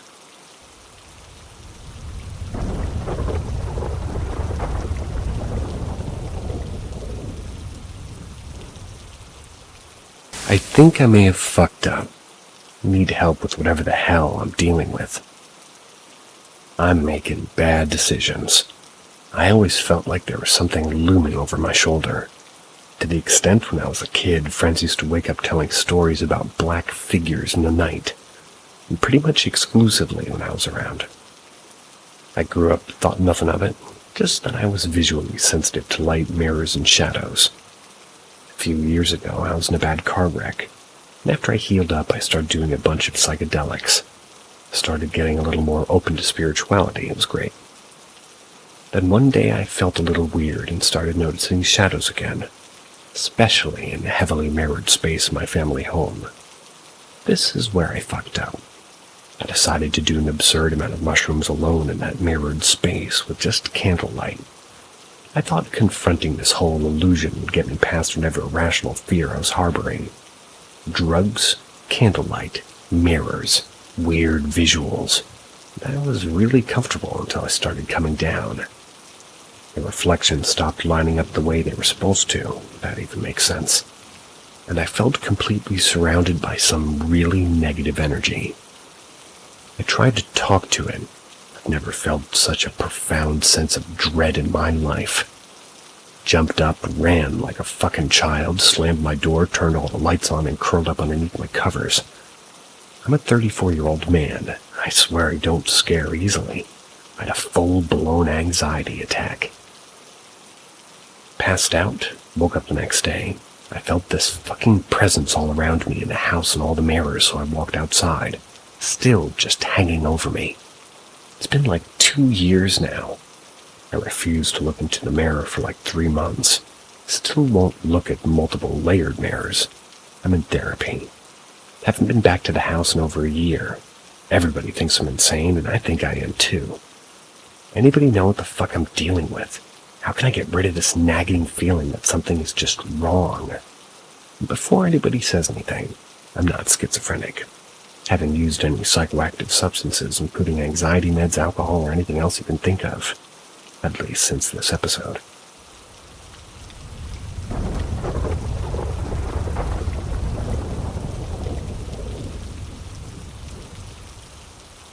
Wake up and be alone at home.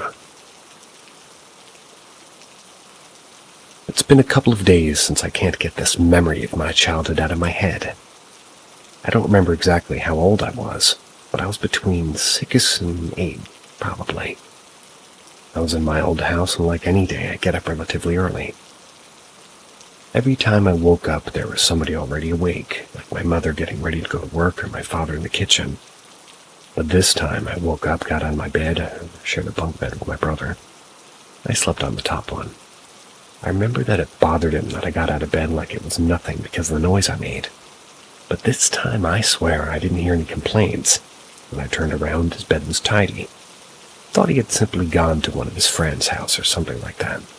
Because if he were home, he would have made the bed. Or rather, wouldn't. I went to the bathroom that was in front of my sister's room. I also managed to see that she wasn't there. And like every child, I thought that there must have maybe just gone somewhere else without me. So to check and rid of my nerves, I went to my parents' room. And it should be noted that the rooms were relatively close to each other. And as I feared the most, my parents weren't there either.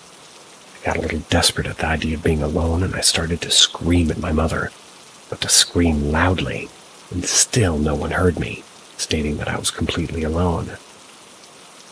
At that moment, I remembered that a friend told me that if I needed help of any kind, look for your father in the phone book to call the landline number at home. Those things that you say are just because you're a child. It's 2009. Apparently, at the time, landlines and phone books were still used. Then, already desperate, I started looking for the name of my friend's father. That's what I called him. And suddenly, my father appears. I look at him, a little bewildered, and he asks me, "What are you doing?" All with a tone and a face that showed that the situation made him laugh a little without knowing what to answer.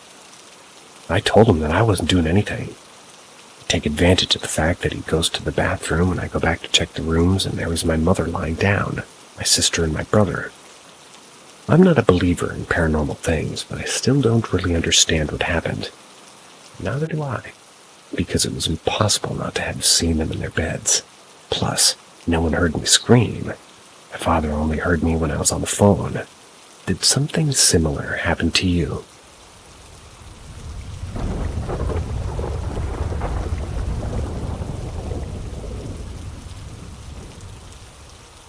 Me and my partner saw something unexpected. Me and my girl were in my cottage house. We were preparing dinner for the grill outside. That's when I noticed something I never did. At our neighbor's wooden fence, where typically stands only a small bush, there was some kind of passage. The fence was split in half, and the bush that stands there normally was older. It had a passage in the middle. I didn't find it weird at the moment because I didn't visit the country house for a few months, so I just pointed out that it was interesting. My girl didn't see it at first because it was dark, but then she saw the passage as well.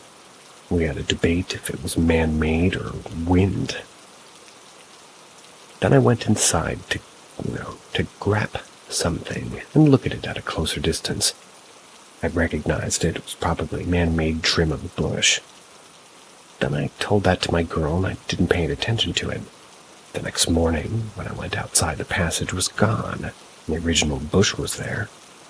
After we got back home, we decided that we'll draw at each one from memory and compare the pictures. They were identical. We can't attach any pictures because we didn't make any. I had one other paranormal experience there. I was watching TV, saw something in the window. Took a knife, because I was scared, and went to investigate. After I saw no one, I just went back inside, and my brother was staring at me like I was doing something weird. I asked him if he saw it.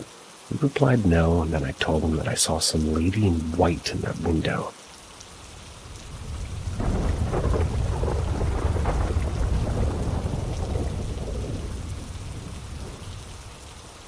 Birds as a sign of death. When I was 11, my brothers and I entered our house after returning home from church. That was while our parents went across the road to talk to the neighbors. Upon entering the kitchen, I immediately spotted a black bird sitting calmly on our piano. I shouted, "Look, a bird!" It sort of glanced over at me and my brother before flying out an open window some distance away. Usually, when we have birds accidentally enter our house, they're frantic and scared, looking for a way out, especially since we have a dog. But this one wasn't. I remember thinking at the time that black birds in some cultures signify death, though I'm not sure why that occurred to me. The following day, after school, my dad was crying. He sat us down and told us that her grandmother had died the previous day. She was on a plane flying from England to South Africa against doctor's orders and suffered a fatal heart attack. I remember asking my mom later what time she died, and it was pretty much the exact time my brothers and I saw the black bird the day before. Should also note, my grandmother was not a very good person. Several years later, my mother and her friend were sitting outside, and then a white heron, a kotuku, flew past. This bird is an extremely rare and endangered type in New Zealand, and my mother's friend, a local, said she'd never even heard of any being in the area. We found out later that our grandfather, my mother's father, had died at the same time that they saw the heron. My great-uncle, who's quite spiritual, was and still is convinced that it was my grandfather saying goodbye to my mother. They were very close, and he was a pure and kind soul. My great-uncle's Maori, and the kotuku is apparently a sacred mythical type of bird in Maori culture.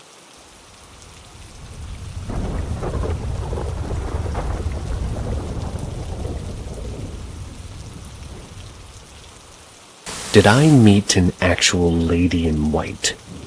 Or was I just too tired and lost track of time? Several years back in my early 20s, I worked a late-night job that I left nightly between 1 and 3 a.m. The events of the night started just after 2 a.m. to begin my journey home. Generally, getting home involved a 5-minute drive to the highway on ramp, a 25-minute drive on the highway, and then another 6 to 8 minute service road trip to my apartment. That night was cold, maybe 34-35 Fahrenheit. So instead of speeding up to merge, I slowed down and pulled up beside the person. It was a dark-haired woman in a lightweight jacket and a long, pale dress. Since she had been walking with traffic and there were no cars on the ramp, I asked if she needed a lift to a car. She indicated not and stated that she was walking home. I asked if she wanted a lift since she looked cold. She accepted. Once she was in the car, I asked where she lived, and she told me. since at the time I worked a dispatch job and knew the city well. I let her know that I would only need help once we got her to her street. There was some light small talk, but I don't really remember it. What I vividly remember almost 2 decades later is the house that she had me stop at. The entire street was older houses, the newest probably built pre-1940s. The house she had me stop at was one of the oldest looking on the block. Additionally, while several houses had 1 or 2 boarded up windows, this one didn't have any unboarded up windows. Additionally, there were boards blocking the front door. Couldn't tell if there was graffiti on the house or boards since it was too dark. There's also no visible lights on outside, nor coming from the inside of the house. I asked the passenger if this was the correct place since it looked abandoned. She said yeah. I told her I would wait to make sure she got in, and she nodded. She said she would be entering through the back and got out of the car. This is where I either lost track of time and just failed to track her movements, or where she proved she was not human. After the door closed, I looked down briefly to press the automatic door lock while my eyes readjusted after experiencing the light from the door opening. When I looked back toward the house, she was nowhere to be seen. It's possible I lost track of how long I looked down, but to me it felt like it couldn't have been more than 30 seconds. While staying in the car, I looked around at it. All the other nearby houses, I was using all my mirrors, and even checked my back seat. It was like she had vanished into thin air. The house was far enough back from the street that unless she was a talented sprinter, she wouldn't have gotten to the side gate, opened it, and vanished from sight in a few seconds. I felt very unbalanced. Drove home. The next day I told a coworker I'd like to gossip about the encounter. They told me I was very lucky. They were native to the city, unlike myself who had only lived here for about 2 years. Said urban legends and rumors about encountering that ghostly lady. Mostly involved the person having a terrible car accident shortly after she got in the car and not remembering how they wound up in the hospital with severe trauma.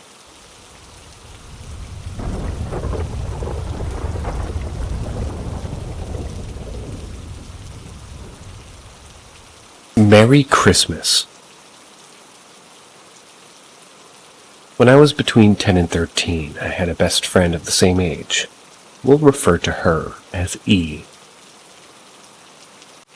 We were incredibly close. Sleepovers, long phone conversations, hanging out at school, sharing hopes and fears. I recall one time during a really bad thunderstorm while she was home alone. She called me because, well, scaring her. I kept her calm and even got some shared laughter from her. I kept her content until her mom got home and she had hung up. She was somebody I figured would be a best friend for life. When I was 11, she had to move a bit more than 1,000 miles away. I turned 12 a few months after she had left. I think her grandmother was sick, but can't really remember. She ended up being gone for a little more than a year. During the Christmas she was away, I had the following dream. I leave my room, I head downstairs. I open the front door, and instead of our enclosed front porch, I see another living room. One I had never seen before. Standing at the door is E. We wish one another Merry Christmas, then talk for a bit before we hug each other. We mutually step back and close the doors, and the dream ends. The following summer, E was back. At our first in-person hangout sessions, we got to talk about something that was discussed in the dream. We had not discussed it via phone or letter, only in the dream. She seemed confused for a moment about how I knew, and while I tried to figure out how to explain, she started talking about a dream that she had with me in it. She mentioned that the topic was in that dream.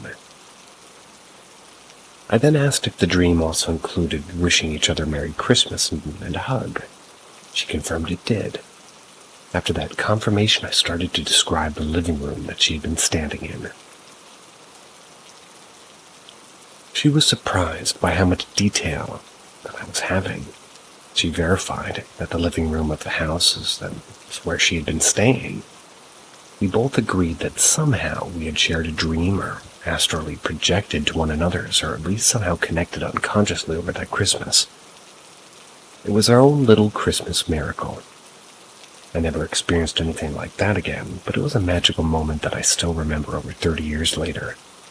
Unfortunately, she changed schools for high school and we lost our close friendship and eventually lost track of one another. Though I did manage to Facebook friend her about 5 or 6 years ago. Smiley face.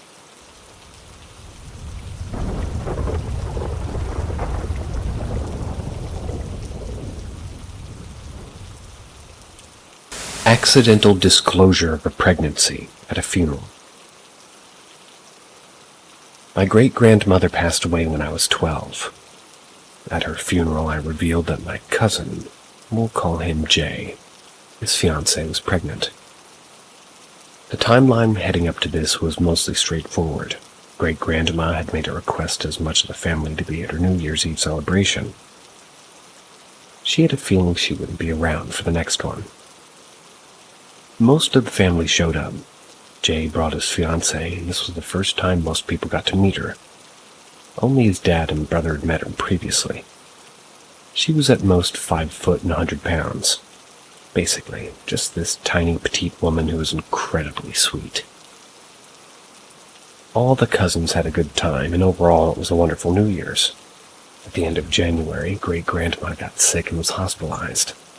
About a week after she'd been admitted, she fell unconscious. It was around this time that I had the following experience.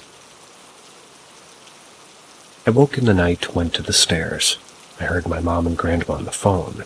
They were talking about Jay and the fact that his fiancée was expecting.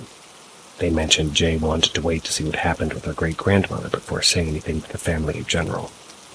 I then went back to bed. Once great-grandma had fallen unconscious, family started to be near constant at the hospital, including my grandma, her daughter, my mom, my papa, and me. Neither Jay nor his dad or brother showed up to any of the days my parents and I were there. Great-grandma woke up briefly 5 or 6 days after she had fallen unconscious. I was part of the family that was in the waiting room. We got to go back 2 or 3 at a time to see her. She had words for everybody, and the love and grief was powerful. Great-grandma fell back unconscious shortly after seeing everybody from the waiting room. She died about 4 hours later. The wake and funeral took place almost a week later. I admit I have some social issues growing up, so when I saw Jay and his fiancée at the funeral, I didn't think anything of asking, "When is the baby due?" Both Jay and his fiancée froze, then asked me how I knew. I explained I'd overheard my mom and grandma on the phone about it a couple weeks back. That's when I found out. No one had been told yet, not even Jay's dad or the fiancée's parents. Turns out my experience was a dream. Jay and his fiancée had only known about the baby for a few weeks, finding out around the same time as great-grandma being hospitalized. There were several people around when I asked. They were forced to admit to Jay's dad and several others, and yes, they were expecting.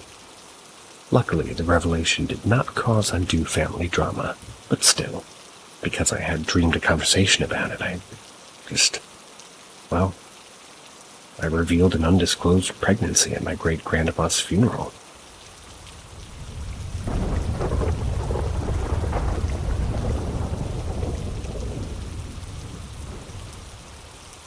My birthday wish was anomalously granted. My best explanation is it happened when I was 8 and my memory is just weird because of being young. But that doesn't feel right. So I was always jealous of my older cousin, who was 6 months older than me, was taller than me, till I was maybe 12 or so. Anyway, when I was 8, on my birthday, I made a wish that was me being older than she, and eventually to be taller than her. So the taller thing worked out, because of genetics and stuff, but somehow I'm now older than her. Like I feel like she should be and is older than me. but everybody who's asked seems to think that I've always been older. I feel like I know for a fact that I'm younger, even though for normal purposes she is older, but like I know I should be younger than her, but I'm not. I have many memories of feeling jealous that she was older, because she always was jokingly being mean because I was younger. No one else feels like this happened.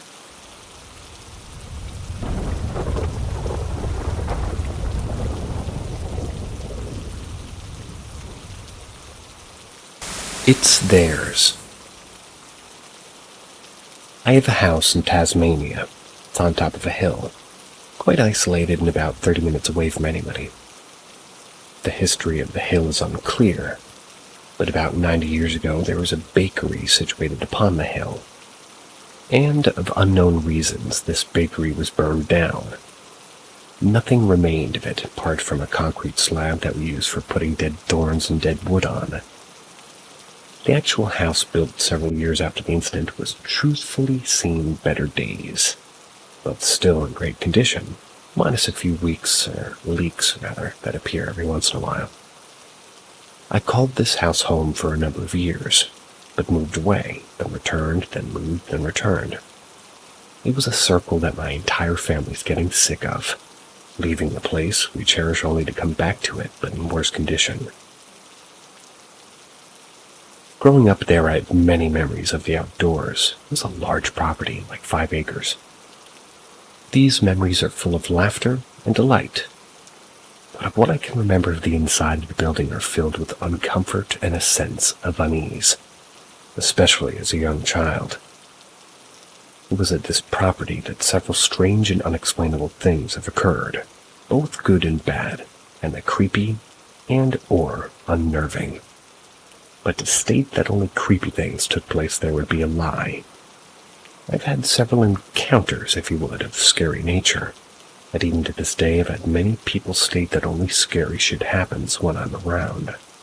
Moving shadows or creaking floors can be explained most of the time, but distinct voices of my father, who wasn't within 70 kilometers of my house, became harder to put up to something like it being the wind.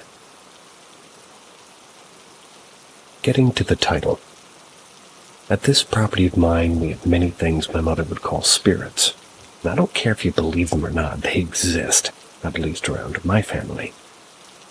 2 of these spirits are distinct to me, and my father too, because they only play tricks on the 2 of us.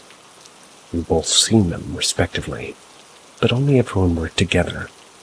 One of them lives inside and moves things around like chairs and open doors and shouldn't. I've heard this thing call out to me many times before, but I place it up to me hearing things. It always felt like it happened when other people were inside the house. But there was one time that I refused to enter the house for 5 hours straight one afternoon. I distinctly heard my father's voice screaming at the top of his lungs, calling for help over and over. But the cry was the same every time, same volume, same tone. Went on for about 3 or 4 minutes before complete silence. At this time, however, my father was at work in town, about 75 kilometers away from the current location. I have no idea what it is, but I know that it's a small creature about 3 feet in height and only ever shows itself when you're alone, or it's either my father and I. The other one is much larger in stature, standing at around 5 feet. From what I can tell, it's a lot more calm and doesn't make much noise above a regular conversation. And on many accounts, it has shown itself fully, but only crouched or hunched over. Both of these entities have no complexion, show no face. Only when hiding does this show its true height, around trees and such, almost like a shy child. My father swears on everything that he holds dear. He's heard this creature call out to him, saying things like, "Dad, Dad, come here," or "Dad, I need you." In several accounts, this has happened. We'll be moving from this place once more. My only hope is that we never return, for I truly fear that if we were ever to come back, we would not leave, not ever. And somebody would read our names off of a headstone.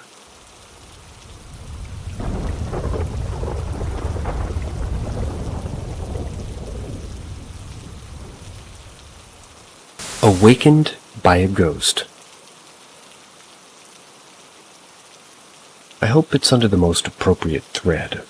I'm visiting my grandparents at their house and staying over for a couple of nights, and my grandfather's having some heart trouble. I wanted to make it a point to see them again, take my father with me. And they are his parents and they're getting older. I was sleeping alone in the room that's typically occupied by my grandfather. I woke up and checked my cell phone. It was about 12:30 in the morning. I had only been asleep for a couple of hours and was really hoping that I could get back into sleep. I'd have to drive home today. I turned over and placed my head on my pillow. A few moments later, I felt something tap my pillow once, almost like a light slap. I turned toward the side of the bed and saw the outline of a man standing over me. He almost looked a little bit taller than my father or grandfather, but I can't say that for certain. I wear strong prescription glasses, but I couldn't make out a face or any distinct features other than the man being a little bit obese. Startled, I said, "Jesus Christ!" Then I heard no reply. Then I asked, "What's going on?" Still no reply. Then I reached out to touch him, and when I did, my hand passed through the apparition and its outline and silhouette faded away over a few seconds. Thought it was my father or grandfather, as he looked a bit like them. The presence felt a bit ominous, and it really was a spirit. I didn't imagine it. I don't know why it would take the effort to tap my pillow, wake me up, and then not say anything. I don't know of any hauntings to have occurred in this house. My grandparents have lived here for over 40 years. I woke my father up in his room to make sure he was okay and explained everything to him. I checked in on my grandfather and he was asleep and said he was okay. Has anyone else encountered anything like this before?